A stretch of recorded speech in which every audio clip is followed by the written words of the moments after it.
Live, I do believe. Let me know if you can hear me all right, if you can see me all right, all that good stuff. This is my first time trying. Here we go. This is my first time trying this going live mobile, while also waiting for a guest who will be joining us at 3 p.m. We are going to be joined by brother and friend John Meeks, which I'm very much looking forward to discuss with him his recent travels to the Grand Lodge of Russia for their annual communication, which was held in Moscow. So that is coming up at 3 p.m. He's going to be joining us 3 p.m. Eastern time. I want to make that clear. But in the meantime, we have 2 hours. So let's chat about Freemasonry. Actually, the first question I'm going to ask, let me see if I can set this up better because I'm not a huge fan of the way my camera is set up at the moment. So give me a couple minutes and we're going to see if I can maybe make this setup a little bit better, or my phone, I should say, because I need to get access to my keyboard. How are we going to do this? Let me know also in the chat if you can how it sounds. Again, I'm not used to doing this through mobile. I've done some chatting or live streaming through mobile. Mostly though, I do it on my laptop. So let's see if I can get potentially a better, setup for my camera. In the meantime, jump on the chat, say hello, let me know where you're from, how it's going, and what it is that you want to talk about. Up until we have our good friend, Brother John Meek, join us. Let's see. Give me just 1 second. I'm going to see if I can't make this a little bit better as well. I left my stand back at the Masonic Temple, of course, so I can't use that. I want to keep this thing connected. Do you have an idea? Here, let's try this way.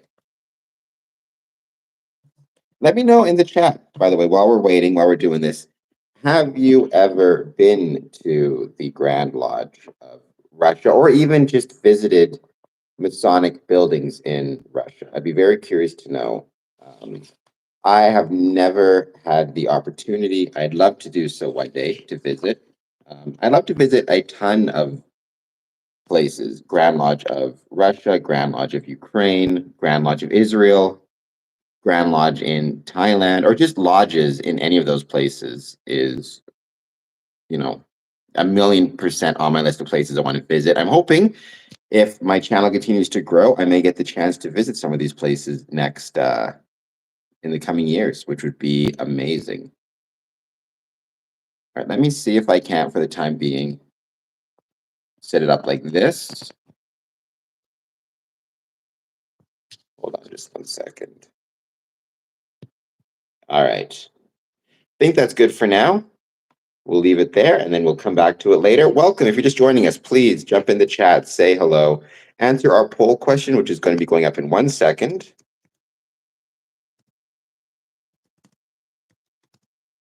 Oops. Let's see. Have you ever visited a Masonic lodge or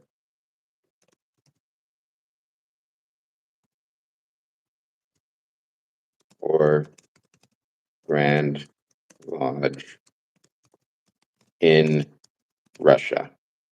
Start poll, yes or no. Let me know in there. Have you ever visited a lodge or Grand Lodge in Russia? Hi, Cameron. Even Einstein had to start experimenting. That is very true. And there's a million quotes about that, which I think we could share here. Let me know, Dad, how it sounds. If it sounds okay, I'm not using my microphone because it's mobile, so it probably doesn't sound as potentially good as normally does, but I hope it sounds okay. Interestingly enough, and I'm a day late on this, but this is something I think we can talk about. 3 votes. 3 no's to have you ever visit a lodge in Russia. Well, then you definitely want to stick around till 3 p.m. when we have our good friend John Meeks join us to talk about his experiences in Russia. But in the meantime, I did also want to mention that yesterday was a very special date in Masonic history.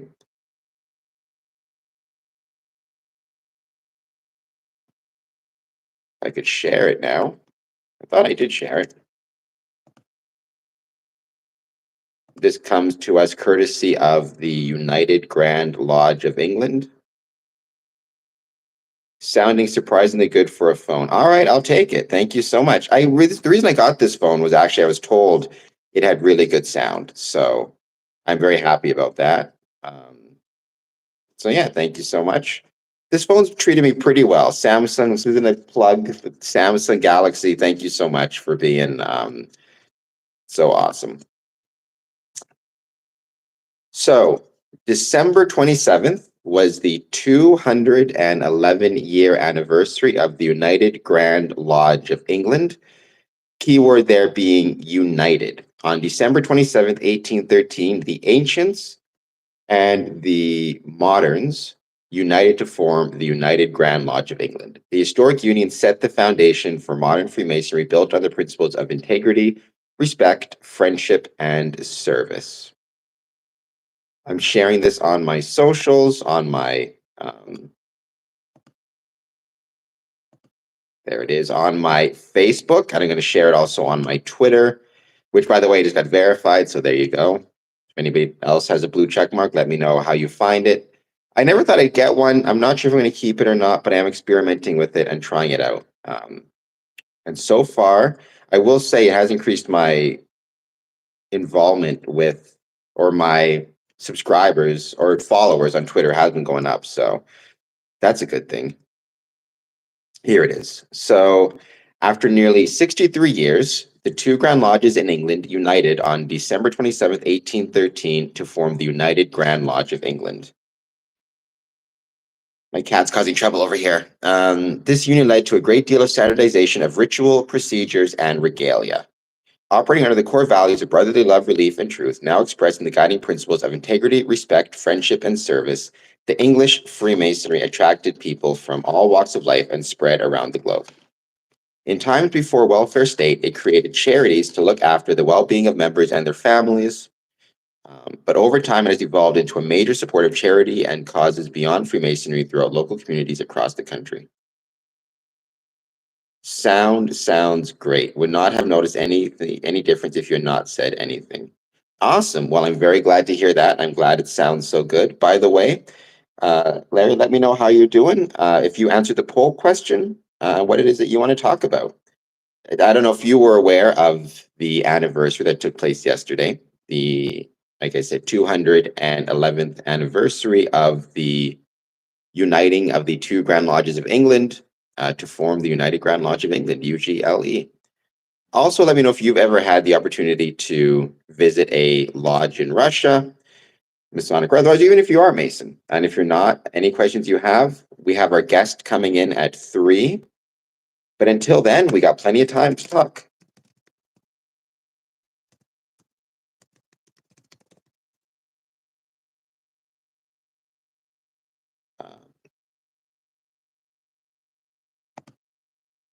In case you're curious, it is Right Worshipful Brother Meek. He is the person who's going to be joining us, the Mason going to be joining us.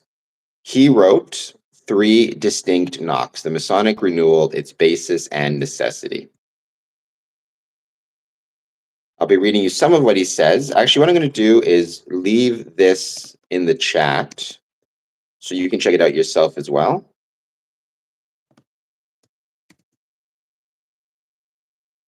This is a link we can learn more about Right Worshipful Brother Meek.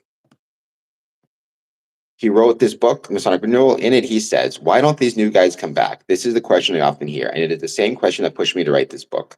However, there is a second question that has developed alongside it. When so many lodges are losing members, how is another significant number of lodges not only retaining their active membership, but are flourishing? These questions address both universal and local Masonry, and they are intimately intertwined. This book, therefore, addresses these questions in a holistic way. It's 55 pages long, so it's a relatively small book, but it packs a very big punch.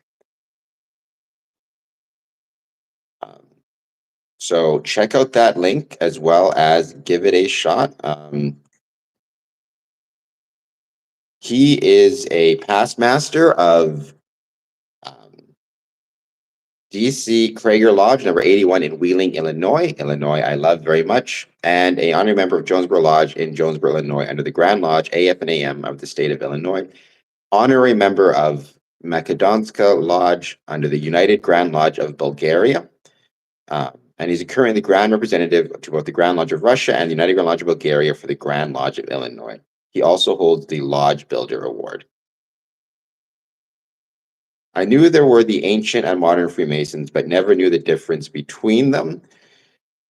That's kind of an interesting story. Actually, what I'll do is I'll leave that link in here as well, so you can learn more about the difference between the two. The ancients, well, I mean, so the initial first Grand Lodge was formed in 1717. In 1751, a rival Grand Lodge appeared in London with different practices. London, Scottish, and Irish Masons had formed a rival Grand Lodge in 1751, labeling the original Grand Lodge the Moderns and calling themselves the Ancients. I always found that was really funny, that they would call themselves the Ancients. Antients is how they spelt it, even though they were the latter ones. But I think that they argued they were practicing principles based on more modern times, or they were practicing the more ancient version of the craft.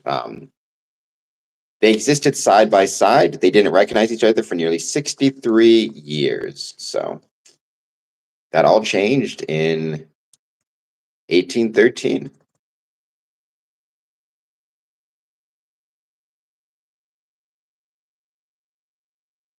Interestingly enough, I've said this a million times, just speaking of interesting facts, the Great Masonic building period, when most of or many of our Masonic grand buildings, including my home, the Windsor Masonic Temple, the time that they were built was primarily in the 1920s. And that is also true for England. The United Grand Lodge of England's headquarters, Freemasons Hall, originally called the Masonic Peace Memorial, was built between 1927 and 1933 as a memorial to more than 3,000 members of the United Grand Lodge who lost their lives in the First World War. So I think that's kind of interesting as well. Just again, that 1927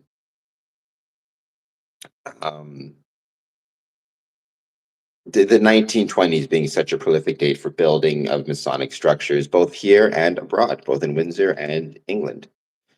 So happy anniversary to the uniting of the ancients and the moderns and the creation of the United Grand Lodge of England. We had 3 votes here for have you ever visited a Masonic lodge or a Grand Lodge in Russia? All 3 have said no so far. Hopefully we get some more people jumping on saying, maybe some people say yes, they can share their experiences while we wait for our guest at 3 p.m. and anybody else who potentially wishes to join.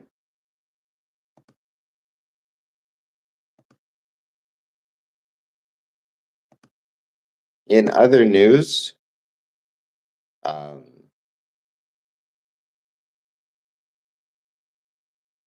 the mayor of the city of Windsor mentioned this year, and the reason I bring it up is because I live downtown. My Masonic home is downtown. I've said it a million times. I'll say it a million more. The strength of you cannot separate the success of a Masonic lodge from the success of the communities in which it's located, whether that community be specific to, say, downtown or a particular neighborhood in a city, or the city itself or the region. You're not going to have a successful Masonic lodge if you have a struggling town or city. And vice versa, if you have a struggling, you're not going to have a successful city necessarily if you have a struggling lodge as well. You kind of, one feeds into the other. So with that in mind, as our mayor pointed out in Windsor, in 2025, they launched a 3.2 million Strengthen the Core plan, a bold vision to transform downtown into a thriving, vibrant hub for residents, businesses, and visitors. It includes enhanced safety with more WPS officers, expanded crisis response, and new safety measures.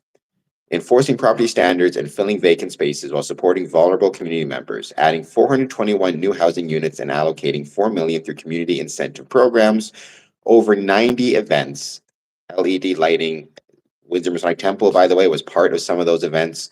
Murals and unique attractions are bringing the district to life. By partnering stakeholders and showcasing downtown, we're refining Windsor's core and building a brighter future together. So congratulations for the Strengthen the Core program. I personally hope 100% that it continues to grow and continues to see more and more success. Because I love Windsor, and that includes, by the way, I love Windsor's downtown. Were the rituals the same? Would they be? So no, not for the, referring to the ancients and the moderns. Not initially, right? Not for the 63 years or so from, let me get the dates right because I know I'm going to mess it up. From 1751 to 1813, the rituals were not the same. The ancients and the moderns practiced different rituals and did not recognize each other. I don't know how different they were.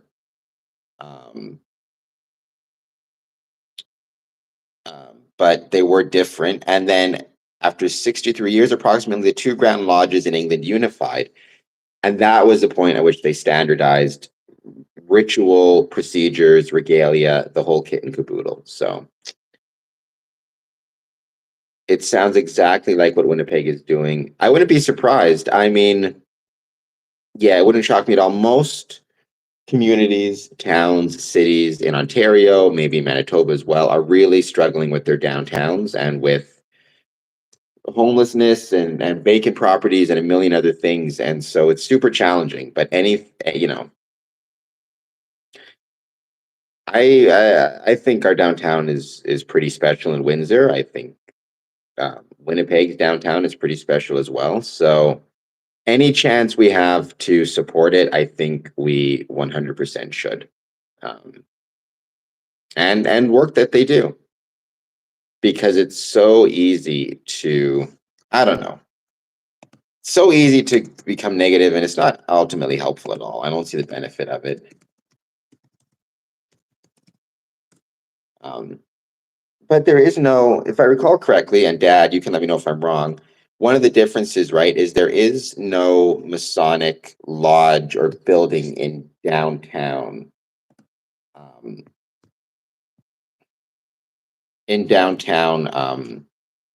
Winnipeg anymore, right? I don't think the Grand Lodge is there. I could be wrong. If I am, let me know. I wouldn't mind getting a little bit more trips to Winnipeg for some. I was supposed to go, and obviously something came up. But getting a few more events would be really nice, I think, to get to Winnipeg for some more Masonic events. I'll be back soon, though. If you like wrestling, I'll be back January 9th of this year. Or next year, January 9th, 2025, for Wrestling United. Tickets are available. So if you want to support me that way, by all means, get some tickets. You're not just supporting me, you're supporting Wrestling United, you're supporting independent wrestling in Winnipeg, which, Winnipeg has got to be topping the list as a place where kind of as a professional wrestling, one of the premier professional wrestling cities in North America. the number of world champions and stars: Chris Jericho, Kenny Omega, um, Don Callis, just all these Rosemary, all these stars who are connected to or part of Winnipeg. It's a great city. So is Windsor, by the way.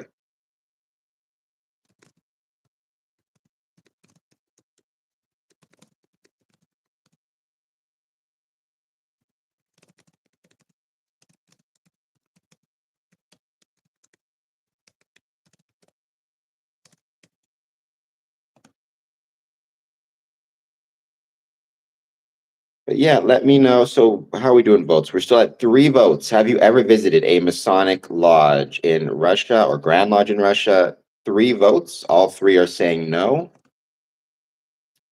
Um, I don't know if people actually know the history of Freemasonry in Russia. It's super interesting.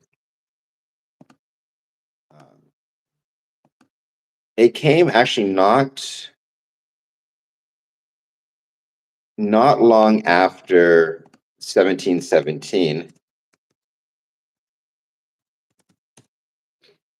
Let's see if I can find the oops. Just gonna provide some interesting information.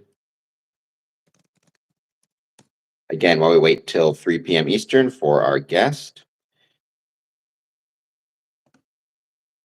So according to our good friends on Wikipedia, although John J. Meeks might have some different, or Meek, excuse me, might have some better information, Freemasonry was brought to Russia by foreign officers in service to the Russian military. Russian Freemasonry dates its foundation to the activities of Franz Lefort, Jacob Bruce, Patrick Gordon in the German quarter of Moscow. James Keith is recorded as being master of a lodge in St. Petersburg in 1732 to 34. And then several years later, his cousin was appointed Provincial Grand Master of Russia by the Grand Lodge of England. So again, if you go take 1717 as like the start date, then 1732, we've already got a master of a lodge being recorded.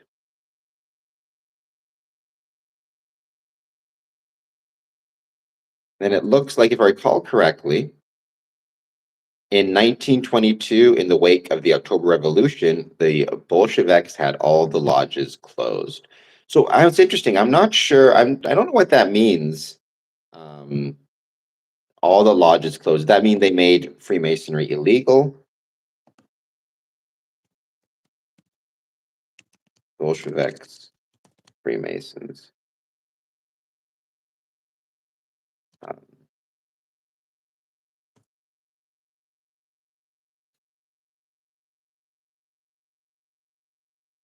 so the Bolsheviks were hostile to Freemasonry, and in 1922, the Communist Party ordered members to sever ties with it. So it's, yeah, Freemasonry was banned. So I guess not, they didn't just close the lodges. They actually said, like, you can't form new lodges. It's banned, and it was banned until 1992 and 1993. The Grand Lodge Nationale Francais created the Lodge Harmony in Moscow, Lotus in Moscow, New Austria in St. Petersburg, and Gamayan in Voronezh. So um, looks like from 1922 to about 1992, so just about 70 years. I saw your Grand Lodge in Florida last year. Will you be attending again this year? Just curious. I don't know. I don't have any plans to right now, though maybe I'll try. I loved being at the Grand Lodge last year. It was really, really cool. I enjoyed interviewing the Grand Secretary, Brother Flynn. Um, right, which Brother Flynn was it again? I always forget how it works in Florida, because in some jurisdictions you lose your most worshipful after you've been the most worshipful. Um, he was the Grand Secretary at the time. He was a really, really cool guy, and I had an absolutely amazing time in Russia. Jesus, in Florida. Um,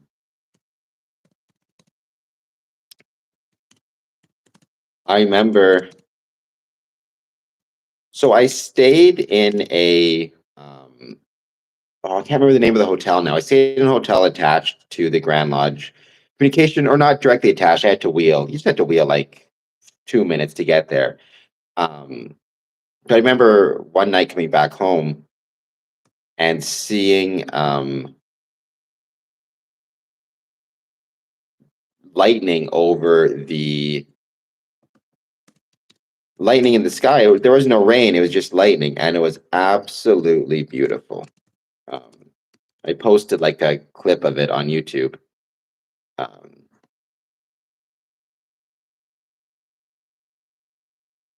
but yeah, I was so impressed by how beautiful it was. So short answer, I don't know, but Lynn, yeah, most worshipful brother Lynn, Grand Secretary, Grand Lodge of Florida. So I interviewed him. We talked specifically about Grand Lodges and how important they are for kind of everybody to try to attend if they can. Even if you're just an entered apprentice, I don't want to say just, even if you're an entered apprentice, try to make it out because they're so, so special, and can be an absolutely amazing time. I've had some of my best Masonic memories at annual communications. So it's, yeah, it's a long way of saying it's on my list, but it was really special. Grand Lodge, by the way, is like Florida itself. I've sadly, I'd like to change this. I've never had the chance to visit any places in Florida outside of Orlando. I have had the chance to visit Orlando. Oh my gosh, 5, 6 times. It's almost always layovers. So this is kind of a, maybe there's a little bit of a lesson in here for some Masons watching this.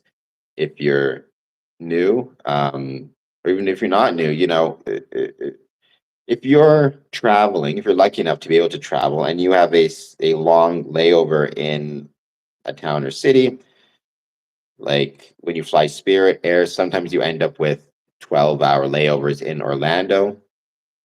That should give you, hopefully, plenty of time to visit some lodges in and around the airport. And Orlando has a ton of Masonic buildings in and around the airport. A short bus trip, you can take an Uber, whatever it is. There's almost always an opportunity to visit. And I feel like so often we forget about that as Masons. If you're traveling anywhere, you've got 5, 10, 20 minutes. It only takes 5, 10, 20 minutes out of your time to go and visit. And even if it's a spur of the moment thing, go and knock on the door, see if anybody answers. Even if nobody answers, maybe you can take some pictures of the building, or maybe you know where it is, and the next time you're there, you will be able to head back. So I want to visit more Florida in terms of the Masonic things that are there and Masonic lodges, but so far it's been exclusively Orlando. And yeah, not complaining because I loved Orlando, but I know there's a lot more to Florida Freemasonry than that. Larry, if you want to let me know, first, will you be heading to Grand Lodge in Florida this year? And second, what would you say are like some of the coolest Masonic lodges or buildings or things to check out in Florida Masonically? Or even, it doesn't even have to be Masonically, just the coolest things to check out if I were to make it back.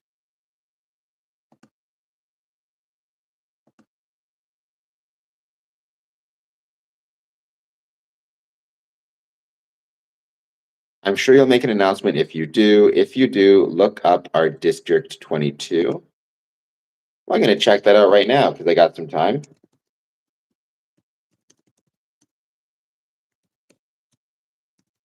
District 22, Florida Freemasons.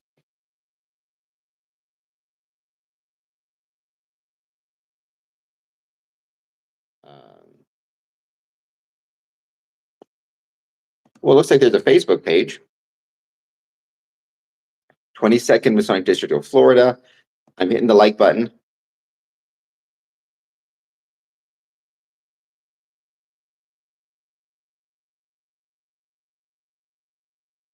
depending on time restraints, several older buildings around the state. I wonder, when did Freemasonry kind of make its way to Florida? Again, I'm going to assume, I'm going to assume that, as with almost everywhere else, the majority of your historical buildings date to the 1920s, with the second batch in the 1950s, kind of those boom Masonic periods. But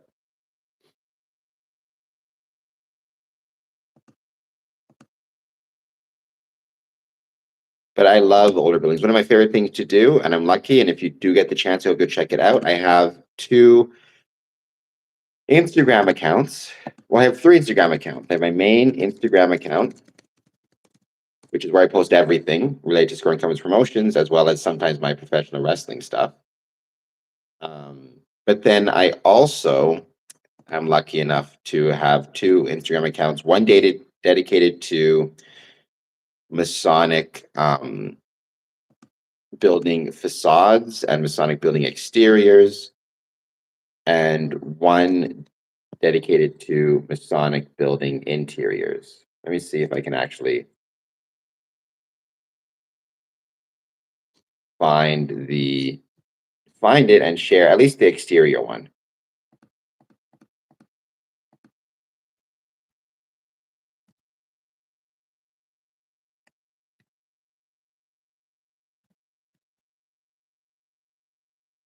Here it is, Masonic Buildings 1. Just another link I'm going to share in the chat if you get the chance and you are interested in older Masonic buildings, Masonic facades.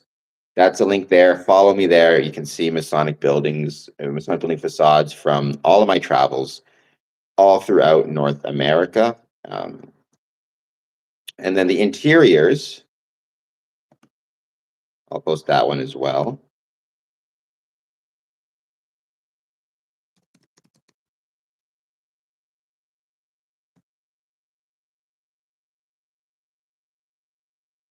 If I could find it once again.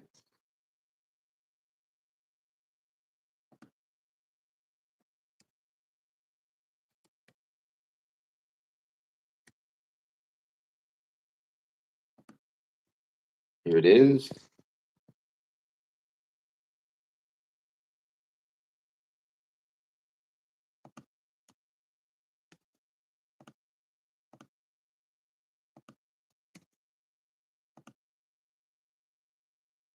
There we go.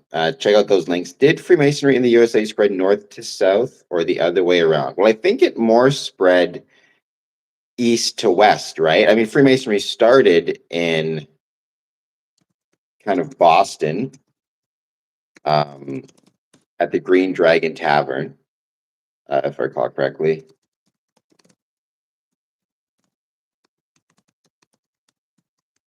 And it was obviously primarily in the 13 colonies.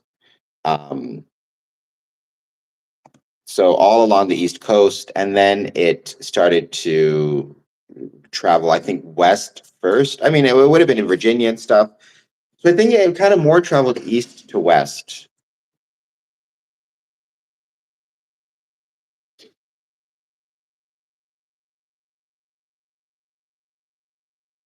So,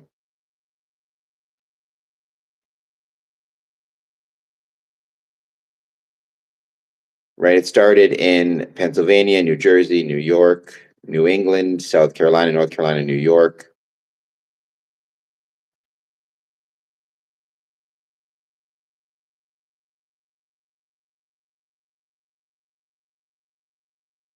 You started to see the rapid growth of it in the 1800s. So yeah, east to west. And as states formed, they would form their own Grand Lodges and then charter their own members, and it kind of just kept growing from there.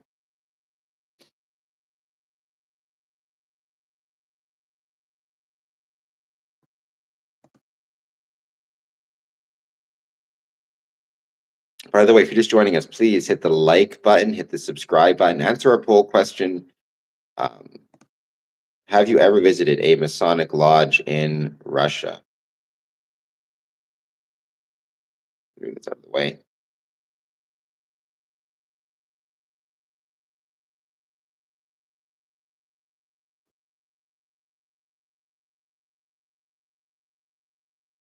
And thank you, everybody, for joining us so far. So we are waiting at 3 p.m. We are going to have my good friend, brother John J. Meek, join us to talk about his recent experience in the Grand Lodge of Russia, particularly his travel there, as well as his travel and his visit there, and his presentation, and more generally, why he went to Russia and what he thinks the importance is in terms of building connections and bridges between different Masonic groups around the world. He is a Masonic author, and so it's going to be a pleasure to welcome him on at 3 p.m. Eastern. In the meantime, if you're just joining us, please, please, please hit the like button, hit the subscribe button, jump in the chat, answer a poll question. Have you ever visited a Masonic lodge or Grand Lodge in Russia? But also, we can talk about anything else that you want to chat about in the next couple hours. We were talking a lot about the recent anniversary of the forming of the United Grand Lodge of England, when the ancients and the moderns united, standardized the ritual. That was in it's the 211th anniversary. So that was in 18. Oh gosh, I just said it a second ago. 211 years in the past from today. So I can't do math. 2025, 2024, 1924, 1824, 1814. So like 1812, 1813, somewhere around there. Here's something we can talk about while we're waiting for our brother to come on. Oops. Do you have... Just going to be running another poll question. Please answer it if you can. Do you have any Masonic New Year's resolutions? Yes, no, and if you do, you can let me know what they are in the chat.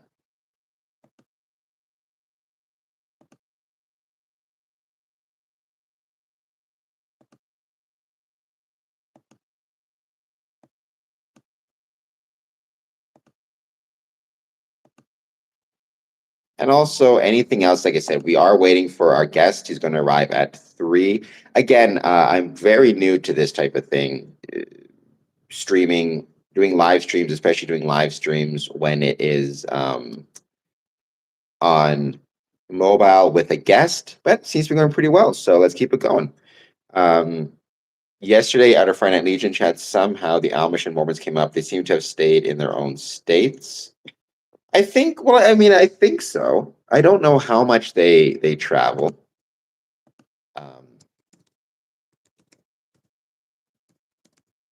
Actually, I'd be curious to know, because I don't right now, what the I wonder if there's a big overlap between, like, if there's a lot of Amish or Mennonite, or like, especially from the Amish side of it, Amish Freemasons. I wonder how many there are. I know Mormons, there's actually several. Famously, if I recall correctly, Mitt Romney is both a Mormon and a Freemason.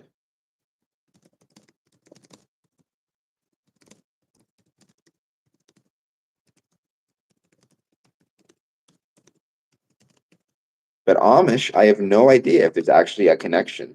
I'm going to Google that, because now you got me thinking. I'm kind of curious. Amish Freemasons.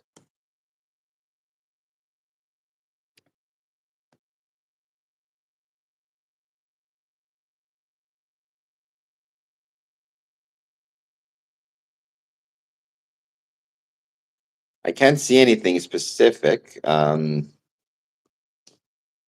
But again, there's nothing that would stop them, as long as the Amish, which I understand they do, must believe in a supreme being. So we shall see. But that's interesting, yeah. In terms of spread, though, I mean, different things spread different ways, right? Freemasonry, it makes sense that Freemasonry would spread for a lot of different reasons. As somebody points out, right, it definitely um, presented or provided an opportunity for charitable protections, if that's the best word, during a time when there was no really welfare state. So that's one explanation as to why it would spread relatively easily, right? There's others as well, obviously, but I think that's a major one that perhaps gets overlooked. And that does, though, bring up the very interesting question, right? As you have and I'm not knocking this, by the way, by any means, but as you have a state that is, um, like, for example, in Canada, we use Canada as an example. You now have, and I'm proud of it, right? Universal health care, a single payer system. So you're not risking, bankruptcy if you get sick. But then again, one of the reasons people may have joined Freemasonry in the past, 17th, 18th century, was they knew that if they did get sick, there was no system to take care of them. They needed to rely on a community of brothers to protect them and their family and bring them food and support them financially and in other ways, because they had nothing else on which they could rely.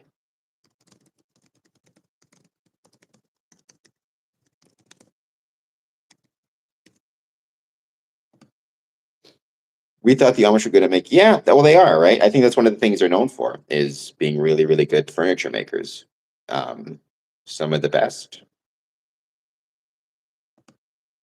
By the way, once again, if you're just joining us, please hit the like button, hit the subscribe button. The more people we have liking and subscribing, the more likely it is that more people will be able to see this. And again, at 3 p.m. 3 p.m. Eastern, we have our good friend, brother John J. Meek joining us to talk about his recent experiences in Russia. Do you have any Masonic New Year's resolutions? One vote, no. Hopefully, we'll get some more people voting on it, more people joining us.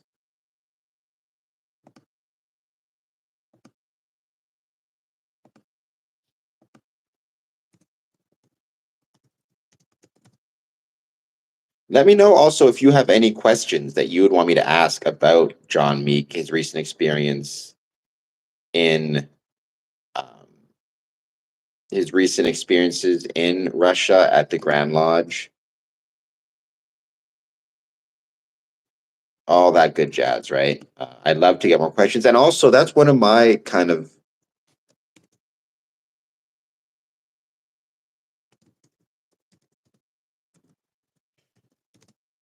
New Year's resolutions, is to try to get more information from the audience as to what it is that they want to talk about. What interest do you have when it comes to Freemasonry? Because I think a lot of times people may have things they want to discuss but are afraid to bring them up, either out of just they don't know how to bring it up, or they're worried it might rock the boat, especially if they're newer Masons. So I'm hoping that this is really interesting. Sorry, I'm just looking at something right now. Um, I want to be more responsive to my audience and what they want to see me talk about and what they are interested in hearing about. So I've been talking a lot lately about artificial intelligence and potentially the effect it will have on Freemasonry. And I asked the question before, do you think it'll be positive, negative, neutral? Most people have been saying neutral or don't know. I just found a fascinating thing. So somebody asked, what do you think the craft needs to retain younger generations? And somebody responded, and it was fascinating. Be prepared for a rush of men once their jobs are taken by AI and they have a lot of time on their hands. One of the major challenges that Freemasonry has been facing, we've been saying this forever, is men just don't have the time to dedicate. Men just don't have the time to dedicate themselves to Freemasonry the way they used to, because you have two double income households. They're expected to be more involved in family commitments. They are expected to, they're working longer hours. There's more economic uncertainty. And a lot of people are thinking that AI may increase that uncertainty and challenges by taking jobs. No one ever thought about potentially the benefits in that if the AI takes the jobs, but they're able to have some type of financial security, what are they going to do with their free time? Are they more likely to return to lodges? That's really interesting. Let me know what you think of this. I gotta give the credit to Hedgie from Twitter or X. He's the one who said it. Just gonna put that in the chat. Let me know what you think of it.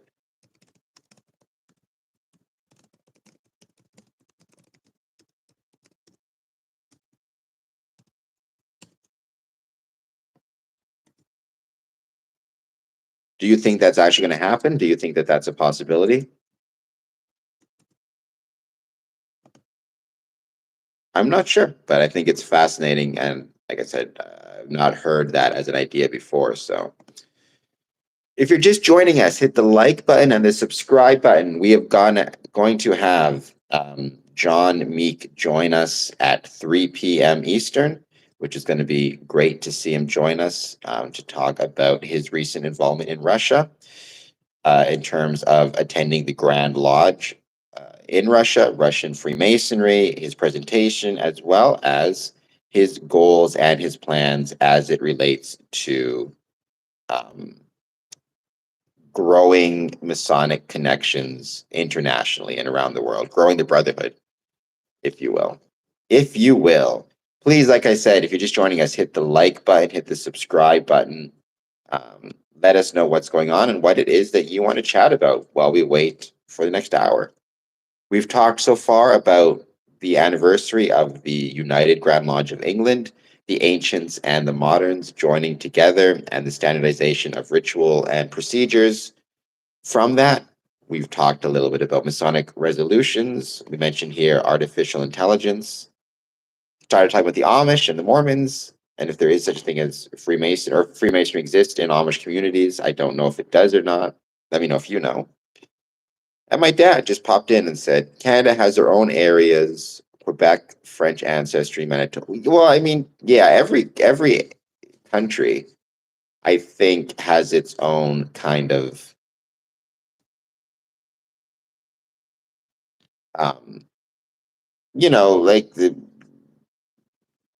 if you look at, say, the states, they've got Cajun and New Orleans and Louisiana, and you've got there's different regions which have different kind of backgrounds, historical, which some ways connect to Freemasonry and some ways won't. It kind of depends on if the ethnicity or the history of that region was favorable to Freemasonry, you might see an increase in it. So, which is very, very interesting.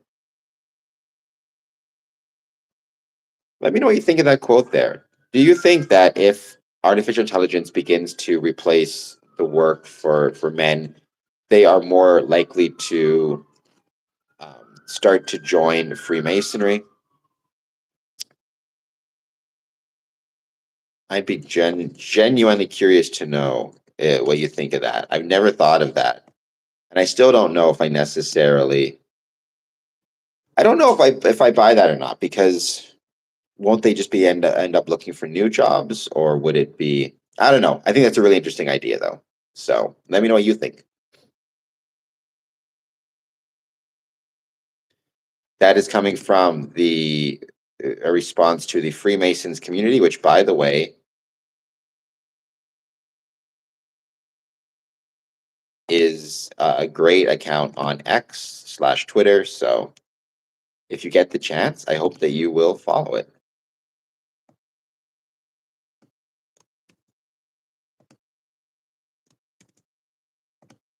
Here's a question for you. I'm going to switch this one because this was another no. So let's change this one out. I'm going to end this poll. One vote no for Masonic News resolutions. Do you know the connection between Fleetwood Mac and Freemasonry? I'm going to give you three options. Members of Fleetwood Mac are Freemasons.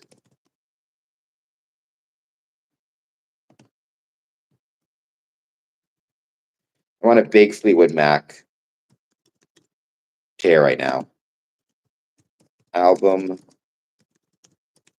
recorded in a Masonic building.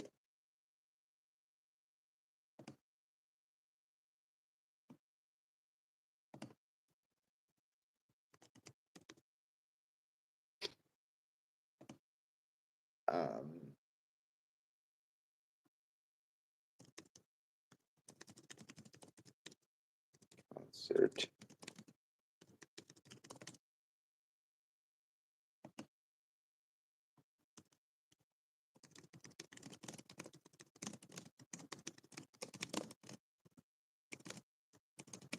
In interview. So, first of all, let me know if you like Fleetwood Mac or not. You can do that in the chat, though you should.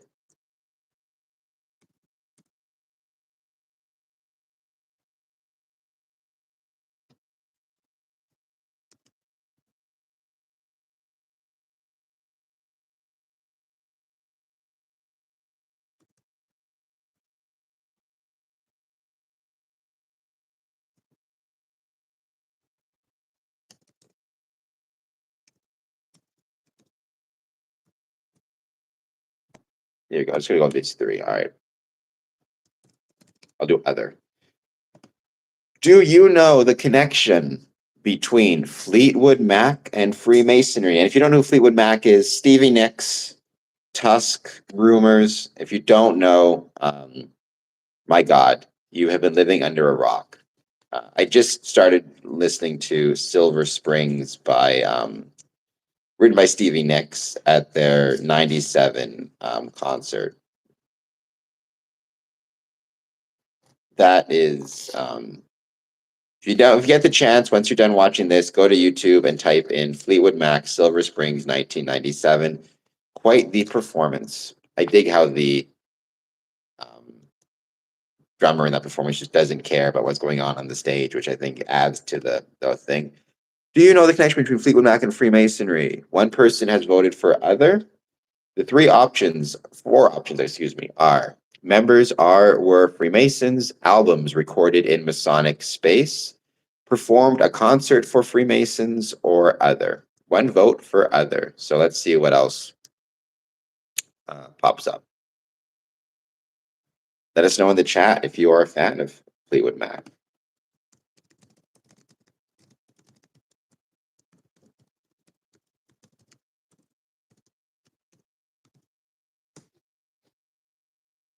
And like I'm always saying, please hit the like button, hit the subscribe button. The more people we have liking and subscribing, the more likely other people will be able to find this podcast and check it out.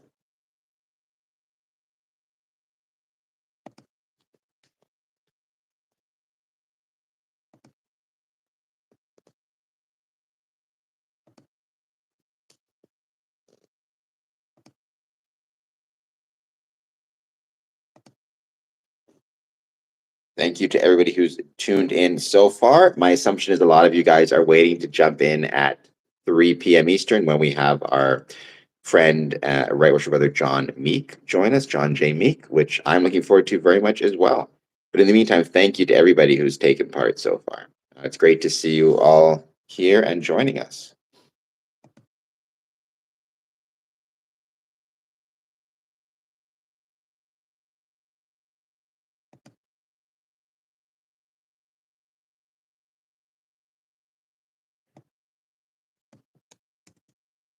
And anybody else who's joining, jumping in, like I'm always saying, please, please, please hit the like button, hit the subscribe button. The more people we have liking and subscribing, the better it is in terms of finding our channel for anybody who's interested. Let me know in the chat anything else you want to talk about. Obviously, like I said, it could be um,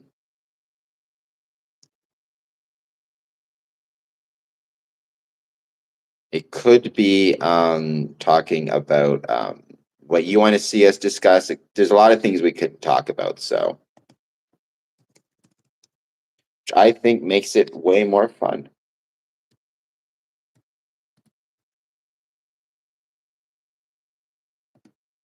Oh, Dad, oh, there we go.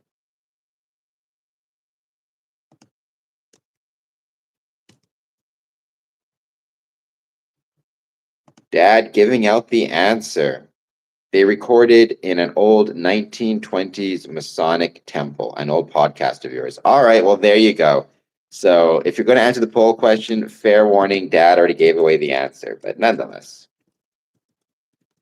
Yes, they recorded their, I don't know which album it was.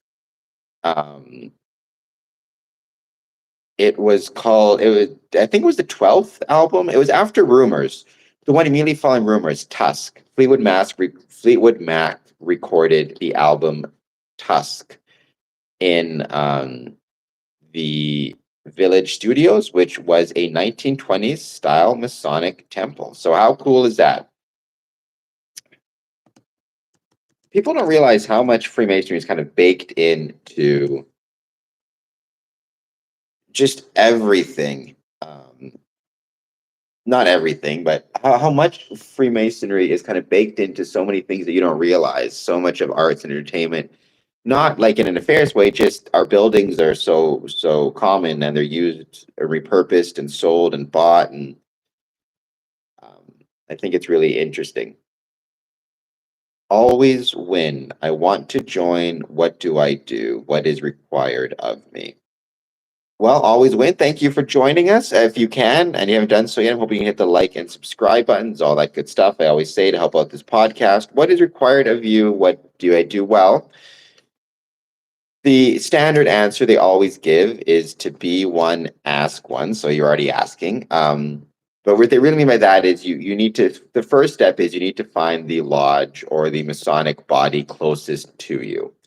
So, depending where you live, you should be able to Google it and figure out which Masonic lodge is closest to you. And then once you find it, you need to make contact with them.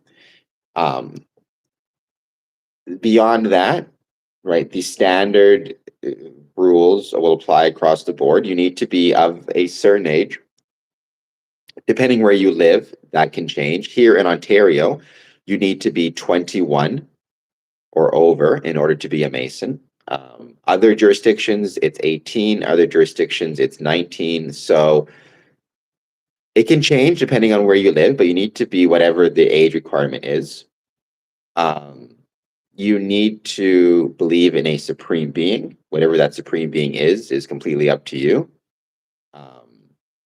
But you need to believe in a supreme being. You need to be able to say you believe in a supreme being.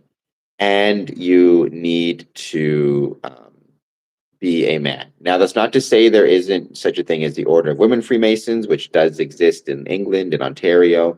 But to join a quote unquote regular or standard Masonic lodge, right, well, you need to be a man, you need to be whatever age it is you need to be based on the jurisdiction, and you need to believe in a supreme being.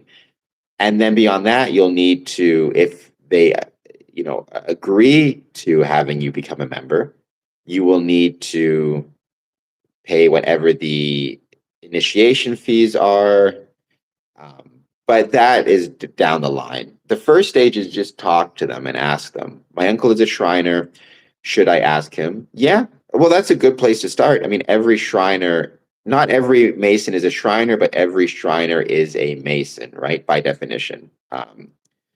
So your uncle will be a Mason. He will belong to a lodge. So that's a great place to start. You can talk to him and ask him, all about what Freemasonry is, what the lodge is like. Explain to him why you want to join, and that's a really great place to start.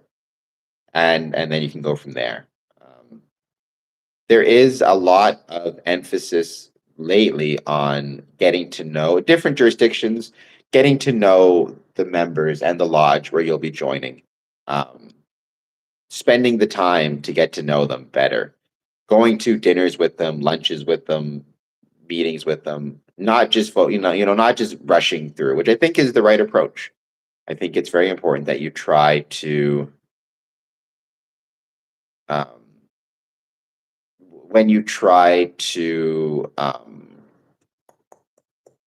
what's the right word? You don't want to just rush into it because there could be multiple lodges. And, maybe you'll find your uncle's lodge is a really good fit, or maybe you'll find that somebody else's lodge works better. Take your time, I'd say, is my biggest piece of advice. That doesn't mean though that you can't get to know the guys. I think that's a really special thing too. I'm in Alabama, and it seems that the lodges facilitate the order in my area. I'm not sure what facilitate the order means. If you mean the shrine, then yeah, you'll have to be a Shriner. You have to be a Mason first. I sadly have never had the pleasure or opportunity or luck to visit a lodge in Alabama. Um, it's on my list, of places I'd love to visit. I'm sure Freemasonry and Freemasons are amazing in Alabama. So there is a Grand Lodge of Alabama, though. I don't know what the number of Masons there in Alabama is, but I know there's a Grand Lodge of Alabama. Freemasonry is recognized there, so you should definitely get the chance to check it out. And it's on my, like I said, I'm sure it's absolutely incredible. There's a lot of really incredible Freemasonry in kind of the more southern states that sadly I have not had the chance to check out. I wish I had or did or could, so I'd like to get there. By the way, always win. Let me know. You mentioned above, I feel I already behave as a Mason from the guys I know. If you could let me know, because I'm just genuinely curious, when you say that, what type of behaviors do you think would you describe as Masonic behaviors? Because I'm always curious from people who aren't Freemasons themselves, kind of what they view of as Masonic behaviors or how they view the Freemasons.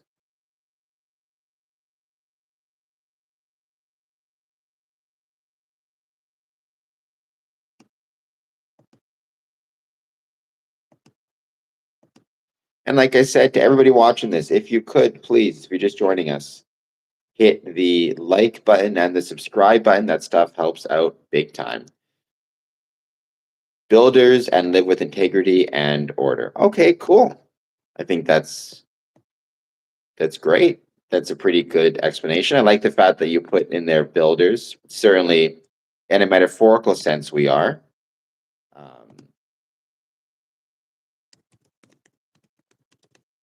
Obviously, practically speaking, and my dad can confirm this, I can't build anything. Um, I'm not very handy by any means, but I like to think we build communities, we build each other.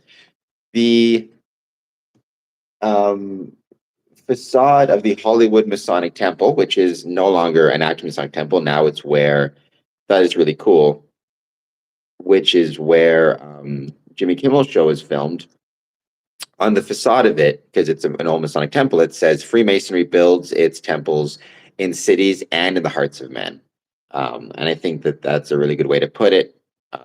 We build internally, and Masons build externally, and it's all kind of connects to each other. So it's really cool. I own my own land and work with my hands, just like the Masons around me. Most are my family. Good for you. And that's awesome, right? Like I said, all the respect in the world, because I'm the first one to admit I cannot build anything. I've never been good at working with my hands. So if you can do that, I think then all the respect in the world to you. And that is absolutely a Masonic. There's a Masonic connection there, right? I never asked them to join. I will build confidence to ask. You don't even have to ask them to join. Just ask them about it. In my experience, most Freemasons are more than happy to talk about their experiences and why they like it. And if you're too nervous to ask about joining, which is perfectly fine, you can then ask about, you don't have to ask about joining, just ask about maybe what it's like for them or why they joined, or ask if you can go for coffee with them and talk about it. You don't have to start with joining, right? If you're too nervous to ask about that. I think that there's a major benefit in just asking to talk, asking to chat. I think can be a really special thing as well. So let me know, by the way, always win. We're talking here. Are you a fan of Fleetwood Mac? And did you see the poll question? Did you see my dad? He kind of cheated and gave the answer. But if you didn't see that, do you know what the answer is? Um, well, even if you're not a fan of Fleetwood Mac, let me know what kind of music you're a fan of. I'd love to hear about it.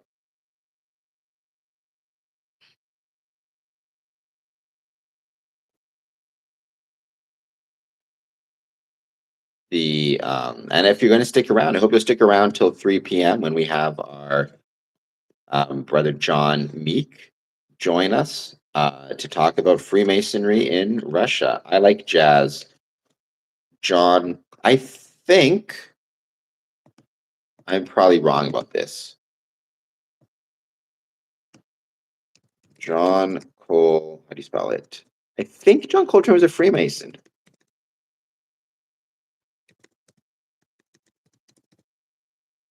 Let me check. I could be wrong.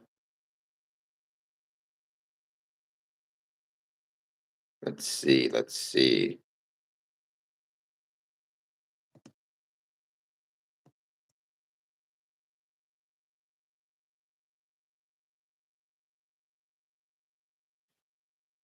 I know that some were Masons for sure. I just don't know.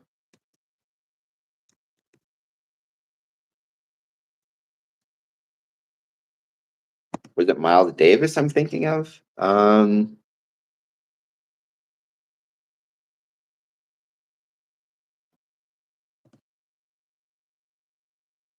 It's actually on Reddit, I guess. I don't know if that's necessarily. Um, the secret history of the jazz greats who were Freemasons. In the 1950s, the secret society became a support network for, not secret society, Society with Secrets, became a support network for musicians and the world's largest fraternity for Black men, among them Duke Ellington and Sun Ra.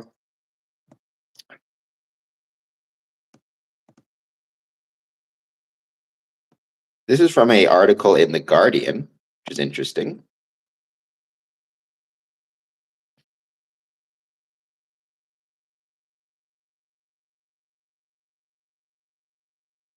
A long dormant Masonic temple uncovered next to Liverpool Street Station.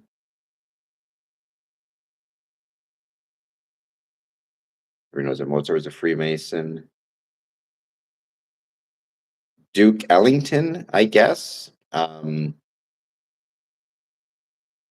Smith.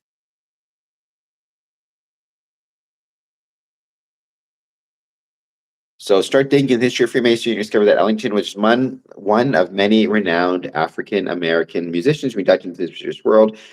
He was joined by the likes of Nat King Cole, W.C. Handy, Dizzy Gillespie, Count Basie, Lionel Hampton, and Paul Robeson. I don't know many of those names. I know Nat King Cole, obviously. Who doesn't?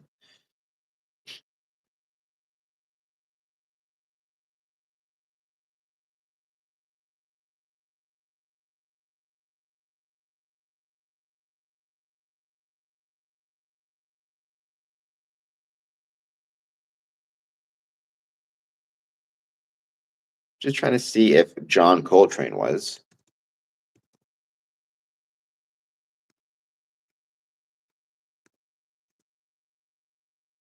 Interesting, though. So, yeah, so there is a connection between Freemasonry and music. There's a connection between Freemasonry and arts in general, right? But again, it's because it's so ubiquitous. Of course, there would be. How how could there not be kind of that connection? I think that's one of the really fun things about having this podcast is how much I got the chance to learn about things you wouldn't expect and the connections that Freemasonry has to the world around it. I'm part of it, obviously, is frequency bias, the blue car syndrome. You buy a blue car, and suddenly you see them everywhere. You start doing this podcast and talking about Freemasonry all the time. You see Freemasonry everywhere. So I think that's a really interesting thing. It is a brotherhood, 100%. And that's one of the strengths of it, the brotherhood pervading throughout the years.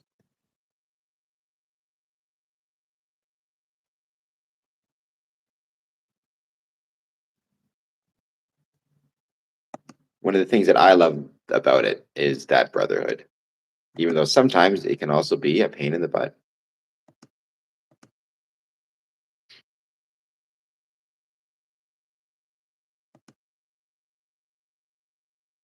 About 45 more minutes, 50 minutes, and our good friend, Brother John Meek, should be joining us, so that should be great. Hopefully, people will be joining us and sticking around for that. I said we're going to talk about, amongst other things, his recent trip to Russia and to the Grand Lodge to talk about his presentation to the Grand Lodge of Russia during their annual communication in Moscow.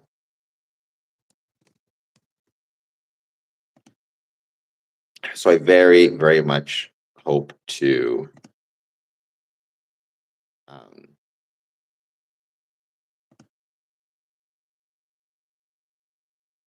get a chance to, there it is, get a chance to visit.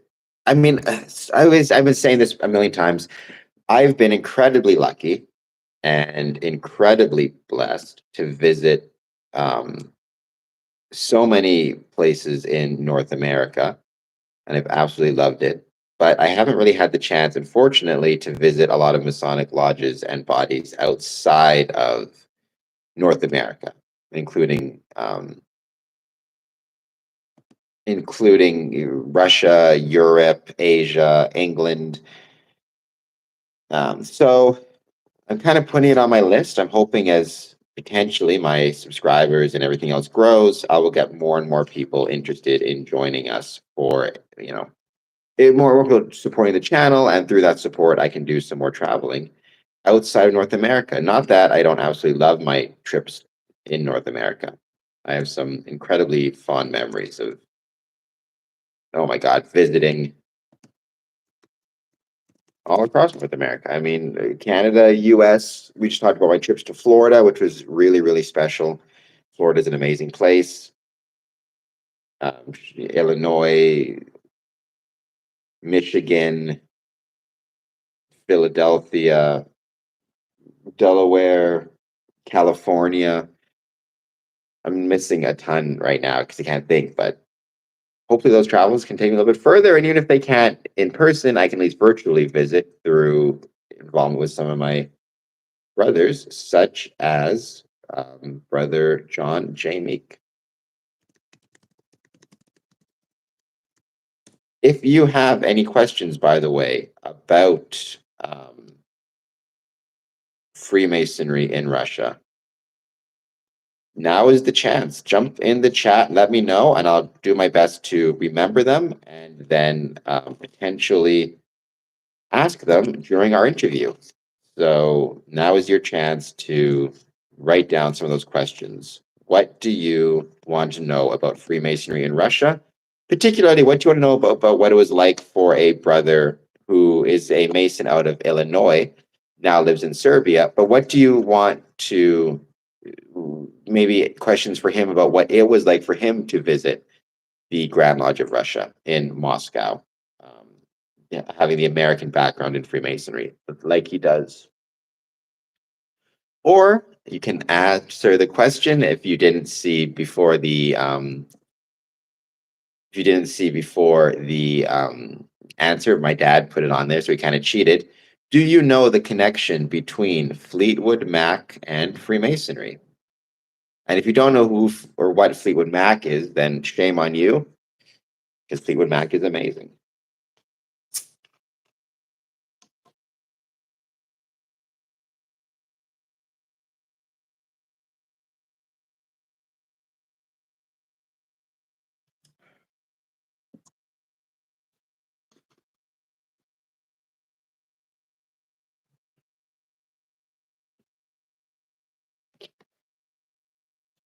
And if you're just joining us, please hit the like button and the subscribe button. We're waiting around until 3 p.m. to talk with John J. Meek, but that gives us plenty of time to talk about just other stuff, just chat, hang out. We were talking earlier about Masonic New Year's resolutions. Before that, asking anybody if they traveled to lodges in Russia. We're talking about jazz and music, how to join, what you need to do to join. So thank you, Always Win, for taking the time to ask those questions.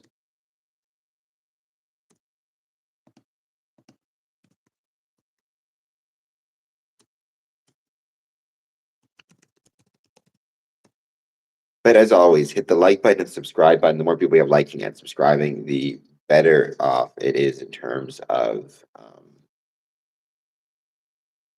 people finding our live stream. And I think the goal that, let me just see if I can move this a little bit. I think the goal that John J. Meek has is to, as he said, he wants to grow and increase the connections, international connections, brotherhood between Masons. So whether that be Masons in North America and Europe, North America and Asia, or the individual countries there in North America and Russia, the Masonic connections between the two, I think, are really, really important. So I think that is kind of his goal when it comes to what he's doing. But he can talk more about that in general, like why he thinks it's so important to be here and to talk about this stuff.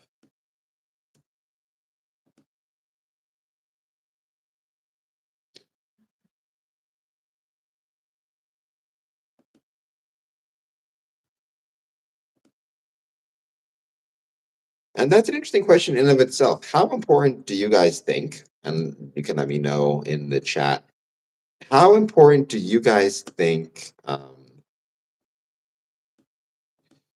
connections, like international connections and recognition, not even just recognition, because recognition, I think, is this idea of like,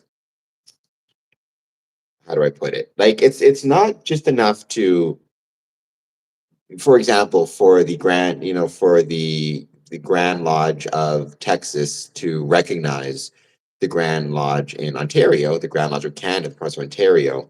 I don't think that connection is sufficient, right? Or that recognition is sufficient. You also need travel and visitation and communication and involvement.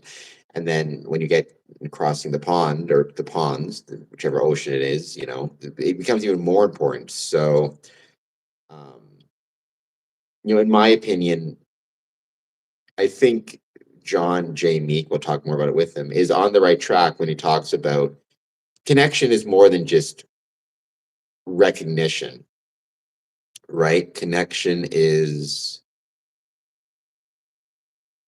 visitation. Connection is communication. Connection is keeping up to date with what's happening. Connection is following on social media. Connection is all of those things, and they are all pretty vital.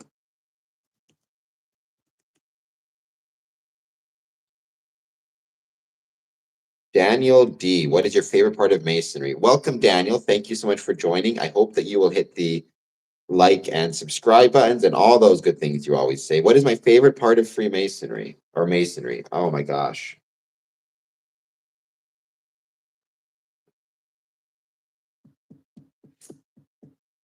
Good question. I'm gonna have to go with visitation. Yeah, that is my favorite part of Masonry. And when I say visitation, I mean both visitation in terms of like there's the actual sitting in lodge with brothers, sitting in a lodge you've never been to before, or one you've been to before, but maybe going back like a different location. Like it's I wouldn't even say the visitation. I'm going to switch that a little bit. My favorite part of Masonry is the travel. I actually got this. It's going to be upside down, but maybe you can see it. I got this here. It says Traveler tattooed on me. I love traveling to different lodges. I love being on buses. I love being on airplanes. I love being on trains. I love long car rides. I love meeting brothers from around the world and seeing their buildings and hearing them perform different style of ritual or different language of ritual. Um, I love the meeting people in these different places. I love the staying in the Airbnb, staying in the hotels. Like I love all that stuff. It's really, really special. And I've always said this, and this would be my one piece of advice to anybody who's looking at joining. You're the most important thing you can do is show up for and support your lodge. You need to do that. If you're not doing that, you're harming your lodge. But the most fun thing you can do, the most um, rewarding thing you can do, fulfilling thing you can do is travel. Travel, travel, travel. And that doesn't mean, by the way, travel doesn't have to mean traveling across the country, across the world. If you have multiple lodges meeting in your building, travel can mean just going. If your lodge meets on Wednesdays, but there's another lodge that meets on Thursdays, go visit the lodge that meets on Thursdays. Travel to that lodge. Or it can mean taking a car ride for an hour. Or it can mean if you happen to be away on a work trip, look up where the Masonic Lodge is located and visit, travel there. So that is my favorite part of Freemasonry is the travel, 100%.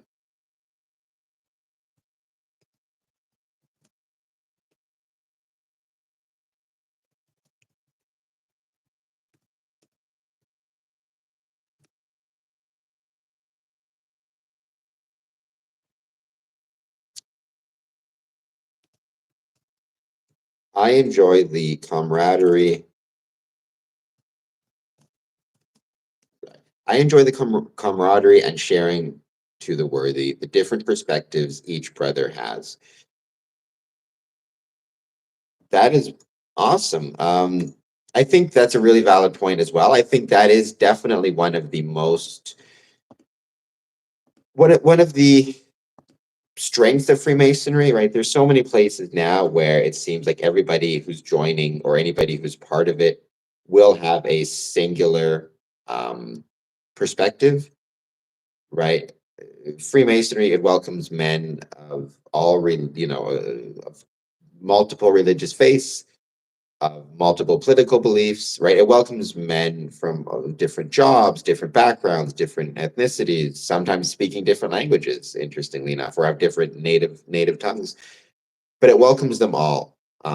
And so I think that unfortunately, so many groups now in 2024, coming up to 2025, seem to be singular in their perspectives.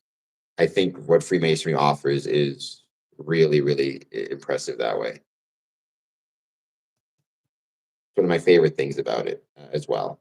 And then you do one of the things about traveling is you get, you can even increase the perspectives and different perspectives that you see even more because in your own lodge, your own there's just so many members. And so eventually, especially with the active ones, you're going to kind of figure out what their perspectives are. Um, Traveling, you can just increase those perspectives massively.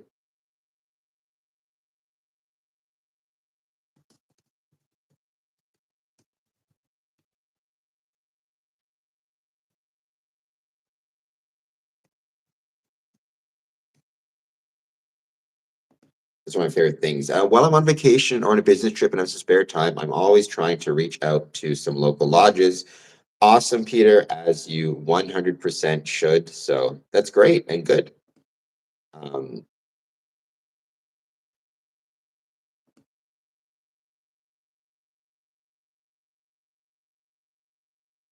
I think seeing that is absolutely awesome. So the more, and it's, say what you want about the internet and potentially some of its negatives, but one of the positives of it is really for almost the first time ever, you're able to travel and search, and it's so much easier to find Masonic lodges. Most Masonic lodges that have a website will also list their meeting dates and their meeting times and their contact info for their secretary, their treasurer, all that good stuff. So um, I think that that can be a really, one of the benefits of Freemasonry is just that. Or one of the benefits of the internet is the ability to travel and find the closest Masonic lodge, building, etc., as well as the contact information, the meeting dates, etc., etc. Where's your mother lodge? So all three of my lodges are located in the same place. They meet out of the beautiful Windsor Masonic Temple. Um, I am a member of Windsor Lodge 403, which is my mother lodge, as well as Harmony Lodge number 579 and Border Cities Lodge number 554.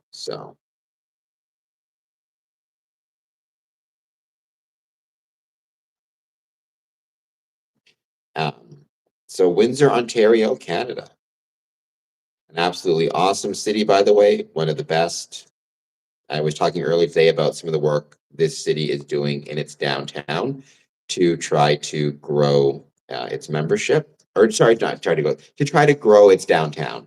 I know I've said a million times before, and I'll say it a million times again. The success of a Masonic lodge cannot be separated from the success of the community in which it's located. So if we are lucky enough, you're not going to have a strong and vibrant Masonic lodge if the communities in which it's located, if the community in which it's located is not also strong and growing and vibrant. So I think that's a really important thing to keep in mind. So remember, the lodge is located out of the Windsor Masonic Temple. Daniel, if you could let me know for yourself where your Masonic Mother Lodge is located, that'd be great to hear as well.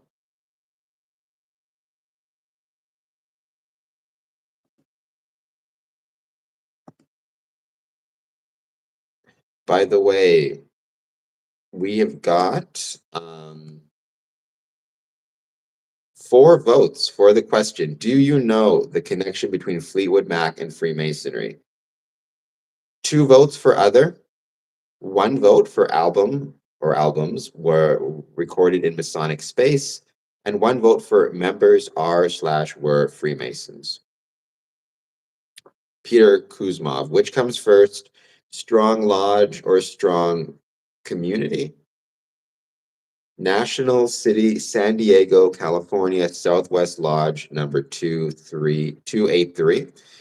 Never been, sadly, to San Diego. I've been to Los Angeles and San Francisco, but I'll have to put San Diego on the list. California is beautiful, by the way. I loved California. I think it's absolutely incredible. Um, one of the best.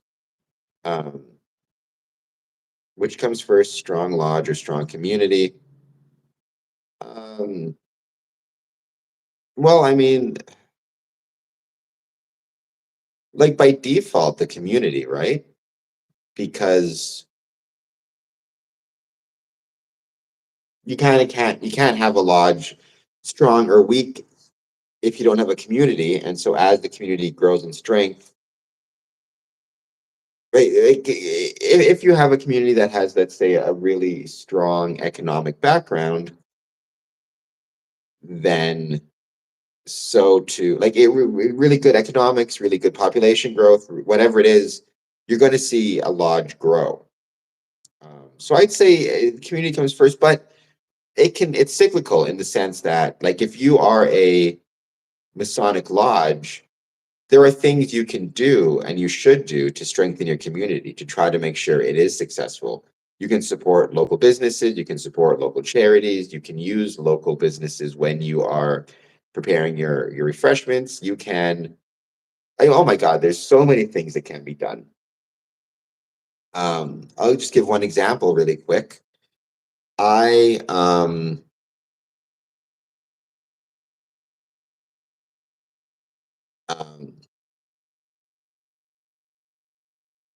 Nicholas Romita says, really? I don't know what really means, but okay. Like, so an example, when I was during the pandemic here in Ontario, when many things were closed, um, what we did, we were doing meetings virtually. We were doing meetings in one of my lodges online, and to um, and one thing we did to support a local restaurant, we did a virtual wine and or sorry, we did a virtual beer and cheese tasting. So what we did is we purchased a bunch of packages from a local brewery, and those packages contained different local beers as well as um, little pieces of cheese and meat and stuff, and it was all locally produced items. We then delivered the packages to individuals in their, we either mailed it to them or they picked them up or whatever it is. And then what they did is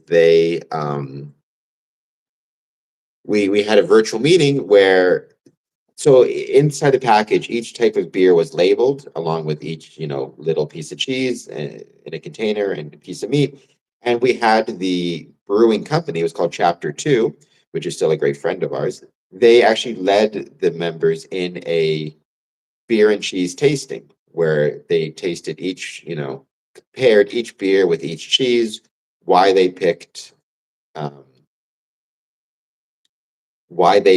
each why they how they brewed it, what the tastes are, why they chose to pick each beer with each cheese, and piece of meat. And so that's one of those examples of um, a Masonic lodge in a time of difficulty supporting a local business. So it was really special, I think. And I think lodges can do so much to support the community. And oftentimes, I think, unfortunately, they don't, which I'm hoping can change a little bit. Peter says, hey, Nicholas. Nicholas says, hello, Peter. How was your Christmas? I hope it was good. I hope, yeah, that's something I haven't really asked yet, I guess. How was everybody's Christmas? Let me know in the chat. Mine was great. I had a delicious dinner with some good friends. So the food was incredible, and that was a lot of fun. I know Nicholas had a great Christmas because he got an air fryer, which is fast becoming, by the way, one of my most favorite things in the world is the air fryer. So I got mine. I'm not going to take any credit for it, but I think Nicholas may have got the idea for his air fryer from me. Um, but it's delicious. Air fryers are awesome. So Nicholas, congratulations on that, and I'm glad you had a good Christmas. What you told me. Thank you for my gift. I much appreciate it. Do you know the connection between Fleetwood Mac and Freemasonry? So we have got 5 votes. It looks like 3 for other, 1 for members are were Freemasons, 1 for albums recorded in Masonic spaces. I did drink all my neighbor's coffee, and I'm perfectly fine with doing that. Um, Daniel D. Lodge is the community. Could you expand on that a little bit, Daniel? What you mean by that? Because I mean, a lodge is a part of the community, but or do you mean it just like it's metaphorically a microcosm? So if you want to know how well a community is doing, look at how well its Masonic lodges are doing. If you're going to expand on that a little bit more, and also, if you could let me know in the chat what it is that you think of when it comes to like some of the things that your lodge maybe does for the San Diego community or the community in which it's located. And by the way, everybody who's watching us, please, please hit the like button and the subscribe button. The more likes and subscriptions we get, the better it is for this chat. So like button, subscribe button, etc., etc.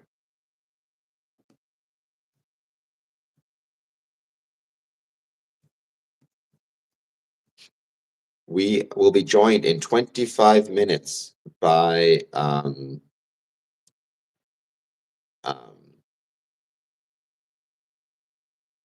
our good friend, Brother John Meek, to talk about Freemasonry in Russia.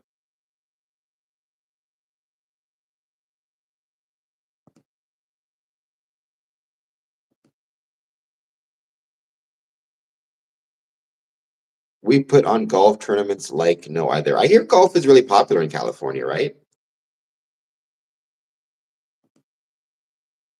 Um, or so I've heard. I don't know if it's true or not, but if it is, um, yeah, I've heard golf is. I've heard it's got because I've heard this California in general, right? It has such great weather all year round.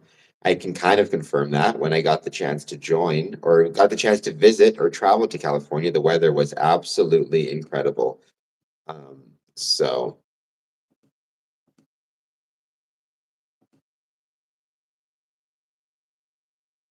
I can say that it doesn't surprise me at all that you guys put on an amazing golf tournament.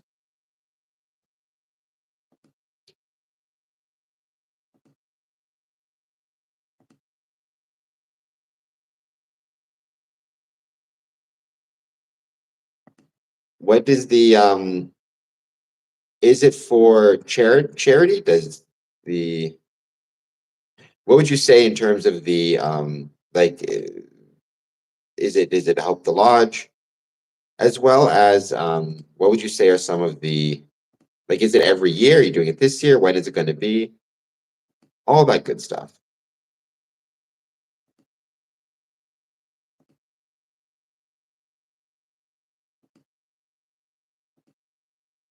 And thank you everybody who's hit the like button and the subscribe button. Just 20. Daniel, any earthquakes there?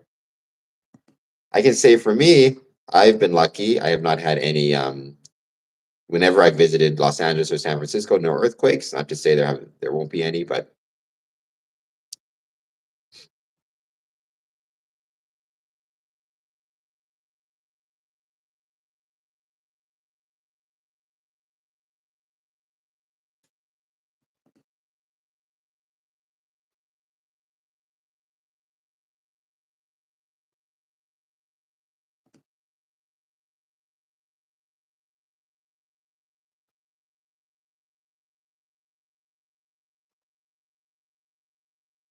great to see the usually for educational purposes, Scott. That's awesome. I'm glad to hear it. Um, yeah, a lot of Masonic lodges and bodies will do. So Nicholas can see me. Yes, it's a bad habit of mine. What can I say? I like to tear up books. Usually for educational purposes, scholarships of sorts. Yeah, a lot of Masonic lodges have scholarships. So I think that that's very, very cool. And I'm sure it does great. Maybe one day I'll get the chance to visit and actually, I can't golf to save my life, not just because I'm in a wheelchair. I'm just a terrible golfer. Um, Let me know in the chat, Daniel, when is your next golf tournament going to be this year? I'm assuming in the summer.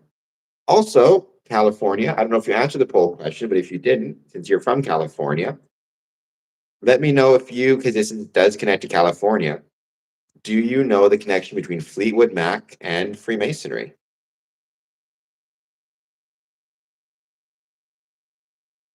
Let me know if you answer the question, what you think it might be, or maybe you're around and you saw my dad spoil the answer.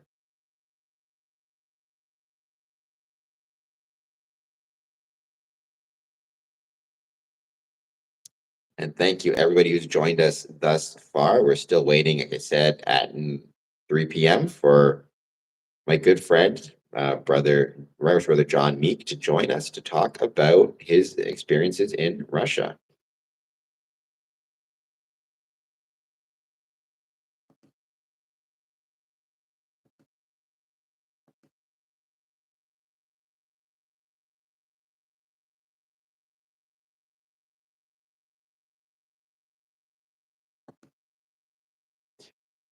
By the way, what happened to all of those lights in the sky in the USA? I don't know. Um, yeah, I guess they didn't stick around though, did they? So I haven't heard about them in a little while. I don't know if anyone else has heard about them. What is happening with the drones in New Jersey?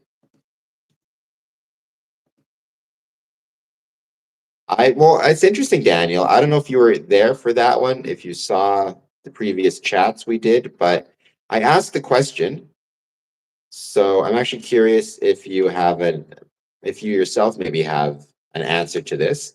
Let's imagine an alien from the planet Zog somewhere lands on Earth and says, "Take me to your." It says doesn't say take me to your leader. Says take me to the closest Masonic lodge I'd like to petition, and he ends up showing up in at your Masonic lodge. Do you give the alien an application? Do you potentially let that alien join? Let me know in the chat what you would do. Yes or no?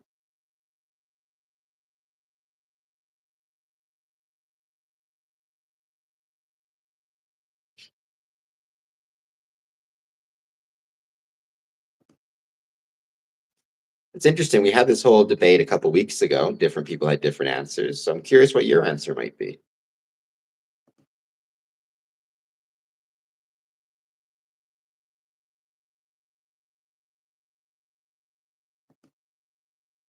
And thank you again, everybody who's hit the like button and the subscribe button. We are just 20 minutes away from Brother John Meek. First, invite him to a pancake breakfast for a charitable contribution. There you go. I concur with that. First, invite him to a pancake breakfast for a charitable. Got to get the money out of him first, obviously, assuming he has the money, right? So that's a really interesting kind of spin to put on it too. Like, because I obviously understand it's kind of a facetious answer a little bit, but like, how how do I put this?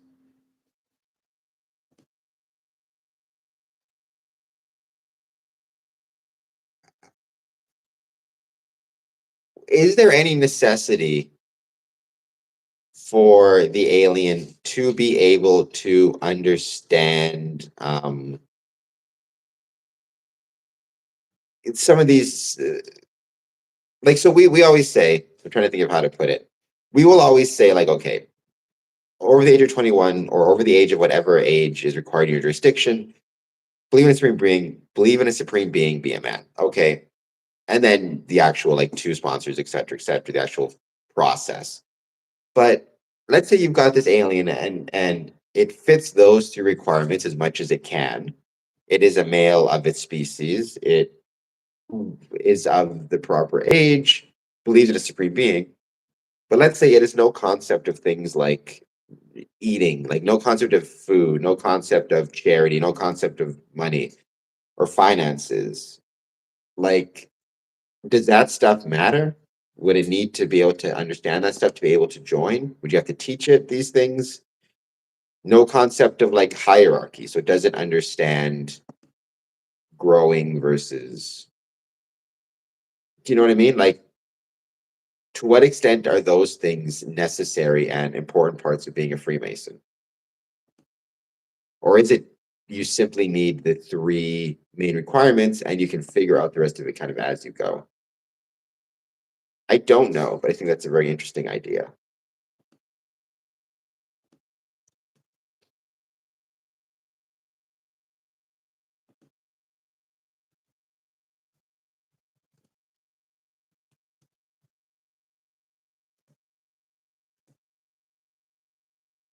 By the way, if you want to, if you're interested, you can share this link with some other people on your socials. We'll see if we get some more people joining us come 3 o'clock, which is almost there, um, for our discussion on Freemasonry in Russia.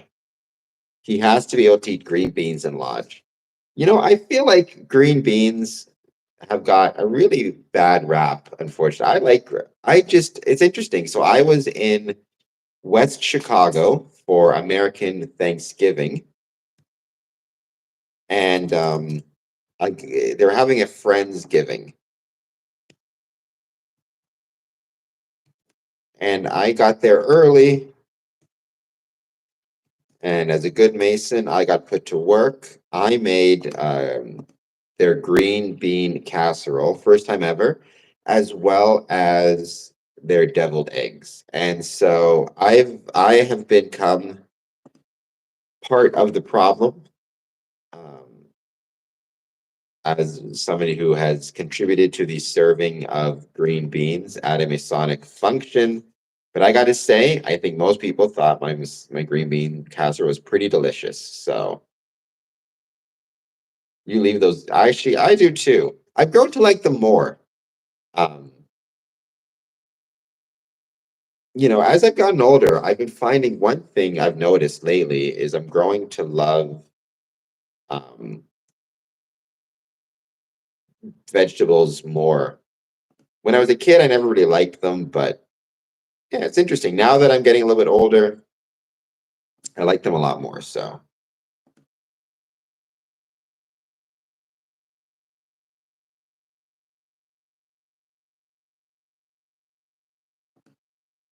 including the dreaded green beans. Um, Daniel D. He would need to be willing of his own free will, whatever that entails for him as an alien. Then hopefully one of our brothers can communicate with him on his level to assist him in our level, to ultimately be on the level. Okay, so from your perspective, kind of the key is um, the of your own free will and accord. And if you can get through to that, along with the other, that's the first step. Then you male 21 or whatever age, supreme being, and then you get into the communications aspect of it afterwards, and potentially having to teach him some of these things. Although that's, people have brought this up to me before, kind of a little bit, and I think there's some truth to it. Like, if you want to know how the world works in certain ways, like joining a Masonic lodge is kind of a good way to learn certainly some of those administration side of it. Like if you want to learn how a corporation works, how business works, how a meeting is run, you want to learn about hierarchy and leadership and how offices and officers and et cetera, like um, Freemasonry would be a pretty good place. How men interact with each other, how people interact with each other. Um,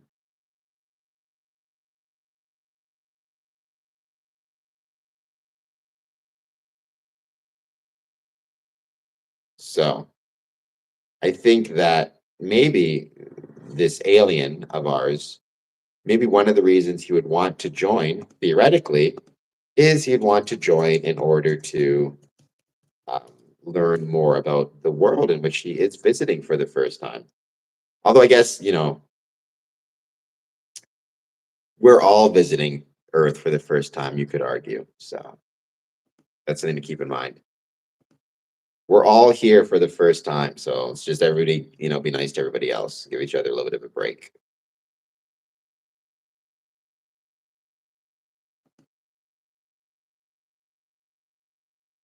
But yeah, I wonder, even like if I were to,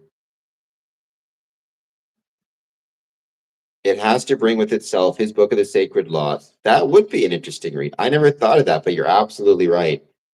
Whatever book he has in order to, express his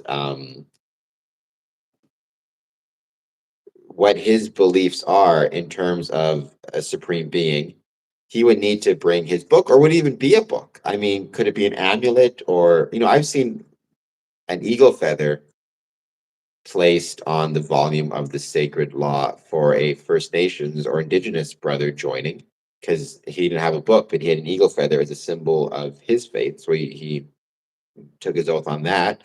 Um, so maybe it wouldn't even be a book. I mean, I'd be interested to see what it would be.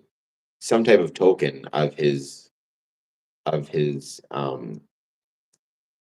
faith would be fascinating to see, I think.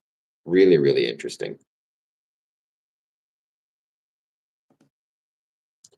Also, I'd be really curious what the Grand Lodge would say when you actually, because you have to fill things out, right? Like,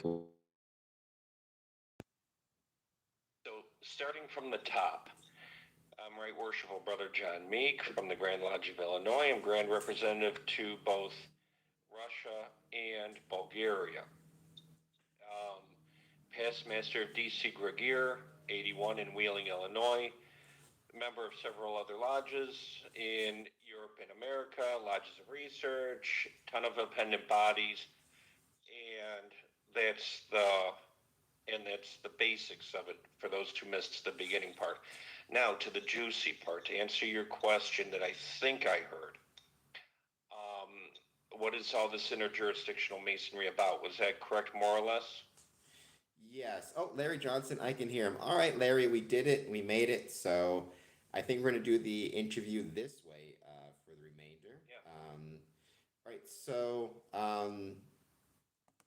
I think we'll start back. Actually, we might as well just start back at the top because a lot of the audio is kind of getting funky there for a bit, right? So, Oh, I could barely hear you, and the reverb was just nasty. It was driving me insane over here. all right, so we'll do it this way. The kind of the focus that I had on, or my first question initially was, you touched this before, but I'll touch on it again. The difference between um, recognition between different jurisdictions and a relationship between different Aha, jurisdictions. aha, aha, aha. Okay, so recognition is the formal relationship.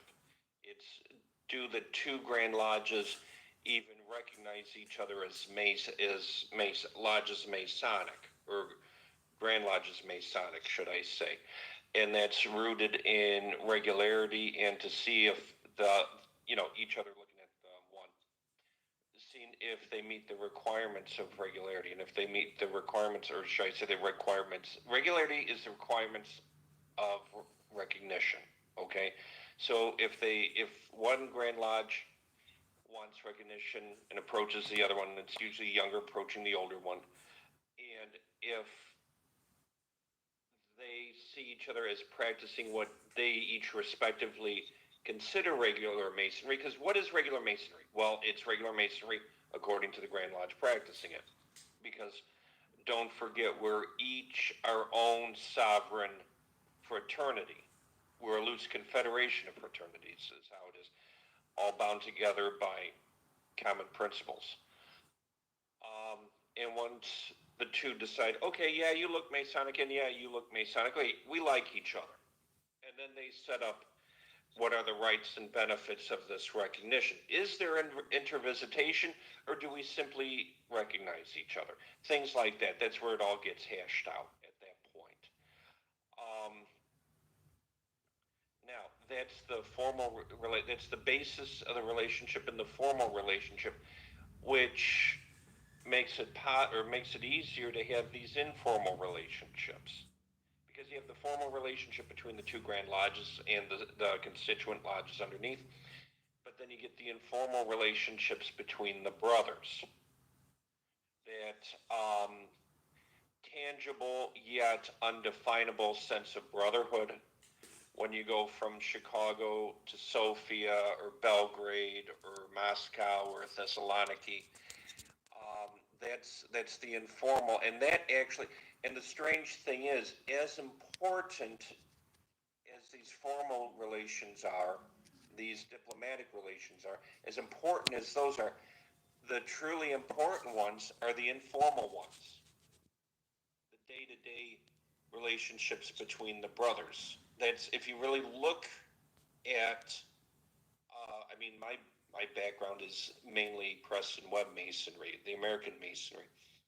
If you look at our obligations, that's really what it's pointing at: how we take care of each other, and the thing of, well, in the American terms, clandestine Masons doing this and that with them, that really is to regulate our behavior, to put a hierarchy of values, so to speak, to maintain a unity. It all boils down to the relationships. And this is what I lectured on in Russia. It all boils down to the tenets of brotherly love, relief, and truth. The um, how would you, and again, kind of to revisit this topic from before, how would you rank the the importance of kind of the distinction of the levels, if you want to call them that, rank them of regularity, recognition, a formal relationship, and an informal relationship? Oh, okay, they're tied together. That's the problem. Because the informal relationships, even though that's the heart and soul of it, regularity and recognition kind of regulate that, don't they? And the formal relationships between the Grand Lodges that facilitates it all.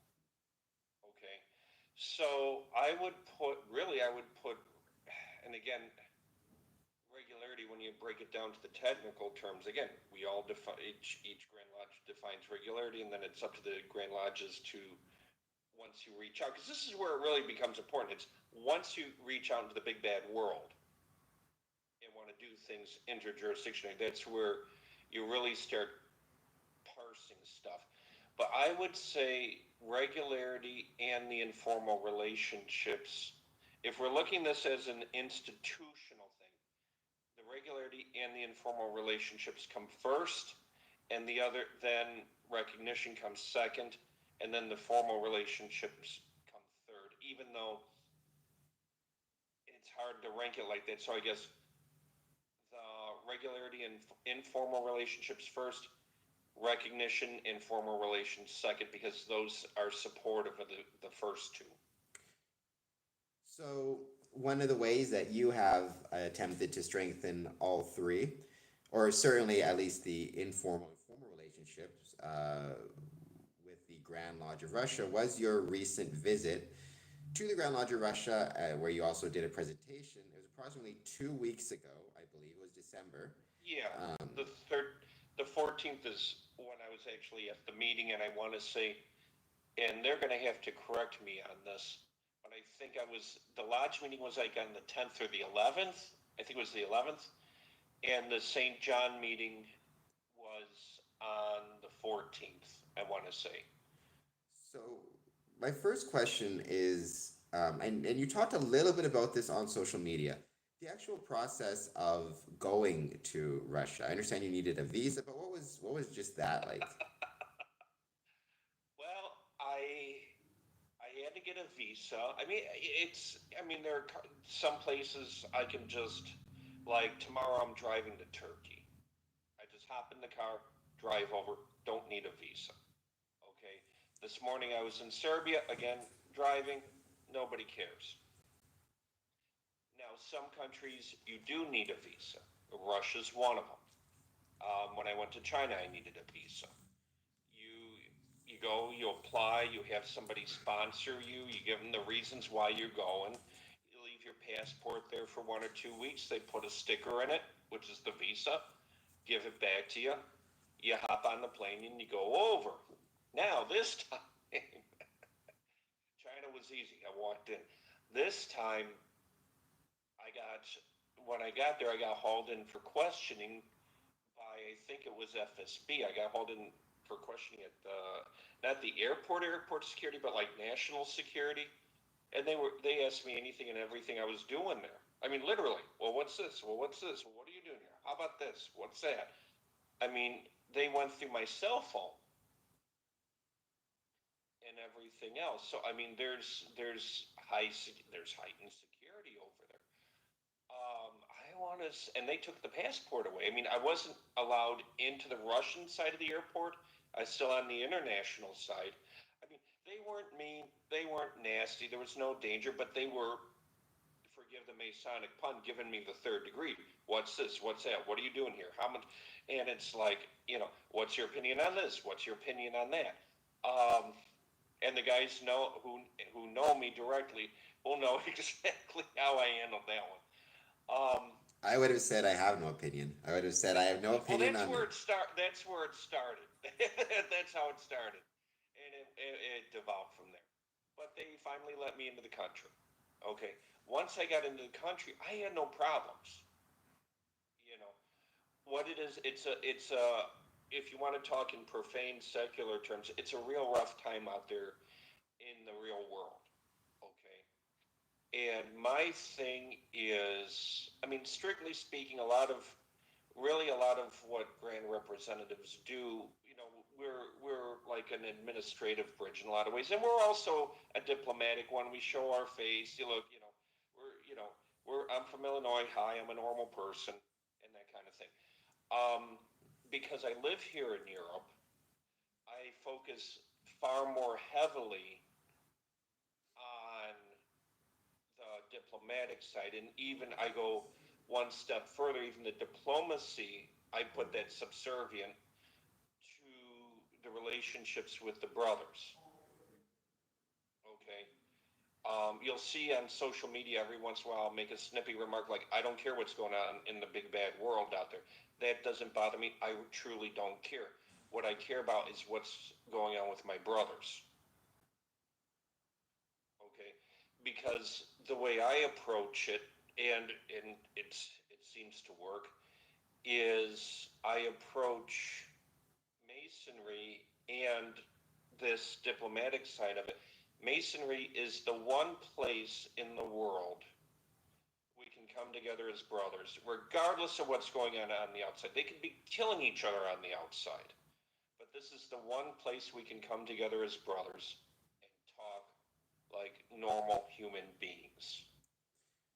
Well, it's interesting you bring that up. I've talked about this a little bit before. Oh, we got a question from Larry Johnson, who's on the chat. Larry, I'll get to your question in just 1 second. I just want to ask this one question here while it's on my mind, but I'll get to yours Yeah. after. You said like you don't. To paraphrase, right, you don't care what's going on in the world. You care about what's going on with your brothers. But the world kind of cares about what's going on with you. Like I've talked about this before, where part of being a Mason is to be a traveler. I like to think I talked about that before, but part of that is, and this is kind of why I brought up the process, like you know even during COVID, like if you want to travel, I'm in Windsor, which is right next to Detroit. If I want to Oh, travel I've been to, there. if I want to travel to a Masonic meeting in Detroit, even during COVID, as the restriction, yeah, it was up to me to know, like, okay, I need a passport. It needs to be up to date. I need travel insurance or health insurance if I'm in the States and something happens. But I also need to know what the like COVID requirements are, vaccination, not vaccination. And in your case, talking about like you need the visa, how to get the visa to get to Russia. So I think, one of the things I'm always trying to encourage Masons to think about is when you're traveling, if you want to travel Masonically, you still have to keep in mind all the other things happening in the world and take those Oh, into yeah, account that, when yeah, you're of traveling. course. Yeah. No, what I'm saying is that this forms a safe space to there's okay, what right do you work in your lodge? Are you what's your ritual? Like AF and AM. Scottish Rite, Preston Webb, what are Preston you? Webb, yeah. Well, I mean, no, AF Okay. and AM, more Scottish.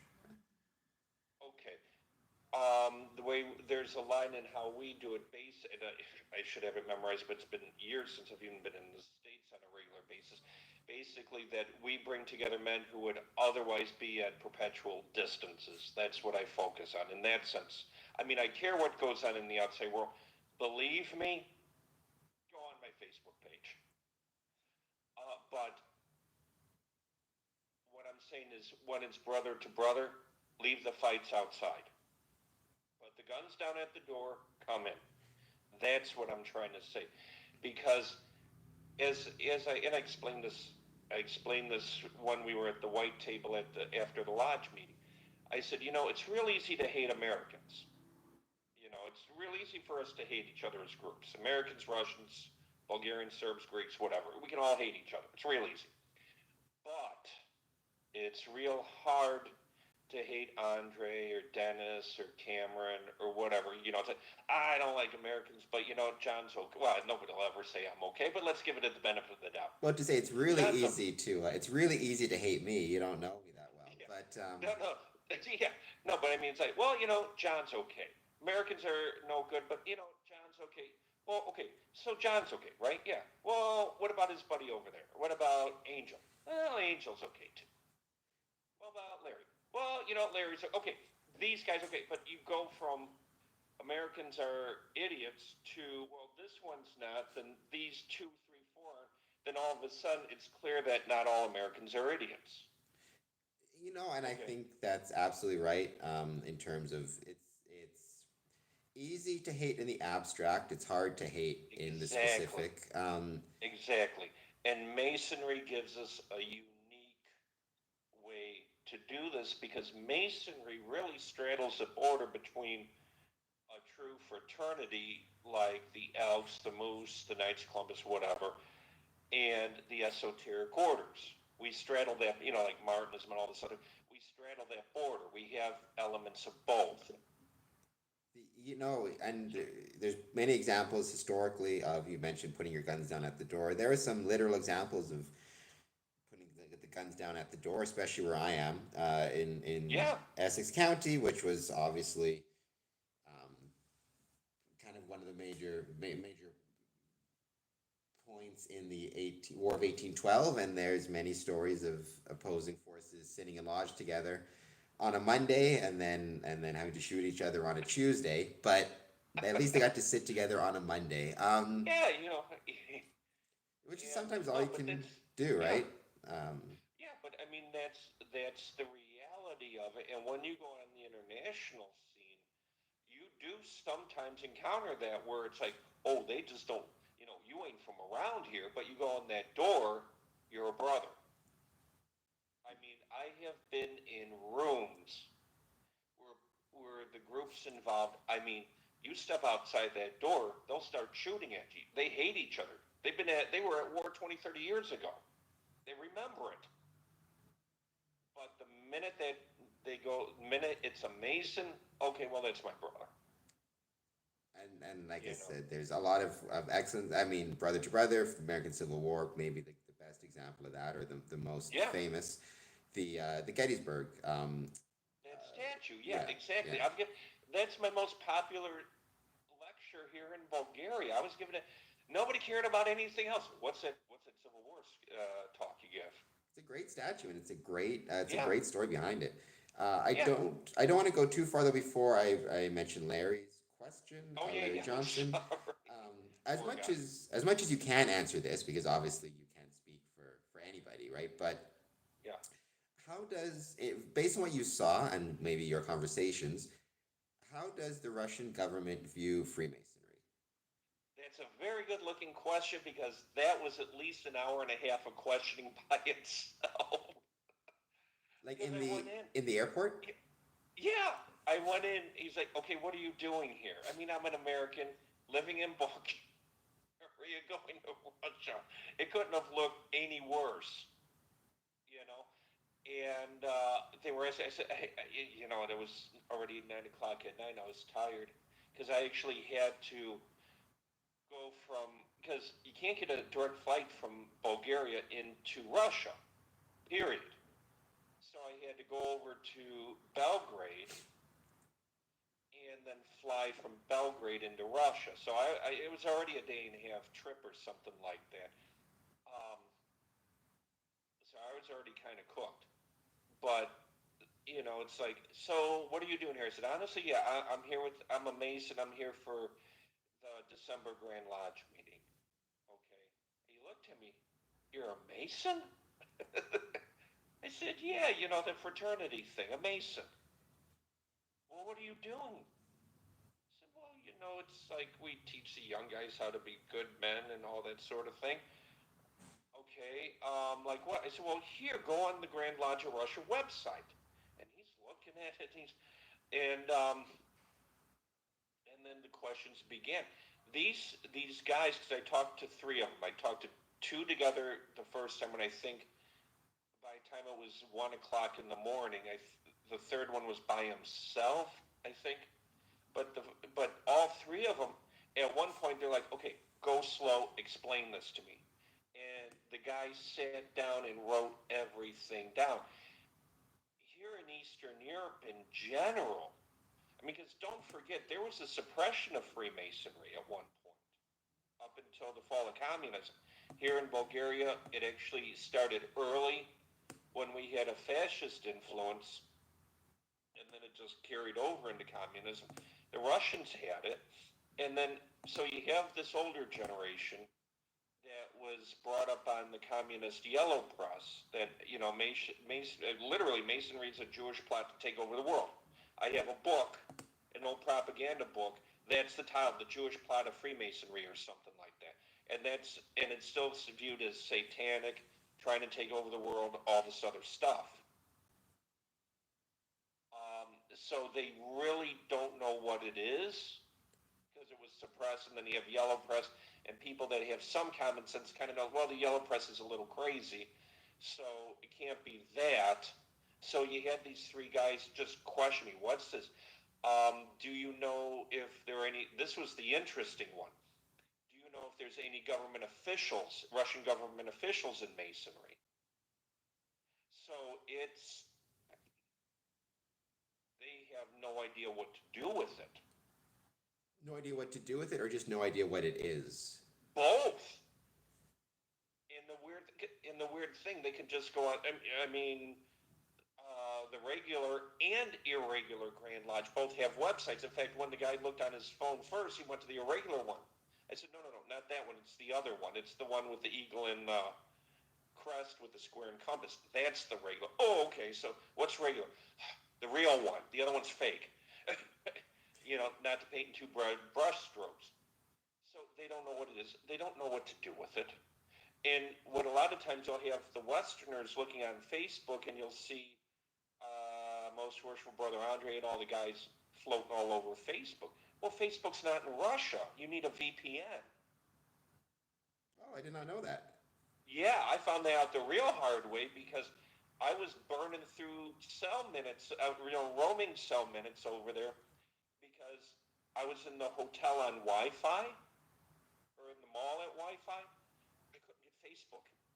But if I flipped it onto my cell service, I could get it. That's it's. I wonder. Do you think that the experience you had when it came to the questioning, do you think that that was? And by the way, I hope that anybody else watching this, you can jump in the chat, add a question. I'll do my best to make sure it gets to the right worshipful brother. Do you think that the experience you had, because I'm assuming you weren't walking around. It was exclusively in Moscow you were in, correct? You didn't go to any other parts of Yeah, Russia? I didn't go outside of mine. There was no reason. I mean, I was only there. Well, I was supposed to be there, I think, 5 or 6 days. But by the time they got done raking me over the coals, I actually lost a day, because I was up all night, so I slept the Oof. next day in. And The that's actually what ticked me off, is I lost time. I wasn't mad that they questioned me. I expected it. I knew it walking in. It was the actual tourism day that I had set aside. oh, that sucks. But I mean, That's what sucked. Yeah, that's what ticked me off. you should have pointed out that they were costing their economy some money. You can't spend any money on tourism. Well, no, the guy and I kind of. I mean, it was at this point like 1:30, 2 o'clock in the morning. He's like, "Is there anybody outside waiting for you?" I said, "Well, yeah. That's a funny question. There was. Oh, is he still out there? No, he left 2 hours ago. Why? Because he was sitting there since 8 o'clock." Yeah, I said, well. "Do you have an idea how long I've been sitting here? If you don't want me, send me home. It's going to be easier." Well, I'm happy that they didn't send you home, although I'm sad you had to spend so long. Oh, Well, they were nice. I mean, they were nice, but what he told me, he's like, "We're swamped. I'm going to have to put you back out and waiting. But when you go outside, look at how many people there are out there. We have to talk to all of them." oh no, I'm sure, right? And at the end of Oh, the day, there were. people are people, and it's a tough job wherever Oh you no, are. there were tons of people. I mean, those guys were up all night. I'm sure of it. The Peter Kuzmov just jumped on. Oh, Larry says thank you. Um, Peter Kuzmov just asked, no Facebook in Russia. Did I hear that right? You heard that right. No Facebook in Russia. Um, Hey, brother, how are you? the I know Brother Peter. Oh, he's a really good dude. He actually wrote some cool stuff for me on Medium. I did an interview Yeah, with yeah, him. yeah, yeah, yeah. Actually, I'll be driving through his city tomorrow, but I'm Nice, so nice. Was it? Oh, so because I'm assuming in Moscow you weren't walking around with like a big squaring compasses and a Masonic flag and telling everybody you're. no, no. So I mean, here's the thing. Yeah. to what extent do you think that the experience you had getting questioned and the questions you got about Freemasonry, to what extent do you think that those are reflective potentially of the larger community's view on Freemasonry? Oh, yeah. I mean, because the thing again, it goes back to all this stuff is culturally and historically based. I mean, we as Canadian and American Masons, we have everything except a tattoo on our foreheads, and I think some guys actually do. That we're Masons. You have T-shirts, you have bumper stickers, tattoos. I mean, I got at least two Masonic tattoos. When I was in America, I had the bumper, those little metal things you put on the back of the car, and all that. So it's more open there. In Russia, it's not. Here, it's not. Go find a Bulgarian lodge. You know, it's all cultural based. So the official policies are official. Those are coming down from. I wouldn't say this officially, but I strongly suspect some of those policies come down from older administrations. Well, yeah, Because don't forget, basically, Canada and America have really had a pretty consistent. They've had pretty consistent governments for a long time. Over here, no. I mean, Bulgaria was. I mean, since America's been a country, Bulgaria itself has been part of Turkey. It's been under the Turks, under the Ottoman Empire, should I say properly? Been under the Turks. It was a kingdom. It was communist, and now it's post-communist free market. These are four different things. Russia was Tsarist, then communist, and now post-communist free market. Three completely different things. I mean, yeah, So, to my knowledge, right, my little research I've done on it. I mean, Freemasonry, it kind of popped up in Russia around the same time as it popped up most places. Spectre yeah, Masonry, 1700s, yeah. 1730, something around there. It was, I don't know. I found different terms. I heard some say banned, some say outlawed. I mean, the basic premise is under the Bolsheviks or in 1922, Freemasonry was no longer kind of welcomed in Russia. Yeah, And it no, looks like it was basically banned. That was the basics, put in plain English. and then I understand it came back starting in the 90s, 1992 Yes. stuff. So, I mean, relatively speaking, in some ways, when you consider how my joints feel in the morning, I guess 30 something years is a long time. But in terms of certainly when you compare it to Canadian and American Freemasonry, I mean, you have basically an unbroken chain going back to the 17th century. So really, you could argue Freemasonry is relatively speaking 30 years old, right? Most people alive in Russia may not have any Yeah. recollection of it. Obviously, I'm sure there was some Masonic activity happening under the Bolsheviks that was just underground. But by and large, I mean, any type of open Freemasonry, quote unquote, would be from a From cultural 90s, whatever, memory, early 90s, yeah. yeah, from a cultural memory It was, perspective. yeah, So it was the same thing here. And I mean, and that's one of, the historicity of it, that's one of the things that makes Russia so important, not just masonry. Let me just put on a completely inappropriate hat here just for 2 seconds. But some of the esoteric orders, they went straight east back in the late 1700s. And they've been there and they have their own evolutions over there. You know, so Russia, from a fraternal point of view, not just Mason, just in general, is hugely important. I mean, it has its own place in world history with this. the kind of returning back to the more modern, I guess modern being 2 weeks ago.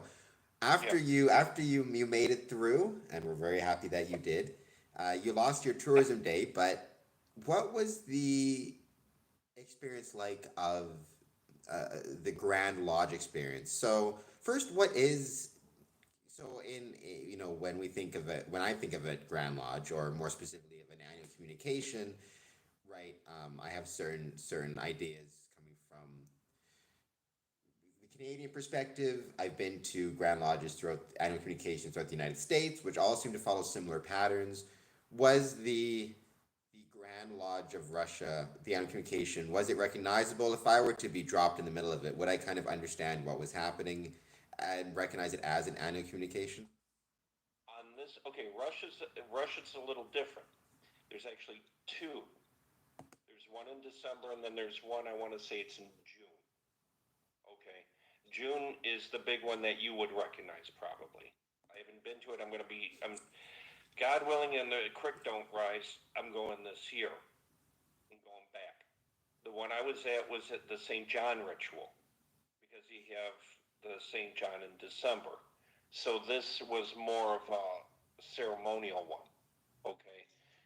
Um, we had the St. John ceremony. Then we went to break, did my thing, and then did D. Malay come in first? It was such a blur. But there was the main ritual, which was the St. John ritual. D. Malay had a thing. They had a ritual in my lecture. How? So you wouldn't have necessarily recognized it because it's. But I mean, when you go as a grand delegate, I mean, when you go to like the Illinois Grand Lodge, there's 2 days of Masonry. Okay, the first day's all the voting, the bylaws, and everything. Second day's more the honorariums, the diplomatic stuff. So if you, and same thing here in Bulgaria, and Portugal, I think was the same if I remember right. That was, but like here in Bulgaria, I've only gone once to the 2 day thing, and it was the first day was the voting. Um, but the second day is all the diplomatic stuff. The grand representatives come in from all over the world. Everybody says something, gives a gift, and then the banquet. This was like that, except he had the St. John ritual is the focus. And that's, I mean, there was the diplomatic, hi, brothers from here, brothers from there, whatever. Um, we had French. I think I saw Ugly there too. Kazakhstan. There was a brother from Bulgaria actually there. That's a whole that's a whole setup there. How that happened, but it was good to see him. He was there informally, so to speak. I was there, of course, and we all got up and said, thank you for having us, whatever. So there were elements that were recognizable, but like I said, there were rituals you're not going to see in a Preston Webb By Grand the Lodge meeting. by the way, for anybody who's wondering, ugly United Grand Lodge of England (UGLE). Um, by the way, I mentioned, I'm sure you know, but I mentioned this earlier in the stream. Happy anniversary, 1 day late to UGLE. Yesterday was the 211th anniversary of the ancients and the moderns getting together and sorting out their stuff. Speaking of battles happening, the you mentioned Demolay. Numbers wise, what was the numbers like? The numbers of Demo Lay, there's new. I don't remember the numbers of the membership of the Demo Lay. There were probably 10 kids there. I mean, because Demolay's kind of struggling I believe in many jurisdictions in North America, it's kind of struggling. I'm not sure what it's like in Russia. I was curious about that. Good for No, them. I mean Um, it's Sons of the Brothers, basically is what it was. And all I saw there, usually, and again, like I said, my focus is brotherhood. I didn't ask the numbers of the Demo Lay. oh, I'm just curious how many Demolay just were there, like the There at were the. there. There were about 10. There were about 10 guys, 10 kids there. I mean, we have Demolay here in Bulgaria. The Serbs got him too. I think the Greek. Do the Greeks have Demolay? That I don't remember. Italy has. Well, Italy is a Demolay powerhouse. Really? Yeah. In fact, Bulgaria. We got it from. We got it by way of Italy. Cool. I did not know that. The No, Italy is. You would be shocked countries are like hubs for things. I mean, widows' sons came to the Balkans and Eastern Europe by way of here. I brought the charter to Bulgaria, then from here it went to Russia, and did it go to Serbia? Did the Serbs get it? I don't remember if Serbia got it or not. I'd have to ask, but I know it went from here to Russia. So So, and that's really cool. I would, yeah, that is, you're absolutely right. And it always amazes me kind of how different parts of the Masonic experience kind of take off in different areas. Even in North America, right? You see the yeah, discrepancies between different jurisdictions and what's more popular, what's less popular. yeah.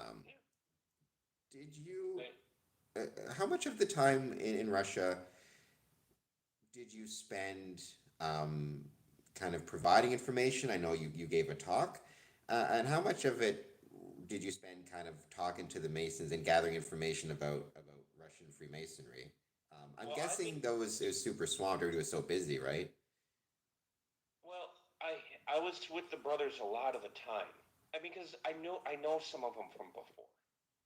I mean, I met some of those guys before I was even Grand Representative. Okay, so and one of them's a member of my lodge in Portugal. I mean, there's one we're very close, and I've known him for years. I met the Grand Chancellor in Portugal this September. I'm sorry, and we've just been buddies ever since. There's another Grand Officer. I've known him. He was one of the first guys I met when I came to Bulgaria. I moved here in December. In May, I met him. So I've known some of these guys for a while. So I've already had the contact. I mean, I knew this Grand Chancellor. I knew his predecessor. You know, so it's when I took over as Grand Representative for Bulgaria. I mean, of course, I'm active here. I live here. You know, but even with Russia, especially with Russia, I got to know the guys. That's the first thing I did. Hey, I'm Grand. I mean, I knew them. I said, okay, Illinois sent over the paperwork letting them know, and then that's how I got to know the guys I didn't know already. But it's like the guys I knew. Hey, guess who's the new Grand Chancellor? And not Grand Chancellor. I'm sorry. Guess who's the new Grand Representative? I figured, yeah. I was. You know, and then okay, well, this is our Grand Chancellor. That's where I was going with that. And this is Grand Secretary, and that's how I got to know the guys. And when they changed roles, I got to know the new ones. So I've already been talking to them on informal basis, on formal basis. Hey, what's this? I heard that. What's this? What's going on? What rights are you working? And then when I got there, that's when stuff really it's this trip things more gel than anything else. Because you hear different things and it's great. But when you start seeing it, then it makes sense. Okay? I do want to touch on, you mentioned it a few times, touch on the idea of a grand representative and what that is, because I think a lot of brethren, especially newer ones, will not know. But before that, I did want to ask, what would you say? You touched on this a little bit on your social media stuff. What would you say, in your experience, is the biggest misconception, um, say either North American or maybe UGLE or your typical, let's say North America. What is the biggest misconception that North American Freemasons may have about Freemasonry in Russia? Not only about Russia, but Masonry in general, that we all do it the same. Because a lot of the times I'll get into a lot of discussions online. It's the first thing you'll hear, well, that's clandestine. Well, yeah, over there, okay, not over here. Well, you can't do. Well, yeah, we can. We're not it's not America over here. You know, Preston Webb and find a Preston Webb lodge. I mean, here, here. We work emulation rite, Scottish rite, and German AFM, which is a modernization of the Schroeder. Russia, they have, just off the top of my head, they have most of Scottish rite. They've got some emulation. They have a Memphis Mizraim Lodge. Not only do they have the appendant body, going 4 up to, are they 95? Because different Memphis Mizraim lines do it differently. Yeah, I don't know anything about the Memphis. I don't. Well, Memphis Mizraim is a legitimate part of Masonry. Well, there's a big example right there, right here. This is a huge example. Memphis Mizraim is forbidden. It's clandestine. No, it's not. It's forbidden in America. It's perfectly regular.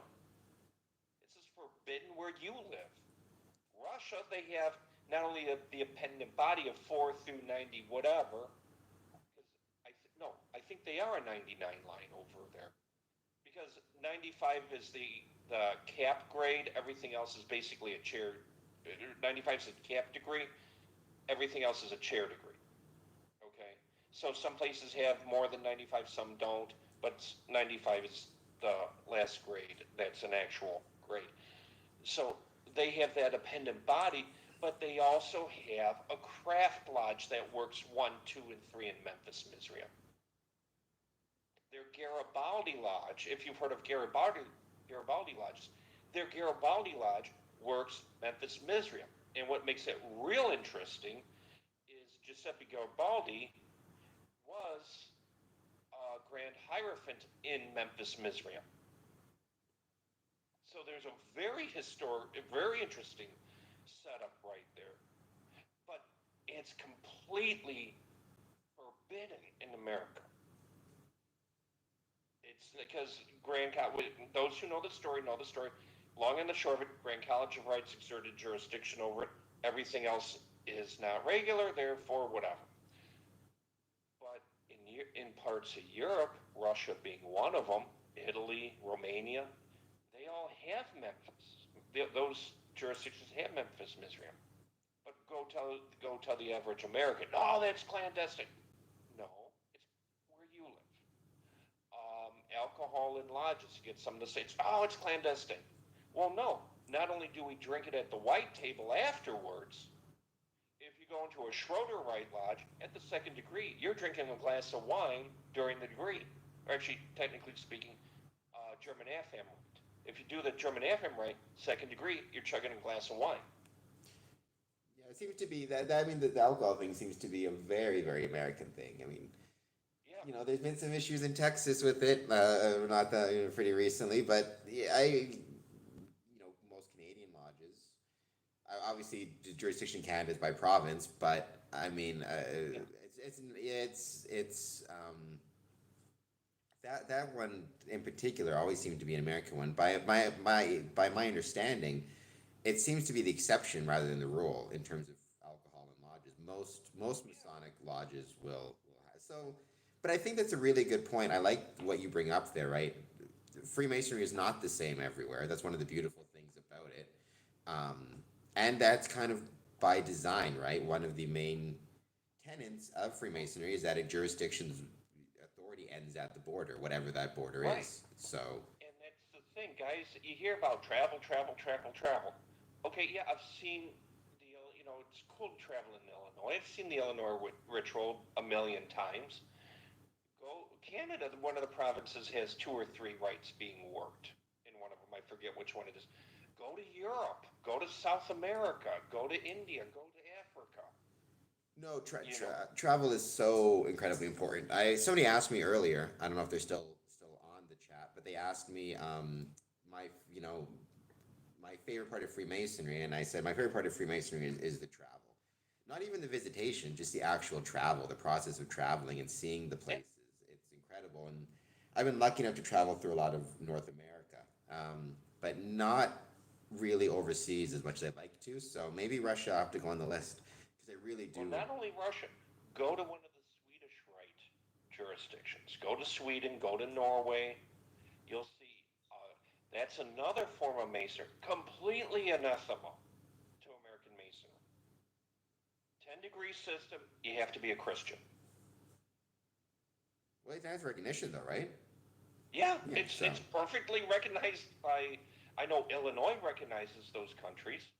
I have the list somewhere. We have the list. We keep our list of recognized lodges right in our register. Well, yeah, of course. I mean, I'm a weirdo, so I have the list of I have a list for Illinois. I even have the ugly list because I was secretary for a couple of years of SRIA, and I needed to see who was where from what, you know. But Christian Freemasonry is regular up in Scandinavia and I think parts of Germany. And I've gotten into discussions with some of the Americans. Oh no, that's irregular. We're all there. No, like you said it yourself, jurisdiction ends at the border. Yeah, As I mean, long as it's, yeah, right, and recognition is kind of yeah. So obviously, a jurisdiction can decide to recognize or not, oh or yeah, of revoke it, course, depending on yeah, what it is. But if it's recognized, then you kind of like then it would be up to the brother to decide, right? The brother may, exactly. No, no, but that's yeah. the point. That's the point. What we're looking at, when you look at those requirements of recognition, or I'm sorry, the standards of recognition, those are minimums. Okay, there's got to be a volume of sacred law. Okay, well, sure. So some places say a volume. Some places, Bulgaria and Russia, do the same thing. They have all the Bibles of the different brothers. You know, You see some that in places Michigan in some like cases. you go to you go to different places. Some are a Tanakh, some are a Bible. I think I I haven't been to India, but I heard you go to some places they'll have the Gita on the altar or on the master's table wherever it's put. And these things are very broad in definition. Volume of sacred law. Okay, some parts it has to be the Bible. Okay, cool. Some parts it's whatever. Okay, cool. It's does jurisdiction A look at that practice of jurisdiction B and think it's regular? Does that fit our definition of regularity? That's the question, or the supreme being question. Some it's very general. Some divine essence. Okay, cool.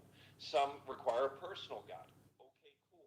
Some uh, demand the God of Abraham. Again, okay, cool. You know, it goes from jurisdiction to jurisdiction, but the regular jurisdictions say you have to basically you have to believe in something. You know, how you build on top of that, how much you build on top of that.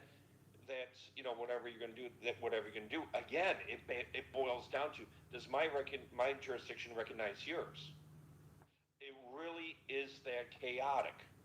It's not like all the lodges agree on Grand Lodge 8 is regular. No, each Grand Lodge decides. It's like Italy, two perfectly regular Grand Lodges. For a long time, England only recognized Grand Lodge Regular of Italy. Didn't recognize Grand Orient. Now they recognize both. The Prince Hall mainly recognizes GLRI. The states mainly recognize GOI, Grand Orient of Italy. Yeah, so we don't always agree on which one we recognize as regular. And it becomes a problem because, well, let's say before they recognize both, well, Ugly says GLRI, but Illinois says GOI. I mean, we're both venerable Grand Lodges. So clearly there's regularity in both, but what's missing? Why is there this discrepancy? Do you see what I'm saying? Yeah, no, well, I mean, I think the recognition side of it will always be a little bit tricky, especially when you start Yeah, getting that's the to point. It's a slippery fish in a lot of ways. it. I mean, it's very each jurisdiction defines it very clearly. Excuse me, sorry, very clearly, but each jurisdiction, I mean, there are conferences that are advisory that aid in this, but they're not binding. They can only suggest, they can only advise. this North American Council of Grand Masters, their recognition committee, that's not binding. It's only advisory. Then you get into questions of clandestine versus irregular and that type of thing. I mean, I think though the kind of the core of the I think the core misconception, which you're absolutely right about, right, is this belief that Freemasonry is the same everywhere, which is Yeah. incredibly. Well, I mean, it also kind of closes you off to some great opportunities because if you do truly think it's the same everywhere, you might not have the same incentives to travel. But once you learn, no, it's not. That can be so fascinating to hear ritual in a different language, even if Not only, yeah. Kristen Webb is or whatever it is. To hear it in the different languages is amazing. Well, not only that, but don't forget these rites were written with different focuses. I mean, Anglo-American Masonry, by and large, I'm talking things that come out of England and America. Um, those rites are far more moralistic. Once you get into Europe, then you're talking more philosophical. And again, these are broad brushstrokes because guys are going to say, well, what about the Scottish Rite down in Louisiana? Well, that's more philosophical, but I'm talking like Preston Webb Rite. But once you get into the continent, once you get into Europe, you've got lodges that work the first 3 degrees of the CBCS, the Rectified Scottish Rite. They actually work the first 3 degrees. You've got the Schroeder/German AFM Rite. Very esoteric. It's very hermetic. I mean, I remember sitting there, without giving away too much. I remember sitting, looking at the first three, man, this almost looks like Martinism. And you do some of the stuff in there over in America, they're going to say that doesn't look like Masonry. On the second degree, they were openly talking about Kabbalistic ideas on the second degree in the German AFA. You'll never see that in the Preston Web. So if you don't travel and see these different rites being worked, you're missing out on very important information, especially for guys who are more philosophically and esoterically inclined. If you stick only to Preston Webb and maybe Scottish Rite on a really good day, you're going to miss such opportunities to see it. And no, you're not going to understand it. But that's when you snuggle up to Brother Secretary and say, yeah, is there a possibility you can email a copy of that degree to me, please?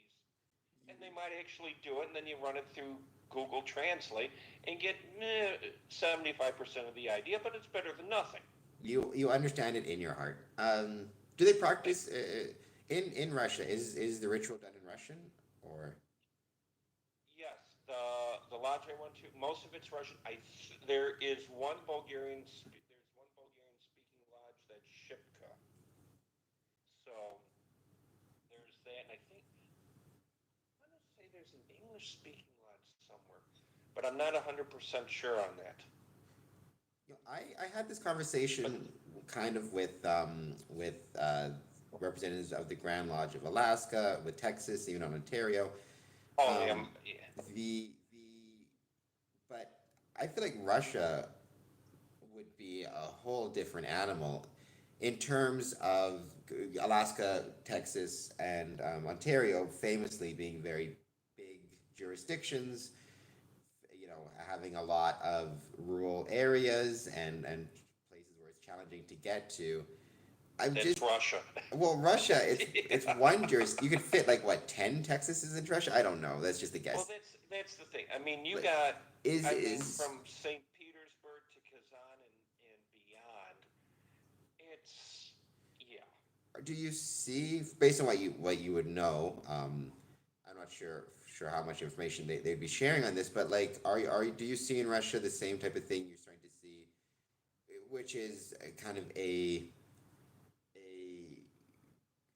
growing number of lodges in like heavily like this do you still see a lot of small town lodges that you have to travel to get to in Russia, like, or is it all going to be more localized in Moscow and the larger cities?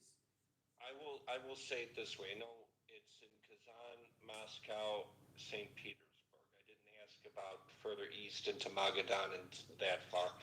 I didn't ask about that because my focus is in St. Petersburg, Moscow, because that's the heart. Because, like I said, my focus is to build the cultural relationship, the brotherhood relationship. Just So I wasn't asking those. So this first trip over, and when I'm talking, because like I said, my thing is, especially at this point in history, my main thrust is to build the bridges. Okay, I mean, I know the basics, roughly 1,500 guys, 50 lodges, roughly. Mike, just Broad thinking, brush strokes, informal number. if you're the Grand Master or you have to travel, I mean, Yeah, you're gonna hop on a plane. just and not leave your jurisdiction. You know, you're still in your jurisdiction at that point. Russia's huge, yeah. So that I mean, but that's part of doing this. I mean, it's you go on there and you see Brother Andre, going here, going there, going, and it looks cool and all, but that's draining work. oh yeah, people don't realize how draining being a Freemason can be. Travel is a big part of that, right? Oh yeah, it's all as I said in the lecture, everybody thinks about the cool factor, but they don't think about the nuts and bolts of it all. No, they don't think about being questioned in an airport for several hours. The um, But yeah, did you notice? So obviously, there's some stuff happening in the world. I don't think we need to go over what's happening in Russia and Ukraine. I think everybody kind of knows the news. But did you find I'm assuming that your airport experience probably had a lot to do with current events and oh heightened yeah, of course. security. Once you were outside of the airport, would you have noticed anything different from your previous visitations or Well, conversations? the GPS was shut down in downtown Moscow, Okay, so that's something. which was really annoying. Once it's okay, it's okay, it's okay, and then your phone starts spinning. It's like, oh, are you kidding me? How did you get around in Russia? Did they have Uber, taxis? Well, they were I mean, you have there's a phone app for taxis. The subway. The subway is amazing. The train system. It's beautiful, and every station is different. You've seen photographs of like one or two. No, but these are works of art. So and it runs on time. It's neat. It's clean. I didn't see any what do you call it? I didn't see litter. So subway, I good mean, way to travel and Subway's the way to go. although I And will I'm not talking the sandwiches, huh? well, Subway sandwiches are great too. Let's maybe get a sponsorship out of this whole thing. Oh, He caught it. Peter But Kuzmov was just saying we can play in English. I'm guessing Peter's Lodge does English ritual. Um, yeah, the so I guess I do want to kind of go back to you actively sought out through Facebook, not me per se, but podcasts, and you actively sought out a chance to discuss your experiences in Russia and Russian Freemasonry. yeah. And I kind of tried to touch on that a little bit in terms of the misconceptions and but it seems like you're concerned, or I guess what is it about what you kind of been hearing or seeing Okay. that concerns you either in the social media sphere with Freemasons, that's or just maybe just what you're hearing and seeing, just even where you are now in terms of these relationships. Well, what concerned me on social media, and my initial concern did get hashed out and everything got settled, so that got done. So, and that had a happy ending, actually. But by and large, what I see in the social media, I see a lot of polarization on the Masonic web pages. Russia's just kind of where I went, done, you know, and that's where I finally said, okay, this has got to get addressed. It's really two things. Number one, it's that unity and uniformity. A lot of guys don't understand that. You know, I have noticed that there's a sizable amount of intolerance towards other forms of masonry and other customs, and other informal customs and tolerations that are anathema in one part of the world, but they slide in others. Okay, that was one thing. And then the other thing is profane politics is starting to bleed into Masonry. And you can see it on the social media. And that's where I just got cooked. I'm done. I'm fed up. And it goes back to the whole thing of Masonry is the one place we can hang our guns outside the door and come in and just be normal guys. Everybody, well, I'm an esoteric Mason. Well, if you're an esoteric Mason, then you would know this principle. Oh, well, Masonry is this. No, it boils down to brotherhood. Everything boils down to brotherhood. If it's a fraternity, doesn't matter if it's Freemasonry, Martinism, Alukoan, Rosicrucian, name your flavor. Brotherhood is an extremely important aspect. And in Masonry, it's central. And that's been eroded heavily, and it's been allowed to be eroded. And um, I hate, how do you say, this is a form of bigotry. We can't allow profane politics into our lodges. What goes on outside there, that goes on outside here. You're my brother. You're a brother. I did this. You're Preston Webb. You know what the implications of the obligation are. It doesn't say, well, unless if there's a war, or unless if it's cool, or unless if it. No. A brother is a brother. As long as there's regularity and recognition there's a brother. And I would even go so far as to say, even if there's no recognition, but there's regularity. Whether we sit in that lodge or do Masonic things, we cannot. Clearly, we can't break our obligations. We still have to have a certain love towards that brother. You know, this is all based on what? Brotherly love, relief, and truth. And if the stuff that's going on faith, I've seen horrible things accused of the Grand Master of Russia. He was accused of participating in genocide by a brother. This is not brotherly love. And I'll go one step further. If because you'll see this on Facebook, oh, we should not be recognizing, we shouldn't be doing this because of the war. We're going to cut recognition because of a war? Really? What about no politics? If the Masons aren't doing it, why are we punishing the Masons? What happened in World War II? One of the, because I was just talking about this over here. And this is from an older brother I got. He said, ugly cut recognition with Germany. And what happened? All the German Masons were killed, imprisoned, everything. So who did it help among our brethren? Same thing now. We should learn from these things. We cut recognition with Russia. What's going to do? What if this blows into something huge? Brother, how brothers ask for help. We can do it. Ignore him. Oh, he's a Russian. We're not going to help. Not a Ukrainian. Not going to help. I don't like this side. I don't like that side. Oh, I'm not going to help. No. This is why we abstain from politics. Oh, we see that ask for help. Doesn't matter. Russian, Ukrainian, American, Greek, Serb, whatever. We help. Well, it's kind of a fascinating question in and of itself, right? It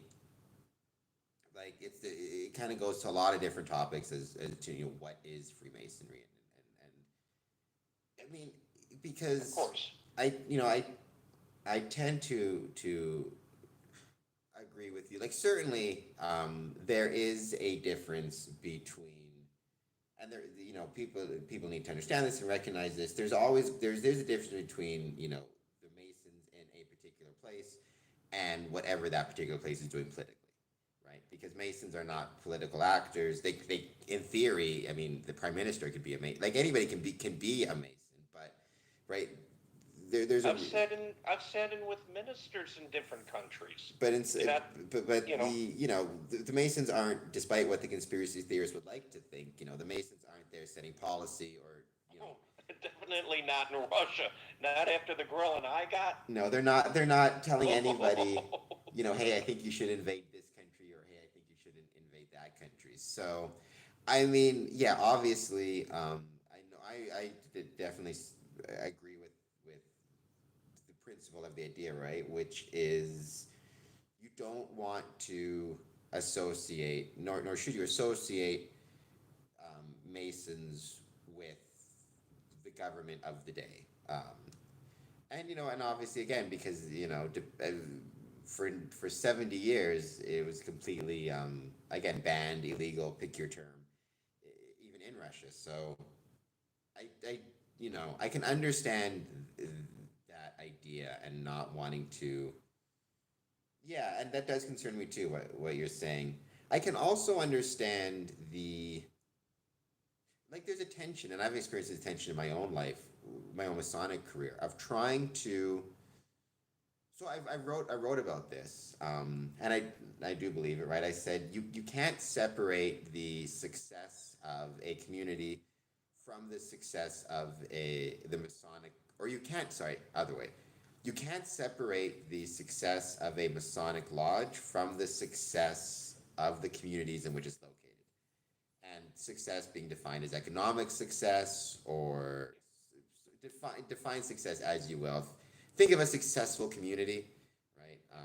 But part of that, to me, inherently means there's going to be a certain level of political involvement, kind of by default. So, for example, maybe you're in a town that's having struggles with its local economy.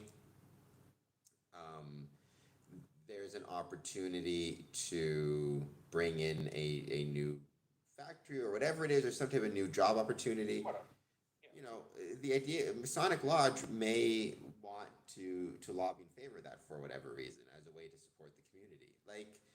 But then is that getting too far political? It's tricky. I do sometimes think there's a tendency for Masons to become so insular out of a fear of becoming political that they start to kind of treat themselves as an island unto themselves. It's a strange balance to find, but you got to kind of find that balance, I think, because and you may disagree. I know you probably know more about this than I do. I think one of the biggest mistakes Freemasonry made in the 60s and 70s is kind of becoming more insular and less community engaged, I think.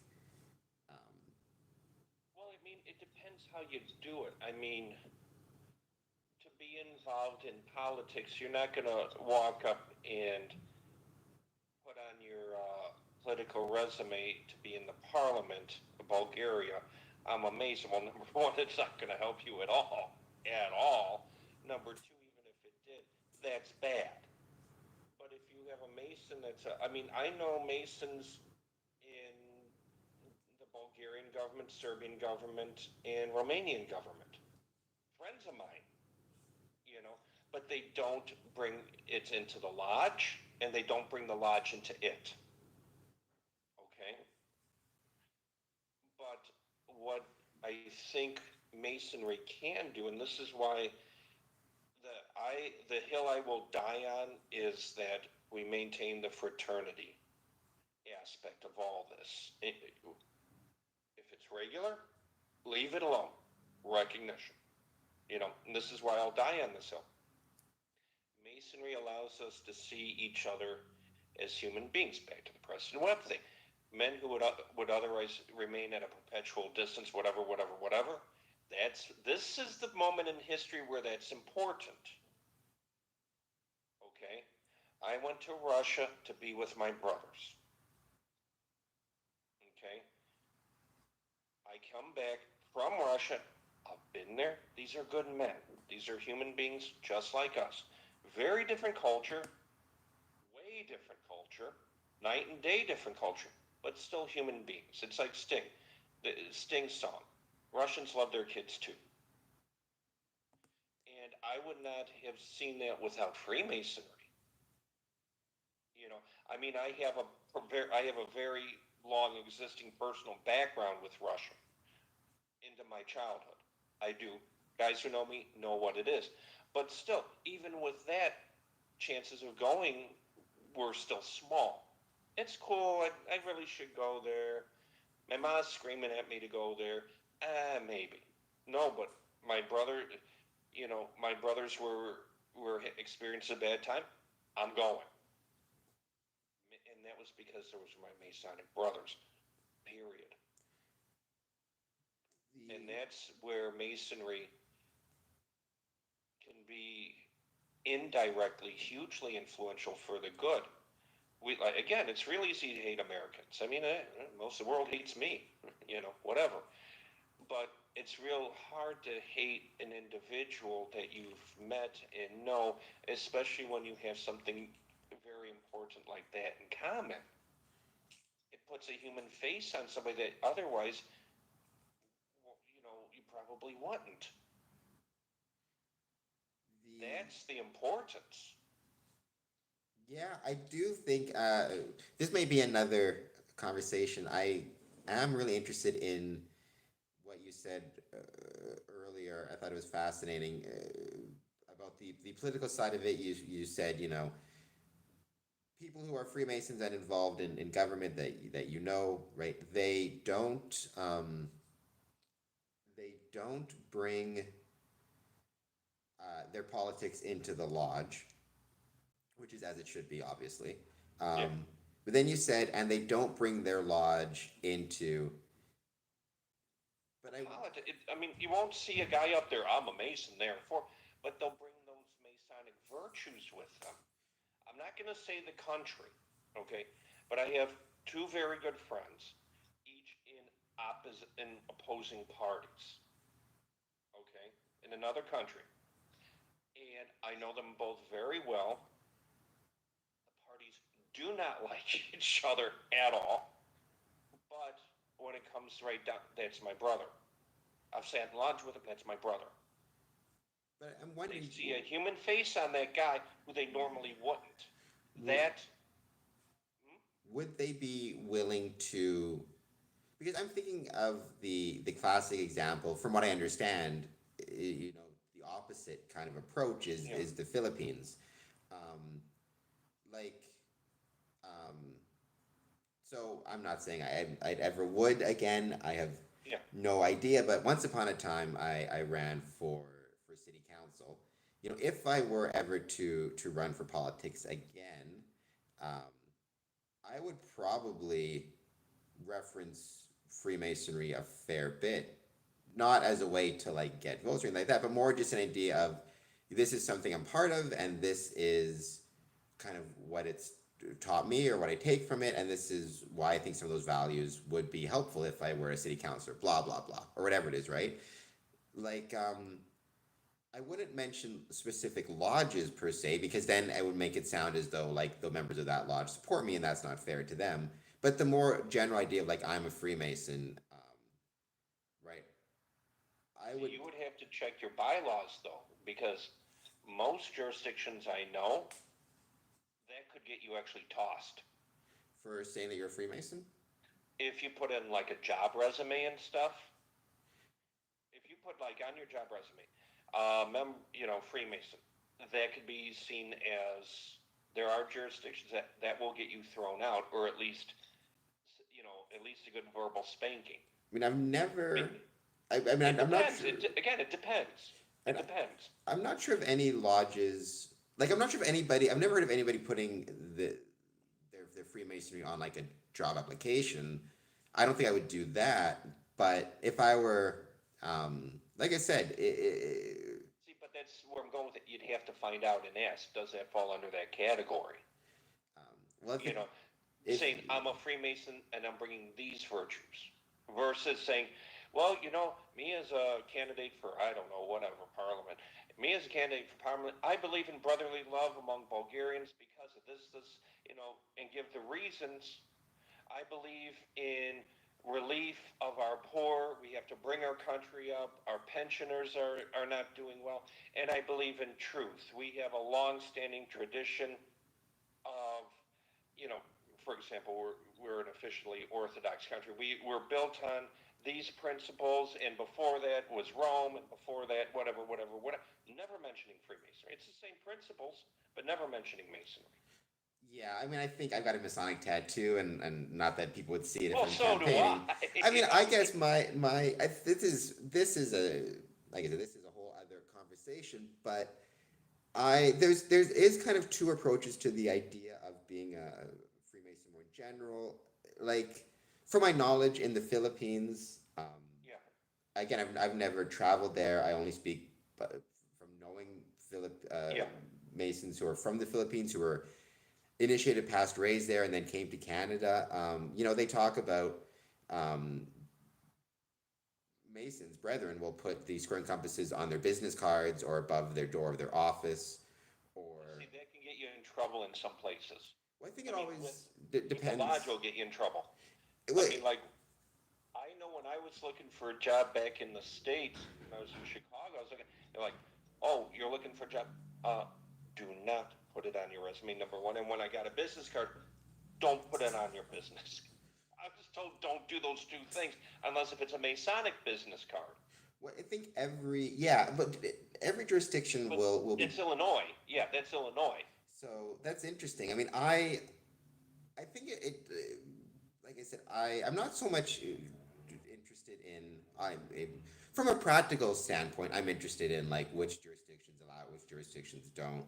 Um, but more from a philosophical premise. Oh, from a philosophical premise, this is a different question. I'm very interested in the question of. I mean, I think it's obvious from my position, the unless there is, a you're part of a country, or you're somewhere where admitting to being a Freemason could cause, damage to you or your family, or somehow.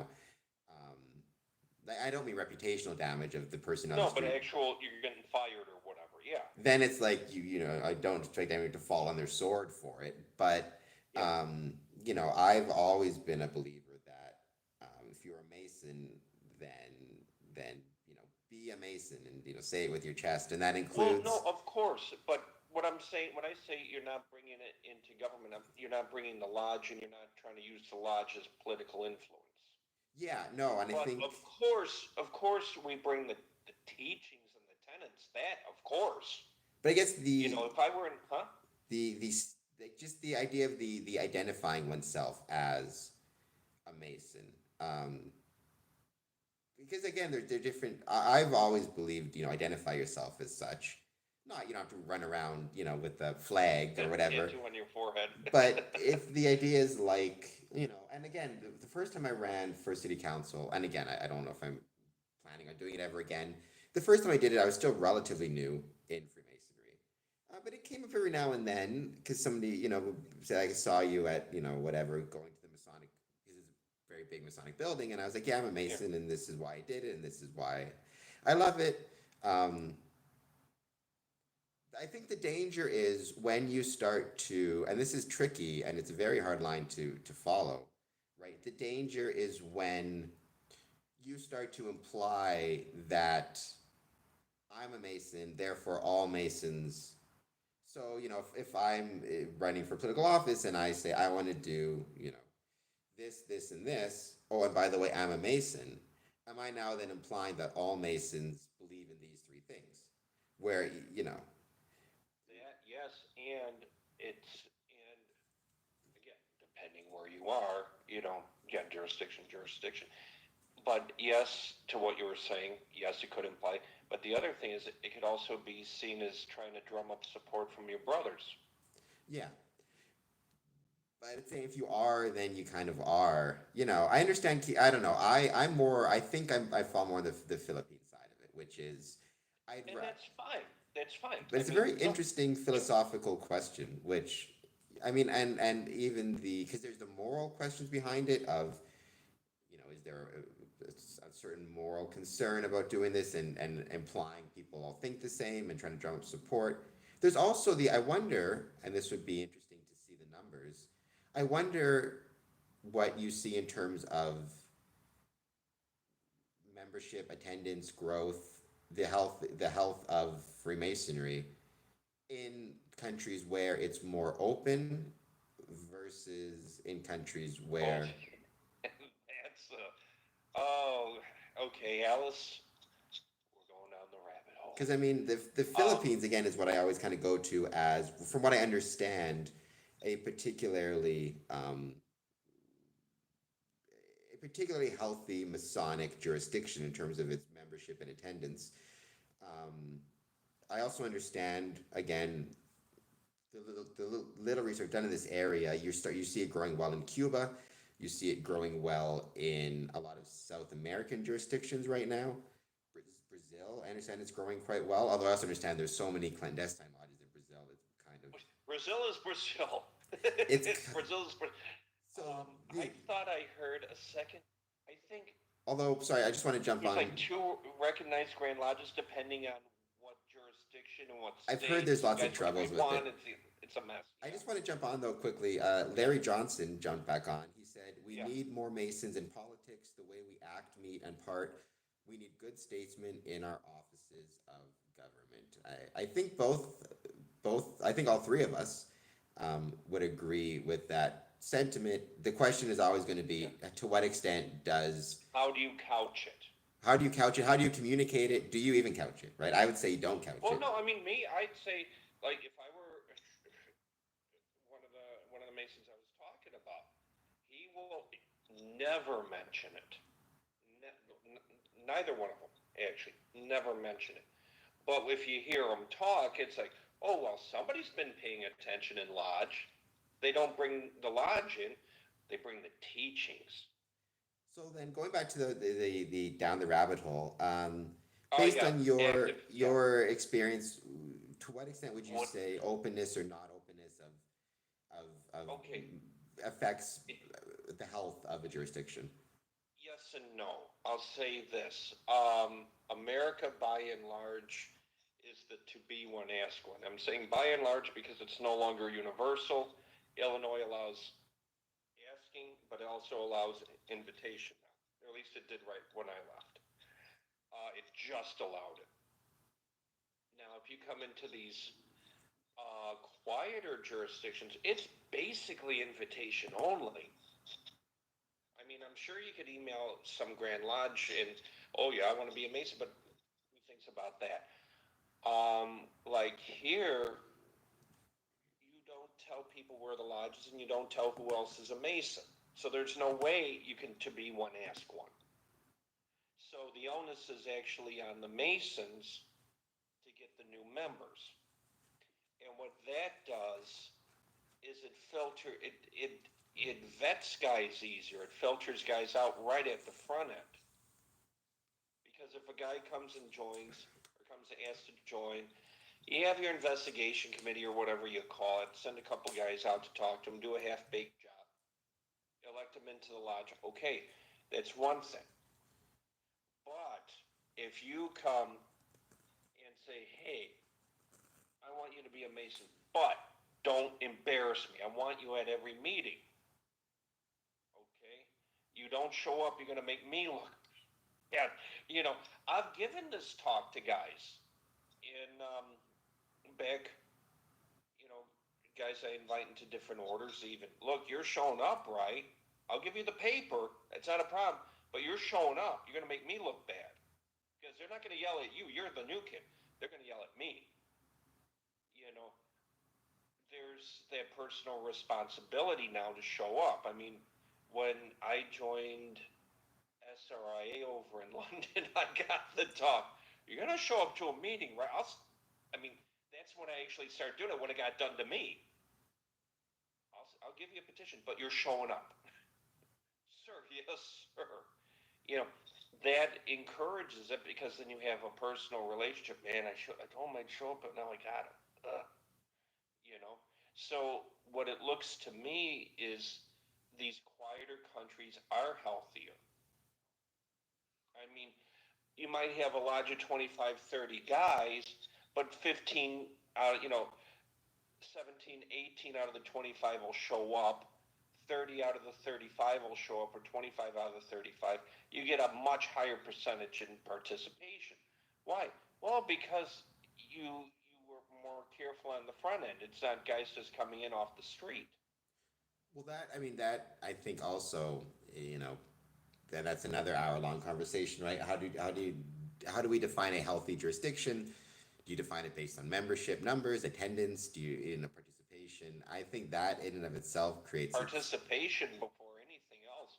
Because here's the thing: you have numbers. I mean, I saw on Facebook the other day. How can we help masonry survive? Why does it have to survive? Not to be Ebenezer Scrooge. If it better die, then it better do it and decrease the surplus population. I'm not going in that direction, but orders die for reasons.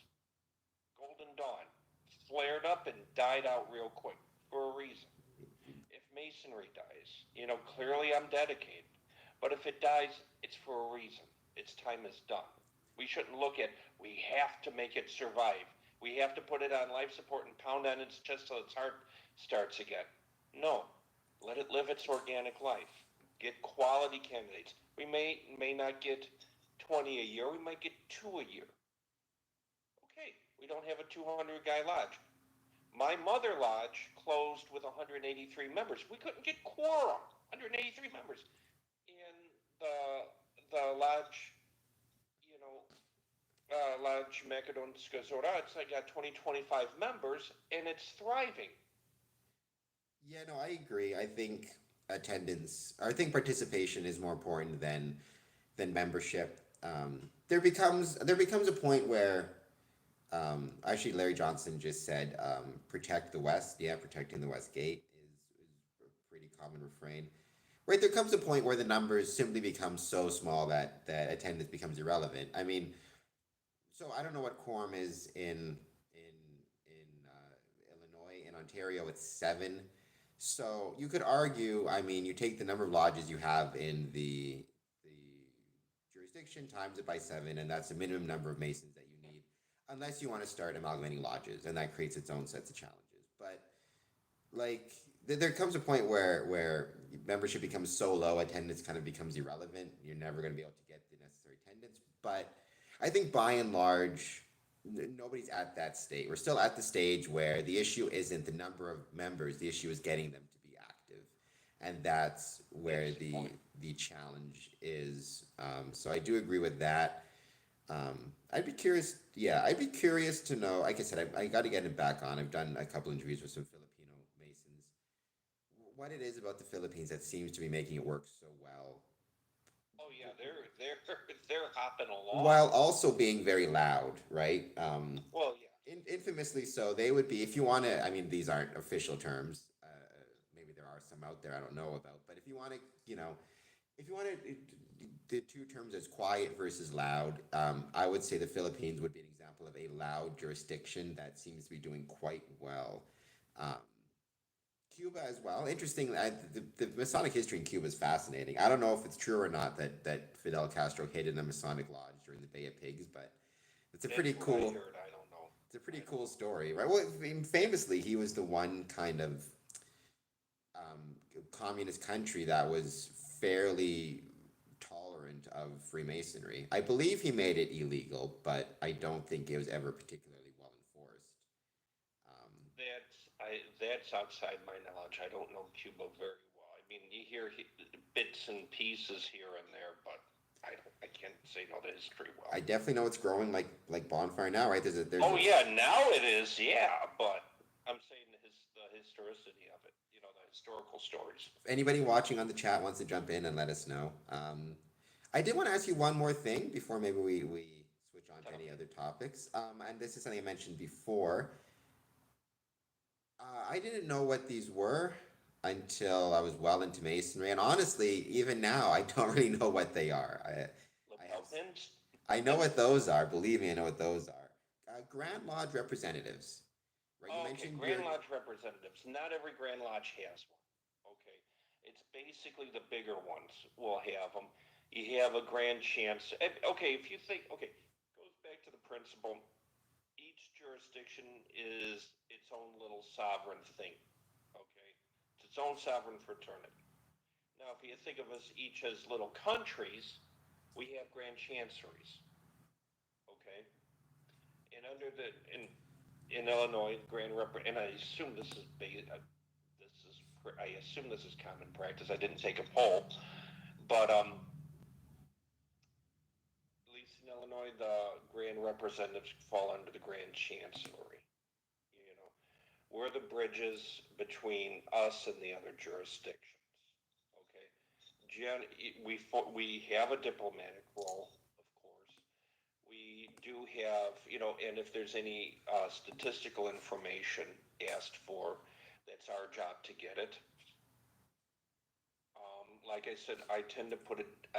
My spin, since I'm in Europe, is far more the diplo. I mean, if I'm asked, I get it, but my thrust is the diplomatic, and my real strong focus is the fraternal side of it, to maintain those what I consider important informational bridge.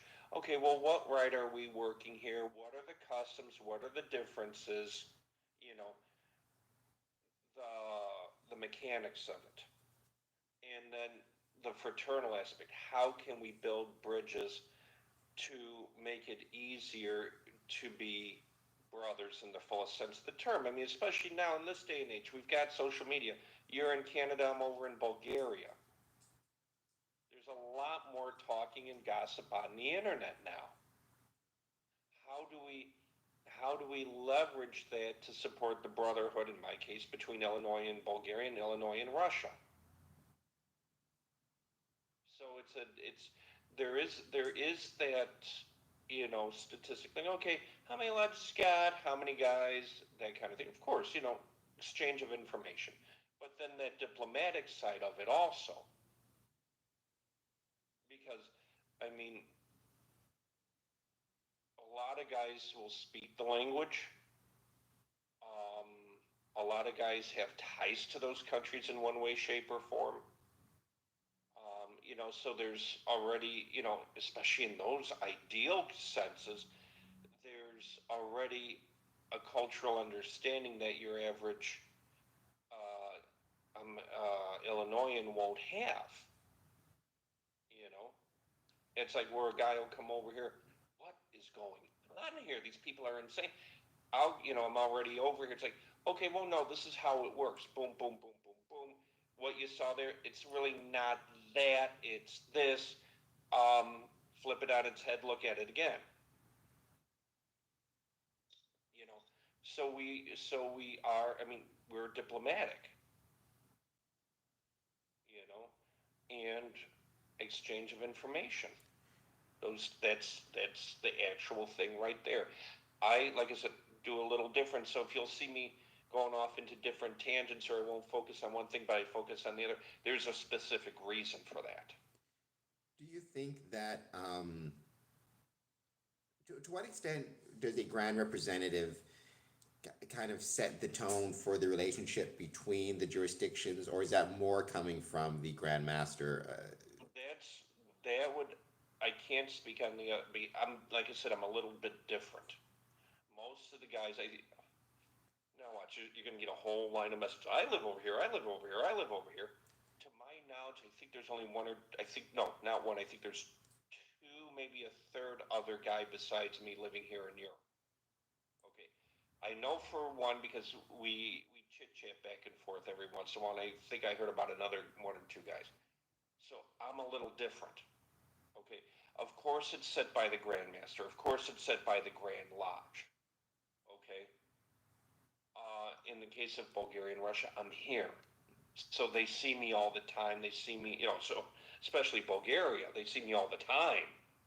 You know, Russia sees me a lot more than they see the other Masons because I'm over here. I'm in communication.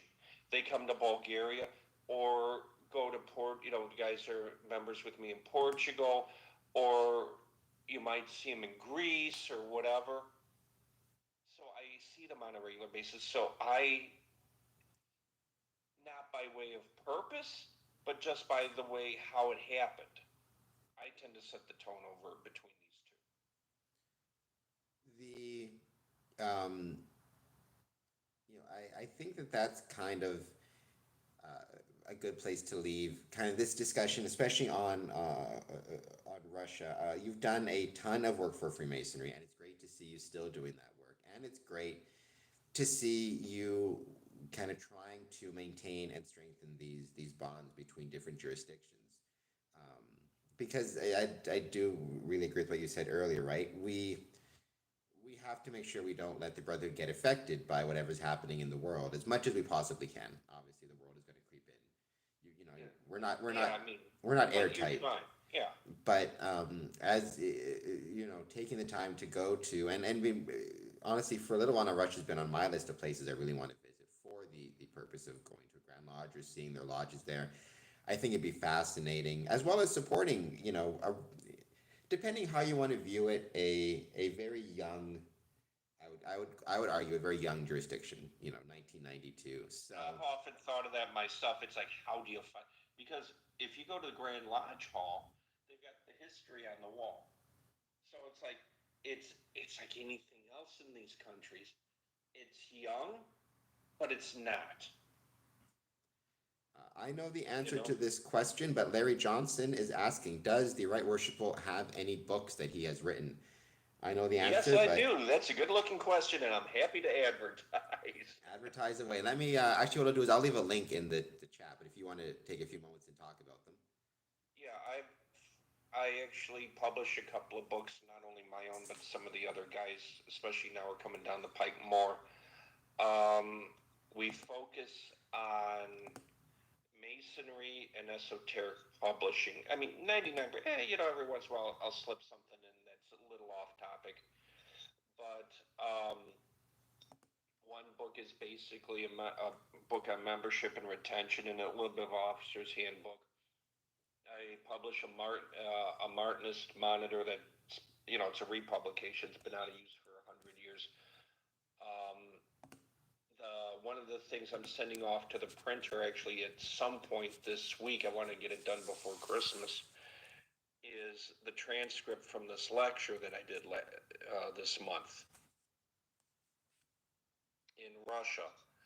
Um, so I do publish Masonic books, but they lean towards esoteric, but not strictly speaking. And then there's some other things that get brought in there. But yes, I do publish my own and others. Um, Two of those books, I've given the Russian, and if there's Russian brothers listening, they'll be interested in this. My membership and retention book and the transcript of that lecture I gave, those I gave the publication rights of the Russian translation over to the Grand Lodge of Russia. That'd be So that was my gift to them. that would be really, really cool to actually see like your work written in different languages in Russian and stuff. Well, That'd be really fun. I have it. I mean, the one book's been translated into Italian. The other one's been translated into Bulgarian, and it's getting retranslated. It's also been translated into Serbian. I gave the publication this. That's a weird setup. I gave it to one lodge in particular. Here, it's not. It's being translated for public sale, but here's the English. Translate it yourself. It's free for your members to one lodge. Um, so it's being translated into Serbian at this point. And I know the Spanish one's coming along as well. Um, so and somebody sent me a request for some other language. I don't remember what it was though. So no, that membership and retention book is getting translated into. It's been and is getting. My authors, some are like I'm peer reviewed. I'm a peer reviewed author and an associate member of the European Society for the Study of Western Esotericism. Emiliano Bartolozzi, he's peer reviewed. Mike Osborne. His is in layout right now, being laid out. You know, the physicality of the book. I believe he's been peer reviewed. So our authors are good. The author of the poetry book, he won an award for one of those poems. So we're focusing on quality authors. There's a lot of really good poems out there, Masonic poems as well. On a side note, um, so I did leave in the chat a link to an interview with Square Magazine where you talk about they do one of your book reviews, and That's the membership and retention one, yeah. so that's and Larry Johnson says thank you. Check that out. But yes, a great author and membership retention, right? That and I like how you know, I like how you divide those up because membership and retention are not the same thing. Freemasonry probably has the greatest retention rates in the world, to be honest, because once you join, especially if you're a life member, you're a member for 50, 60 years. But I think most people understand, at least intuitively, that it's not the same as retention. Just No. a life member that you don't see. You know, I feel like you might know. You seem to be a well-traveled fellow. I'm going to ask you this question just out of nowhere.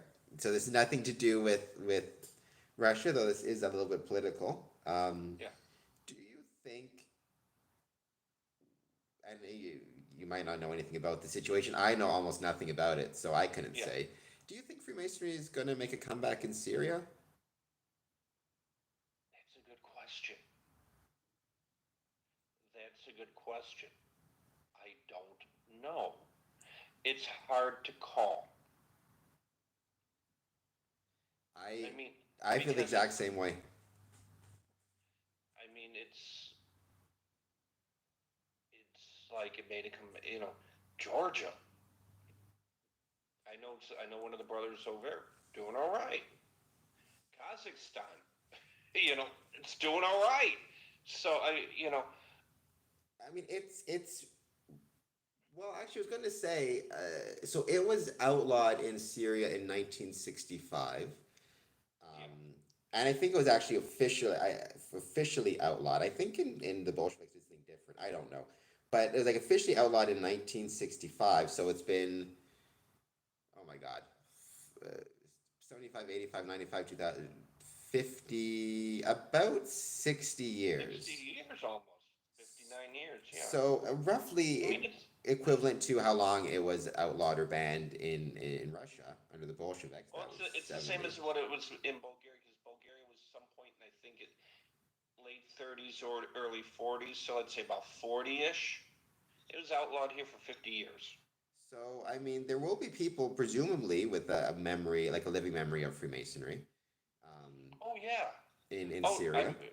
once one of the very slow burn projects I have, um, because one of the big hard parts is getting all the documentation from before communism. That's the problem. The actual original charter of this one lodge got lost, and it's at the Ministry of Culture somewhere.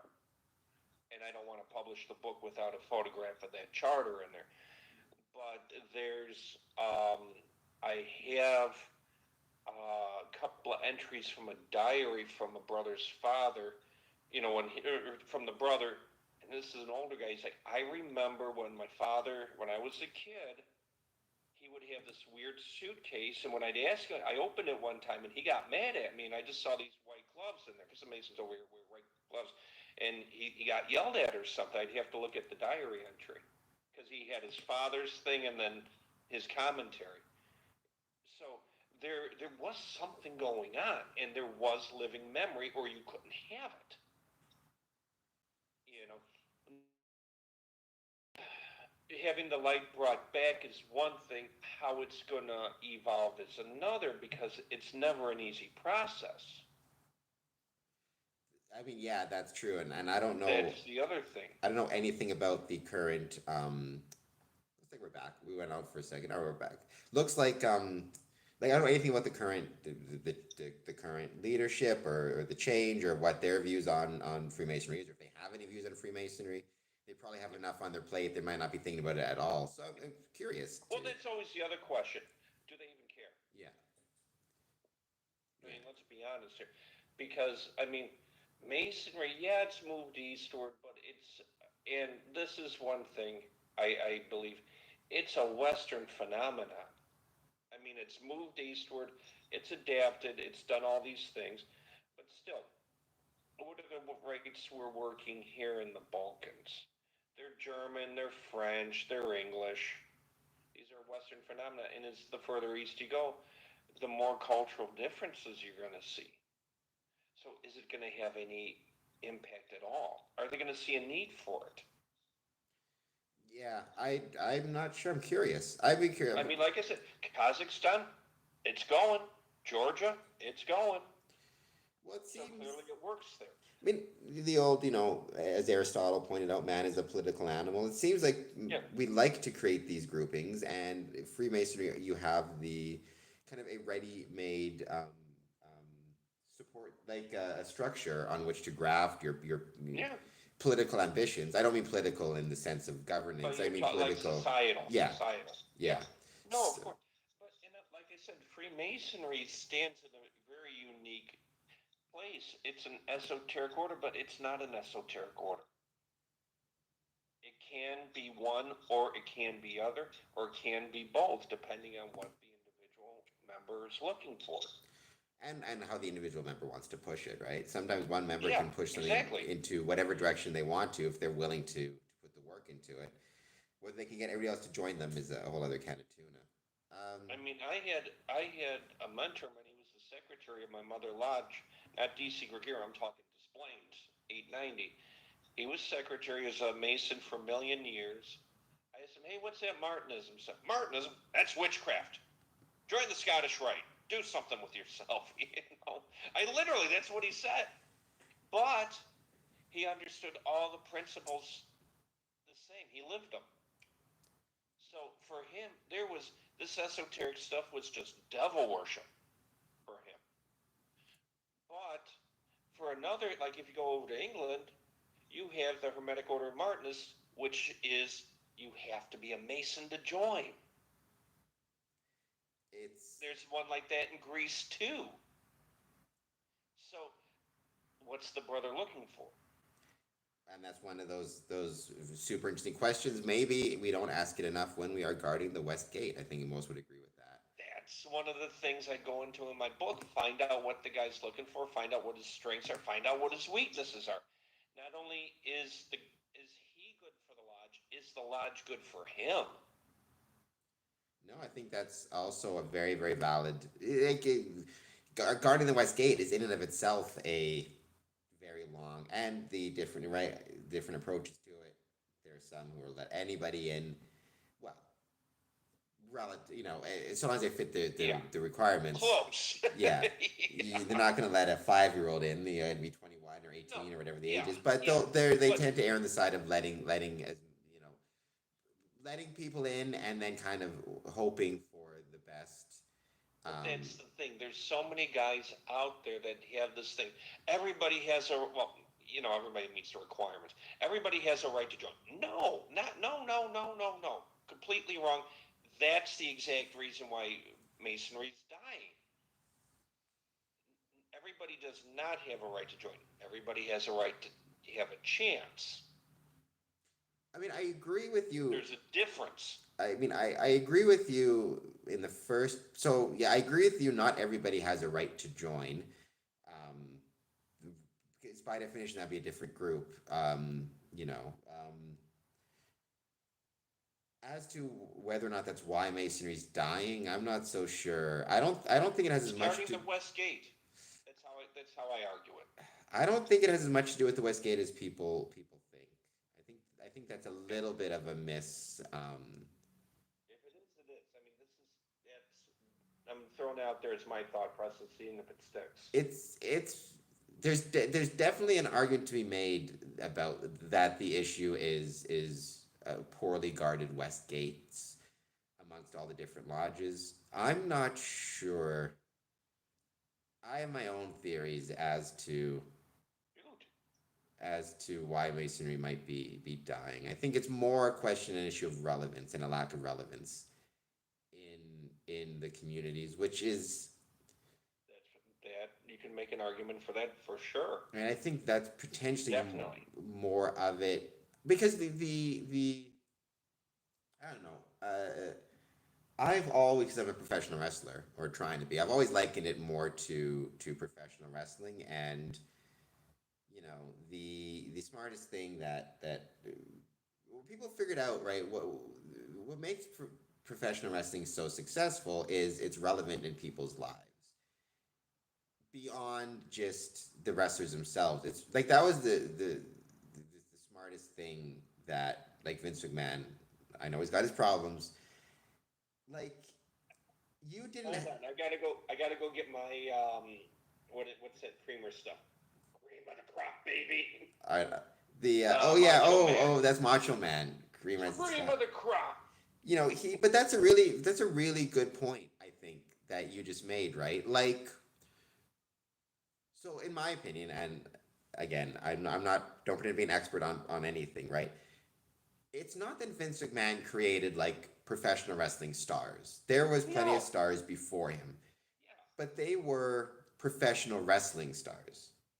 If you weren't a wrestling fan, you didn't they weren't relevant to you. You weren't, Yeah. you weren't running around quoting like Jim Landos or George Hackenschmidt, right? If you were a wrestling fan, you Yeah. knew who they were and you cared. But Vince McMahon, I think, and other people, Vince was the first to really understand, like, no, we can make this relevant. We can make not wrestling stars. We can just make stars. We can make this relevant to people who have no interest in wrestling. They're interested in, so example, they're interested in money. So maybe they're the mayor of a town. The town wants to host WrestleMania. It wants to host special events because it knows that will matter to the community. The community will care, right? Like in 19, I used to know the date. In May of 1921, they broke ground at the Windsor, where the current Windsor Masonic Temple is. They did the Yeah. shovel ceremony, right? And that's a beautiful temple, by the way. It I've been in it. is. I agree. And they had thousands of people, according to the newspaper, there to watch them break the ground, right? Most of those weren't Masons.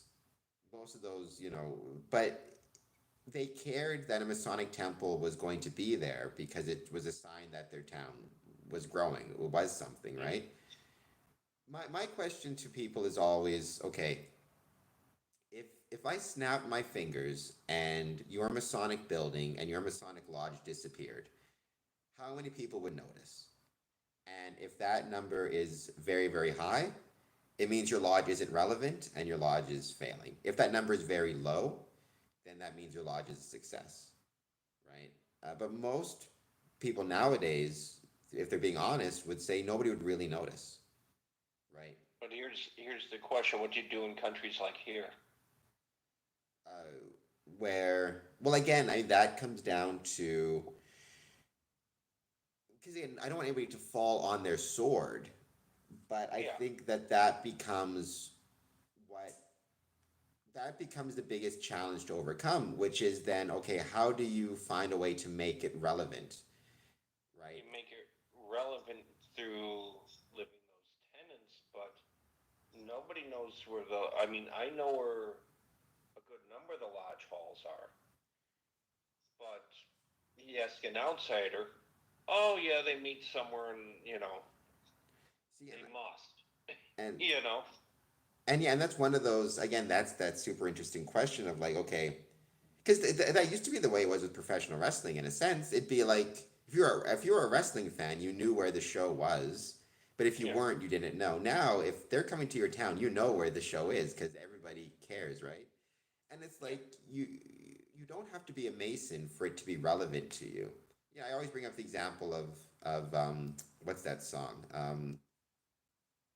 Oh my God, Copperhead Road, Yes. Yes. Yes.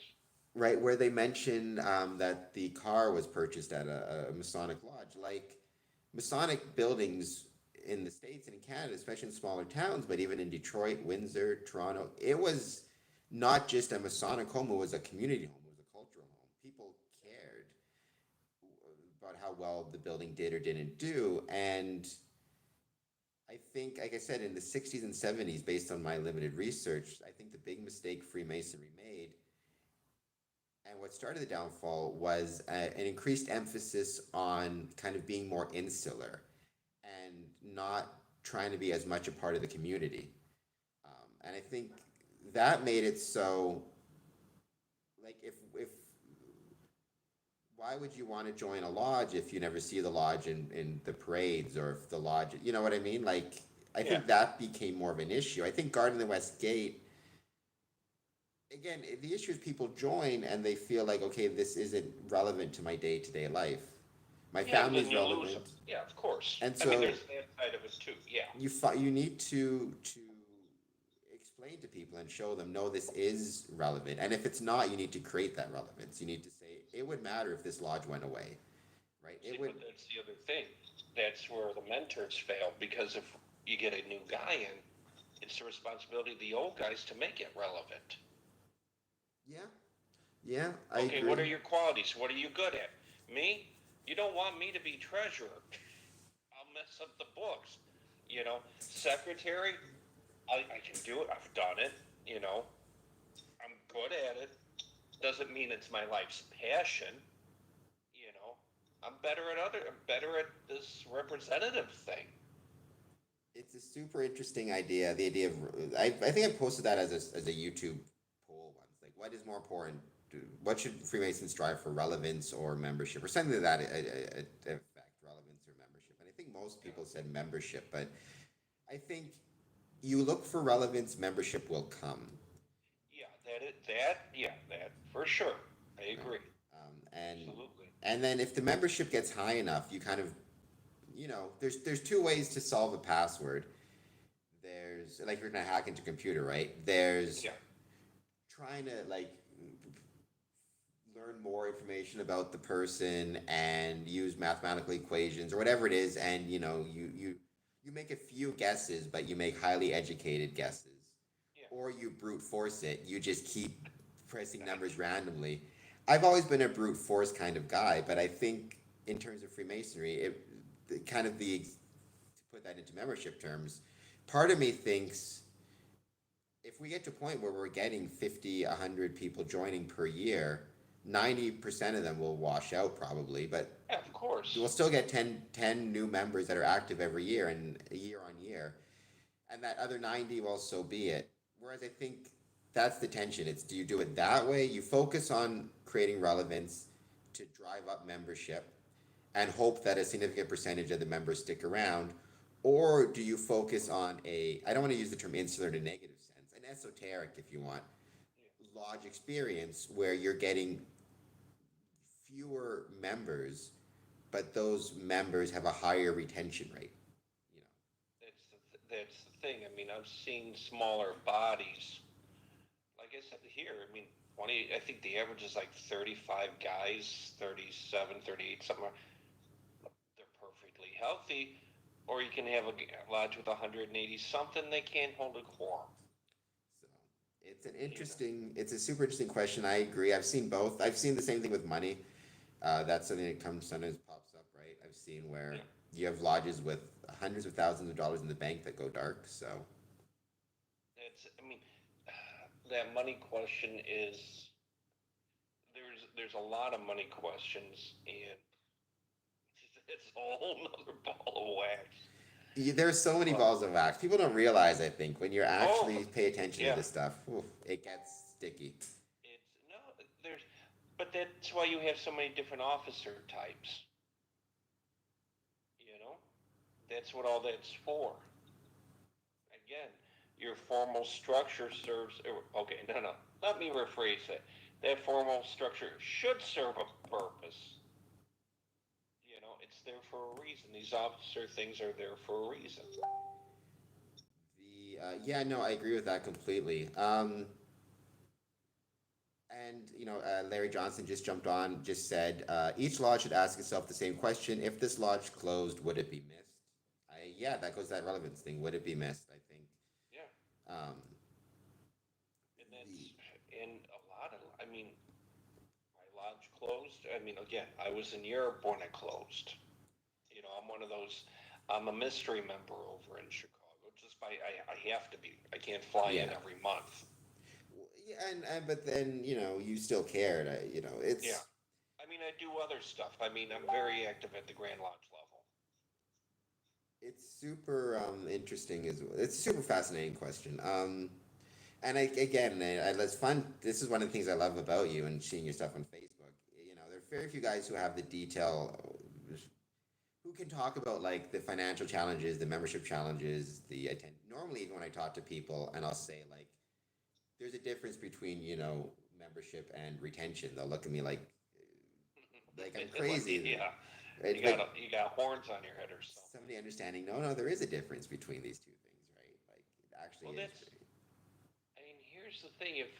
And this is where social media has done no favors to anybody. If we would actually sit down and talk and discuss like normal people and not discuss in the politically correct sense of the term, which really translates into a cat fight online or a flame war, you know. Oh no, The it's internet has not done anything good in that regard. the internet has done some very good things, but you're right, it's done Oh some yeah. very bad things, and that's one of them for sure. I mean, I mean, where we have a chance of educate. I mean, obviously, international masonry is my, at least within Freemasonry, that's my focus. That education. You have no idea how many times. Oh, you're clandestine, or you don't go. You haven't shown it. How do you? The way you talk, you must have been to lodge in years. And I'll mess with people on this one just to see where it goes.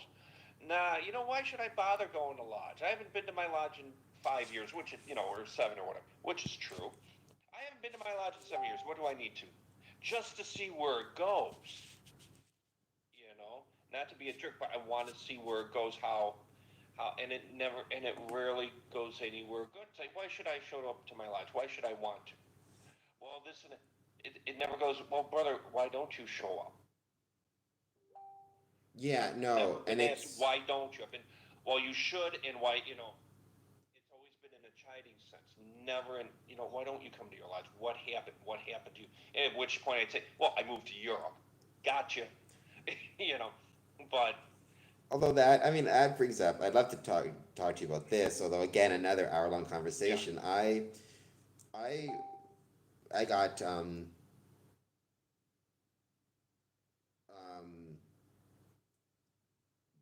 kind of slapped down by Grand Lodge. They wouldn't let it go forward. But I brought yeah. forward a motion in my lodge to suspend for non-attendance.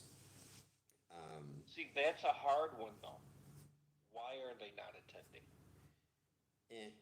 I mean, my philosophy on I that mean, you is, over here, if you better show up. If you don't show up, you have to excuse yourself.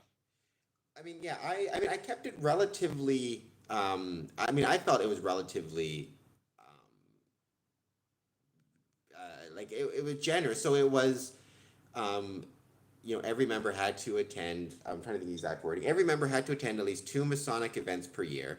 So events could include Yeah, practices or could include, whatever. we Yeah, made it very, very broad, and then we yeah, put in exceptions for if you're on active military service, um, if you live outside a certain radius, so you live outside of 100 kilometers or something to that effect. And there's another one if you're ill. But on all three of those, we also made it the members' responsibility to inform the lodge, right? So we yeah. said like, Which is you'll see a lot of that in Europe. right? So You'll see that where you have to call in sick essentially. and that was but anyways, they said we're not going to approve it even if it goes through.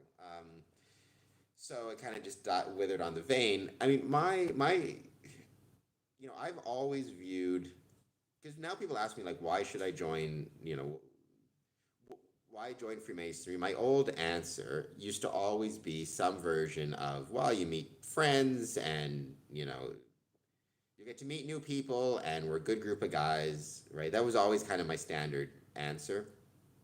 And I switched it and now I say, you get nothing from Freemasonry except for the opportunity to make the world a better place. Um, That's how I answer. What's Masonry? It's a fraternity and a mentoring system. So that if nothing else, the Americans are good for taglines. It makes good men better.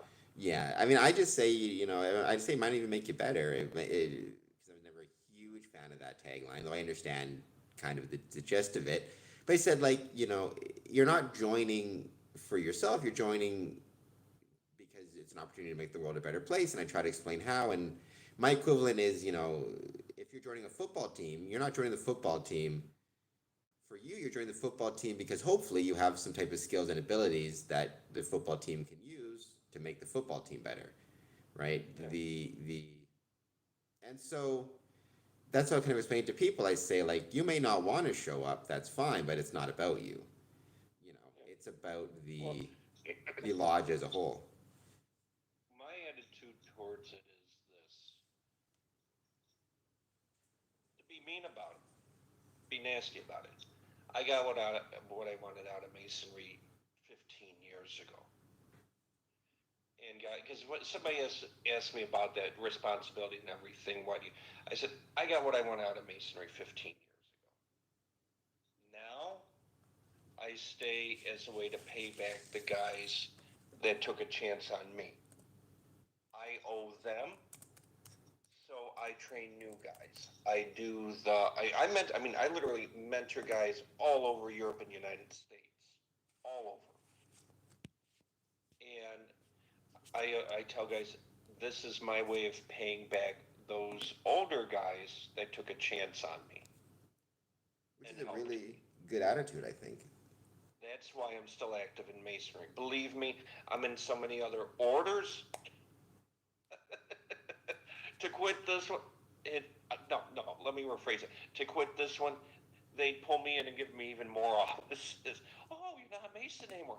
Hey, would you take a look at that? We need, can you wear a second, maybe a third hat? Oh, no, but I mean, I'm being a jerk about it, but that's the reality.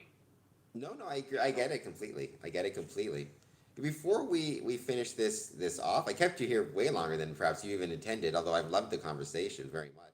oh, we can do this again. I don't care. Oh, it's been wonderful. I mean, you called me at like I said, you probably thought I was joking. I wasn't. I mean, I literally pulled in from Belgrade, and I'm going to Istanbul in the morning. You are a busy, Oh, my busy car. man.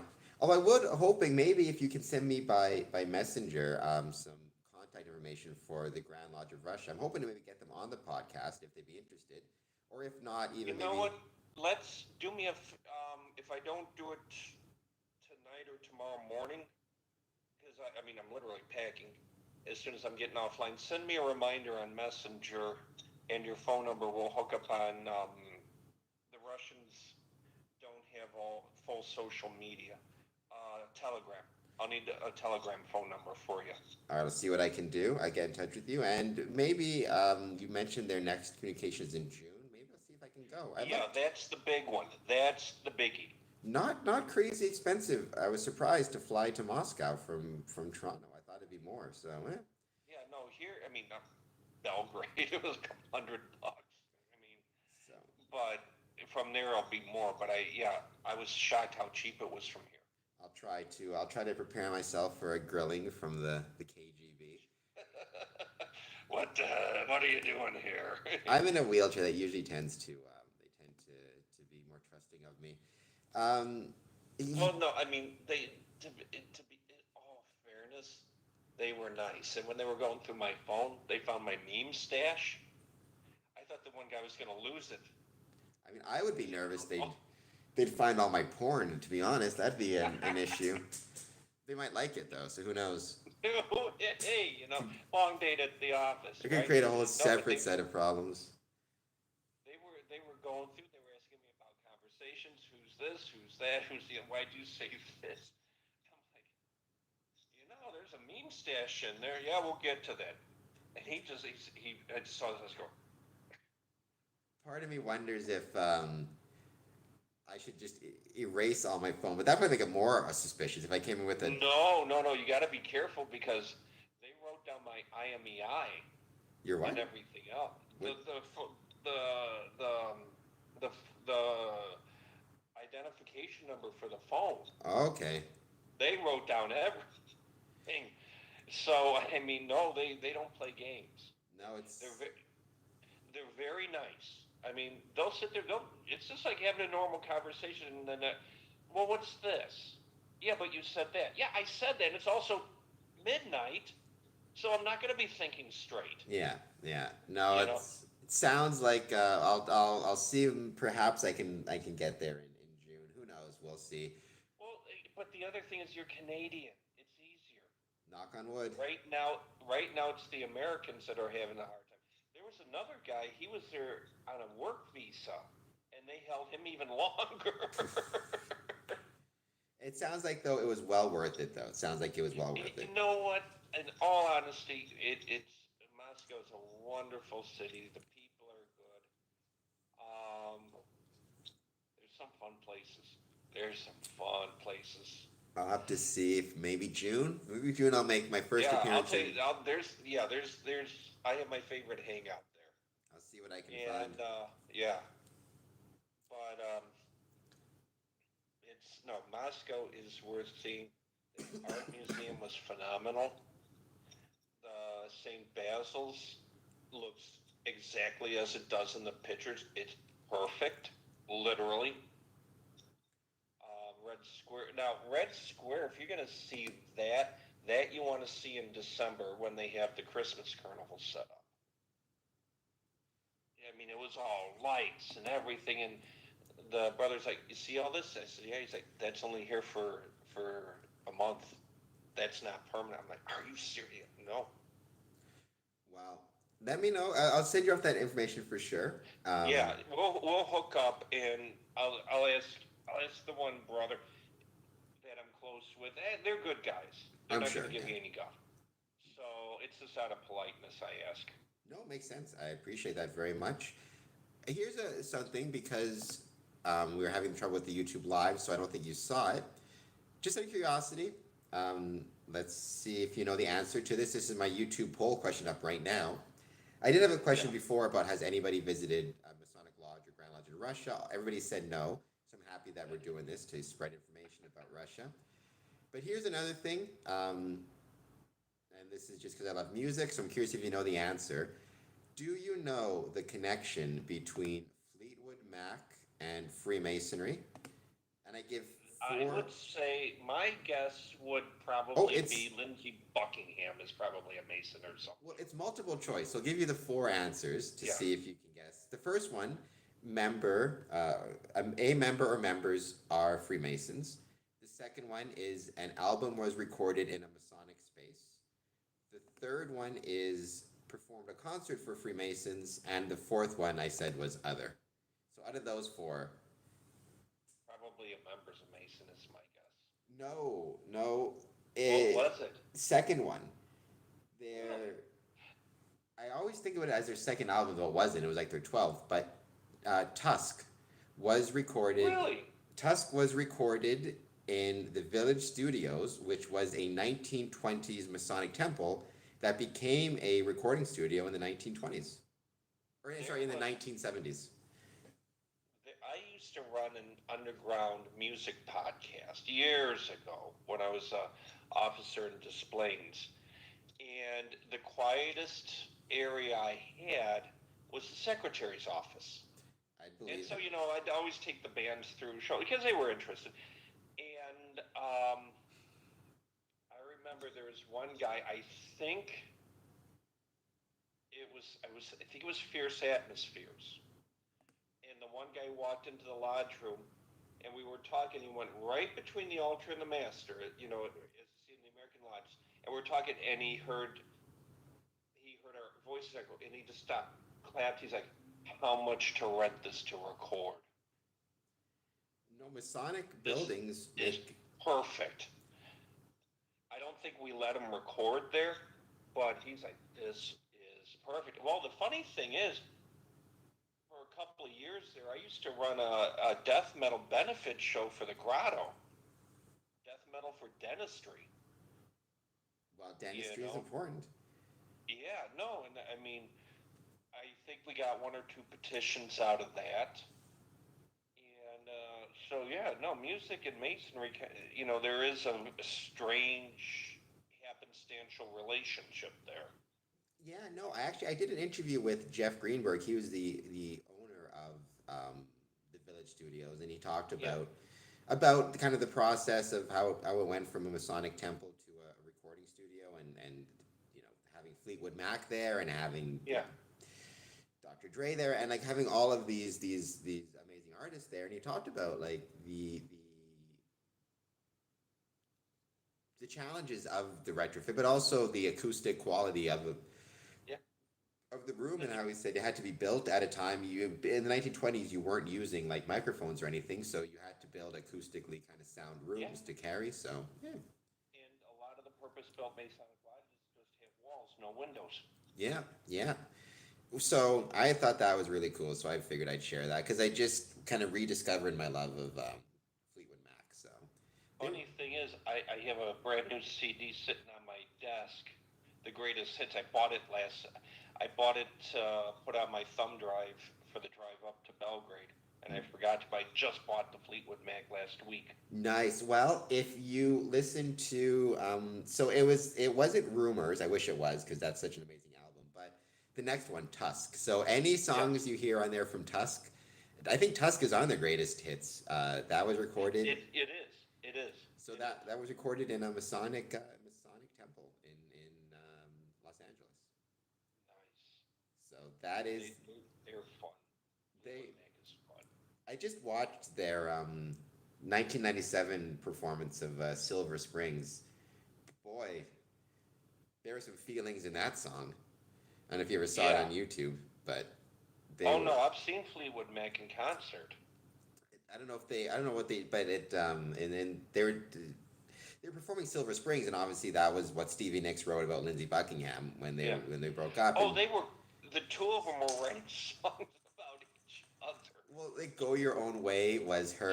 her. It was Yeah. him like giving her the finger, and then she wrote "Silver Yeah. Springs," and she's just as she's singing it, she's just staring daggers at him, and he's looking at her.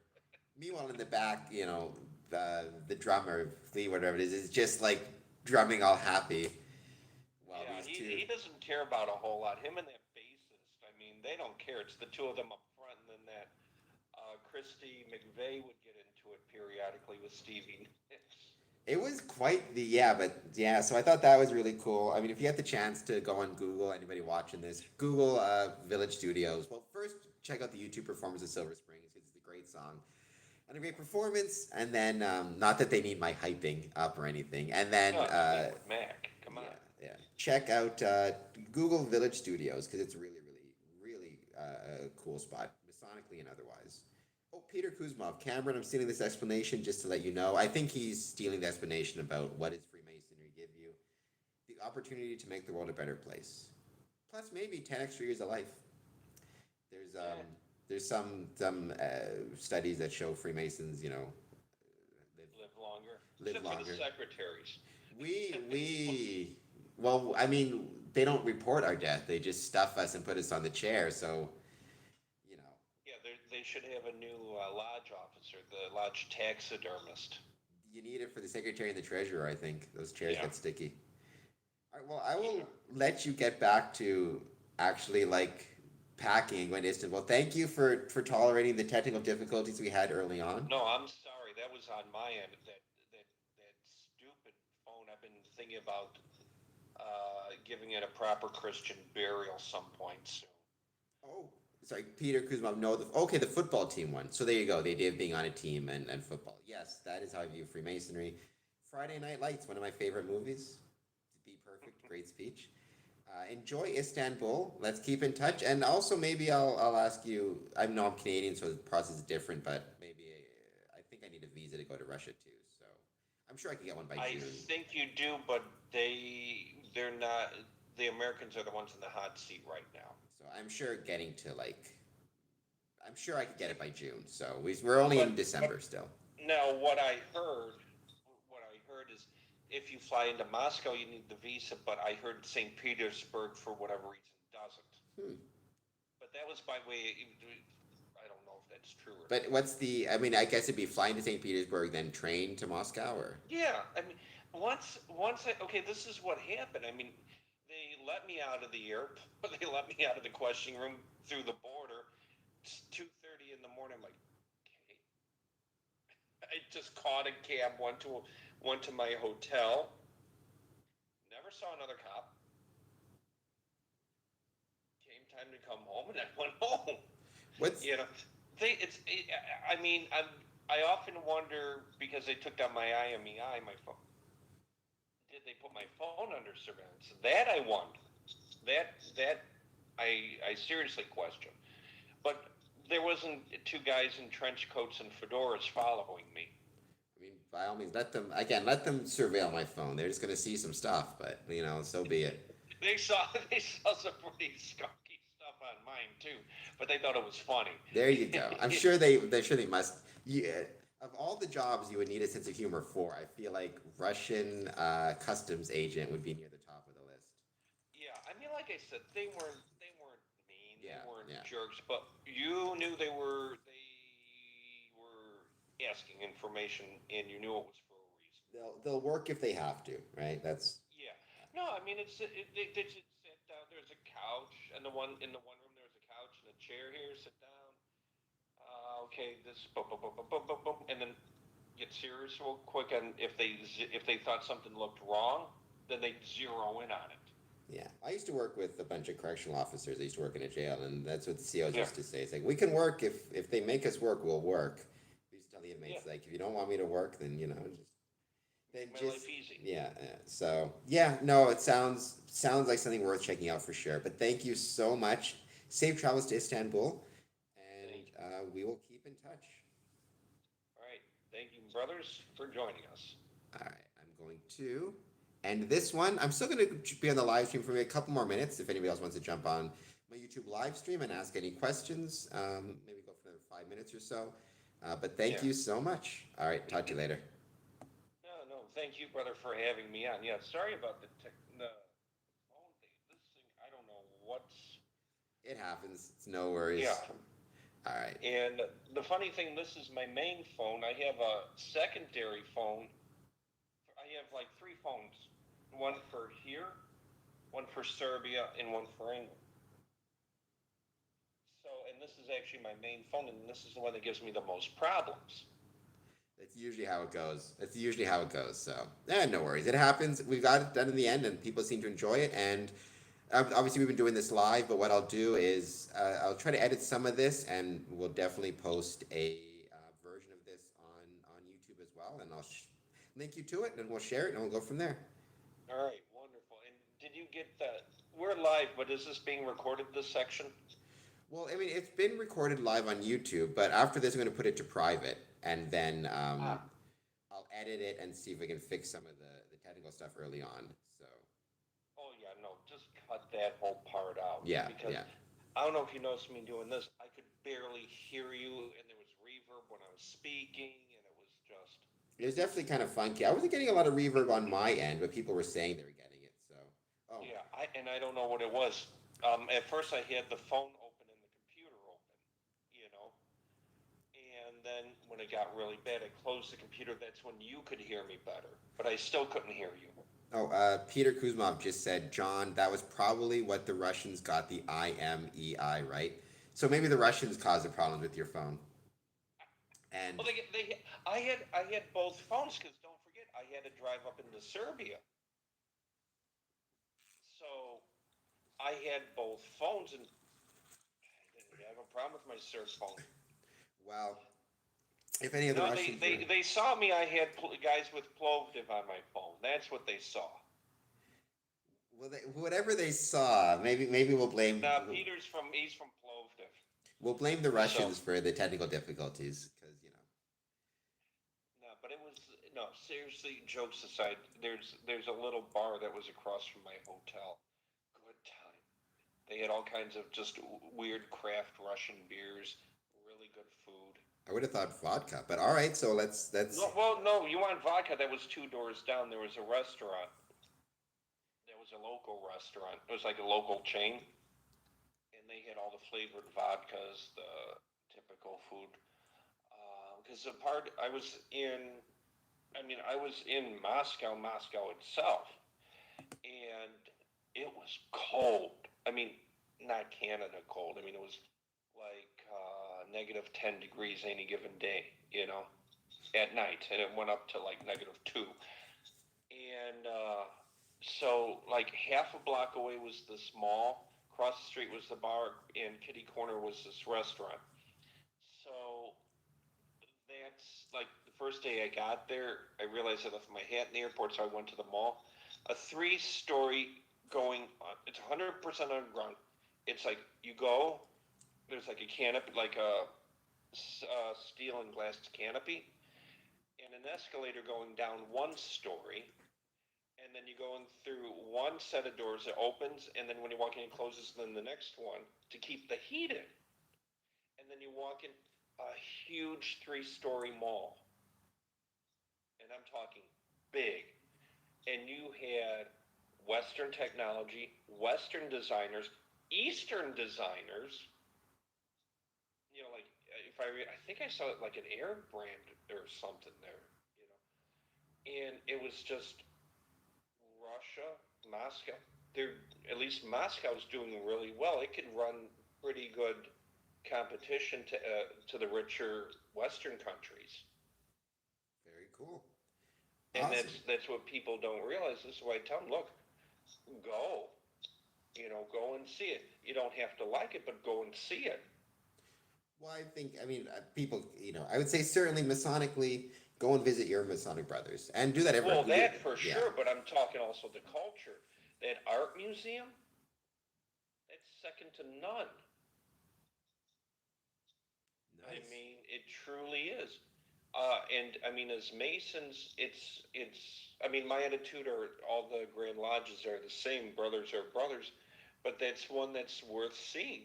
Like I said, it has a true Memphis Mizraim, one to whatever they're ending it with. No, I mean, it's like I said, it's been on my list, as has Grand Lodge of Ukraine, as has Israel, as has Thailand. I really want to go to the as I heard, Bangkok. Freemasonry is really, really cool. So there's a lot that's on my list. Japan.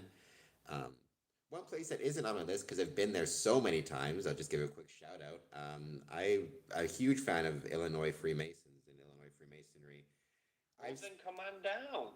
I've spent a ton of time in Chicago, and actually, I most of my Masonic experiences are either in Jefferson Masonic Temple Okay. or Glenview Masonic Okay. Temple. Yeah. So I know you're not there anymore, but I just want to give a shout out. I always say No, no, that no. Chicago and Glenview are kind of two places that I consider kind of part of the makeup of who I am because I spend so much time there. So shout out to them. Oh, I understand that. I mean, it's like I have three phones for a reason. You know, Oh no, I mean, I just got a new car. Okay, and in the old one I had it too, but I go up so often. I go to Belgrade so often. You've been in Illinois, an I-passes yeah, for the car. yeah. I've got the Serbian version in my Oh, car. I mean, I know the immigration officers at the border.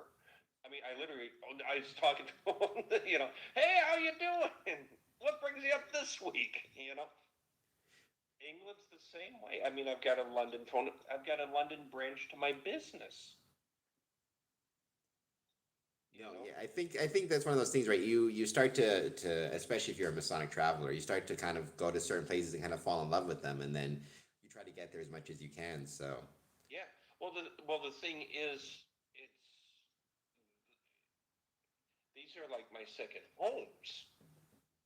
I mean, over in London because and I'm sure Peter will back me up on this one. Customs can just get in a foul mood here, and so I don't get mail from the UK here. I have a deal hooked up with this one hotel that I stay in them every time, but they receive my mail, my English mail. You know, I'm an officer in one of the SRA colleges still. I'm not. I used to be secretary for MetCol, but I had to scale down because that just got too much. So I'm conductor of novices over in LCA in London College Adams, and so I still have to go 4 times a year minimum. And with my business, I go, an extra two, three, 4 times. This year alone, I think I was there 8 times. You know, I've got a bookbinder over in Belgrade. You know, and so I'm No, over there all the time. these places become part of our identity, I think so. Yeah, All right. yeah. And with that, thank you, Right Worshipful Sir, so much, and safe travels tomorrow to Istanbul. Thank you, my brother. And you guys have a good night. All right, I'll talk to you soon. Bye. All right, that was our meeting with Right Worshipful Brother John Meek. Thank you guys so much for tuning in. Uh, he is a really, really cool guy. And so it was so much fun talking to him. Definitely, see if I can set this straight here. There we go. Definitely one of the most knowledgeable gentlemen out there in terms of Freemasonry. Let me know what you guys thought of it. If you enjoyed it, I'm going to stay on for another 5 minutes. I'll see if anybody else joins us. Curious to see if anybody might come on after that. What you thought of the interview. Once this is done, we are going to go private. Like, we're going to put this recording private, and then we'll see if we can edit it in order to potentially post it again as a recording so people can watch it.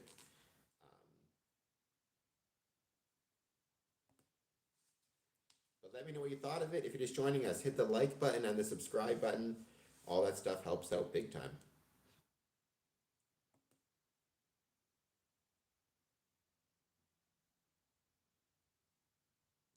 And it's kind of funny trying to figure out how to use this system. I'm said it before. I'm not the best by any means at YouTube Live, so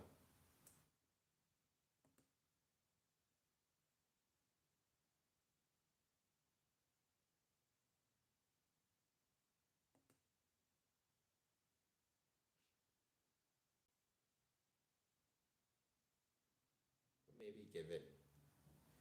That was a great episode. Super glad you saved it. Thank you so much. I'm glad I saved it as well. It was yeah, it was looking pretty tight there for a little bit, so I'm very glad we saved it. Also, I will, like I said, try to edit it, see if I can't figure out a way to make it sound good. YouTube has a pretty decent studio system. If you did enjoy it, please don't forget to check us out on Patreon.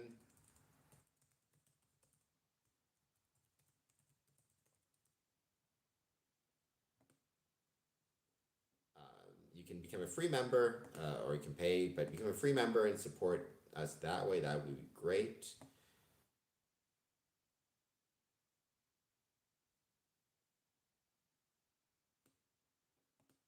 And yeah, anything else? So it's interesting. I guess Peter Kuzma, or not Peter Kuzma, sorry, John got it wrong. Maybe I'll vote for John.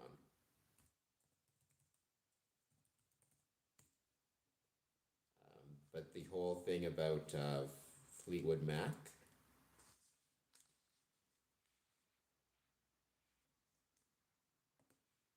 Let me know. Yeah, I appreciate you saying that. Did you learn anything new about Freemasonry in Russia? I'd be curious to know. And if you did, what was it, or what you thought was the most interesting part of that interview? I'd love to learn what you kind of thought of it.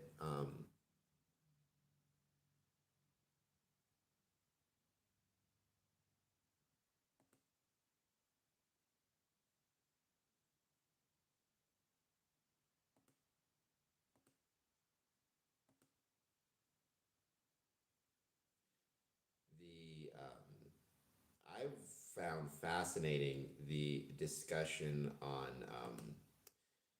kind of just getting there and how difficult that potentially was, right? I never really thought, I guess it does make sense. I mean, I probably should have assumed that getting into Russia nowadays would be challenging. But yeah, I was very surprised by that. Just how challenging it potentially was. Wow, I never realized this. My sweatshirt is very dirty. So, what that looked like, that's really, really cool though. Though it's also very comfortable, by the way. It's a very comfortable sweatshirt. It is a Widow's Son sweatshirt that has been nicely bleach damaged over the years.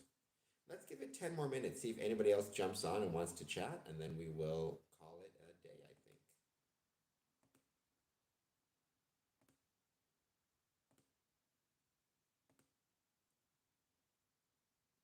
thought it was really cool that he actually had Silver Springs, the album, on his or not, or sorry, he had greatest hits of Fleetwood Mac, as we talked about Fleetwood Mac. Probably gonna get this thing.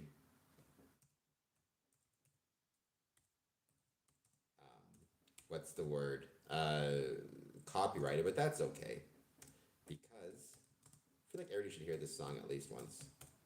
Give it a second. And then I can obviously gonna be editing the crap out of this video very shortly.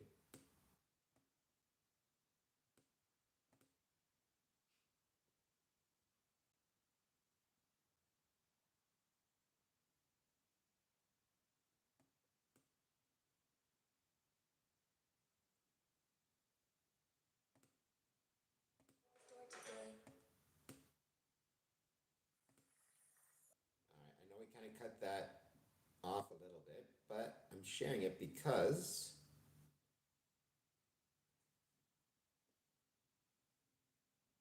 here it is, behind the scenes of the Fleetwood Mac Tusk album. This would have been what, from whenever it was recorded. I can't know how to share my screen on this thing, so I'm just going to turn this around for just 1 second. So behind the scenes of, this is where Fleetwood Mac recorded Tusk, which is the Village Studios. I have no idea, by the way, what that is supposed to be. In Los Angeles, Butler Street.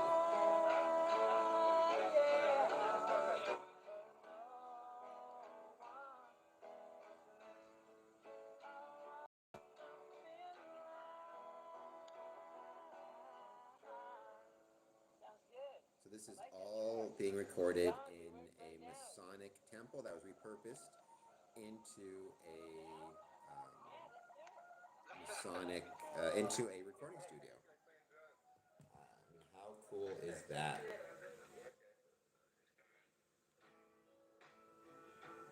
Trying to see if I can find potentially some pictures that demonstrate that you can see the Masonic influence in the building. When I did a tour of it, I did see some.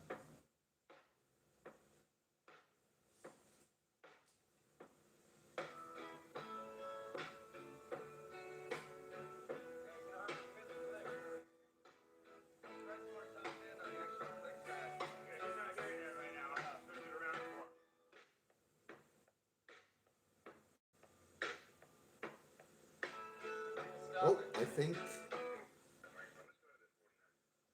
Still wouldn't mind trying that square one that Stevie uses on stage. Too. What, this one you want? Yeah. Alright.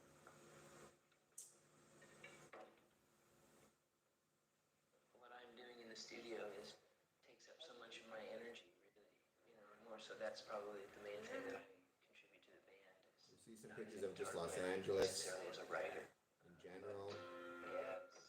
Someone who can take X amount of energy, and flowing through. Yeah, but anyways, there you go. Behind the scenes of the Fleetwood Mac Tusk album. All right, let's give it a couple more minutes. See if anybody jumps on, says hello. Otherwise, I think we'll call this one. Actually, here, let's ask this as a question. Let's just switch things up for a second. Let's end this poll. Let's ask another poll question, if I can. Let's see.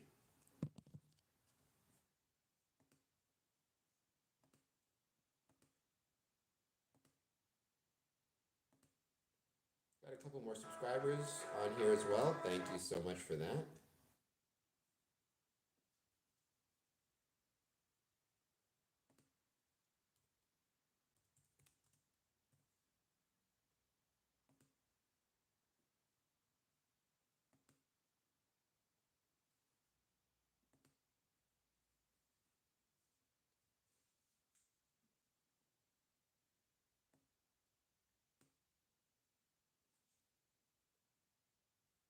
Here, let's do one more poll, if I can. Are you a fan of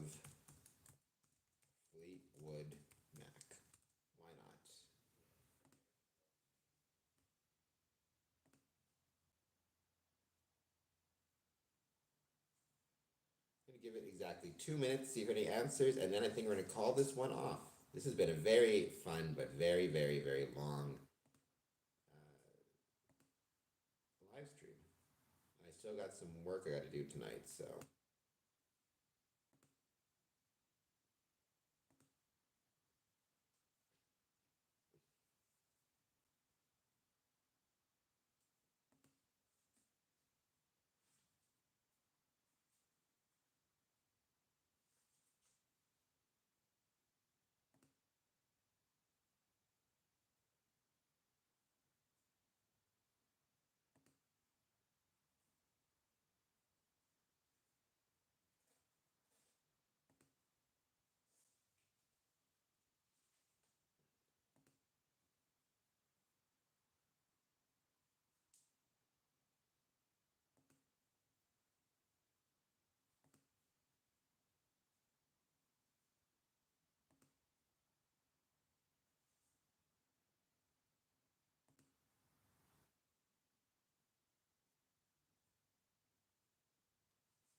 All right, I think we're gonna call it. Thank you guys so much. I appreciate it. Everybody have a great day.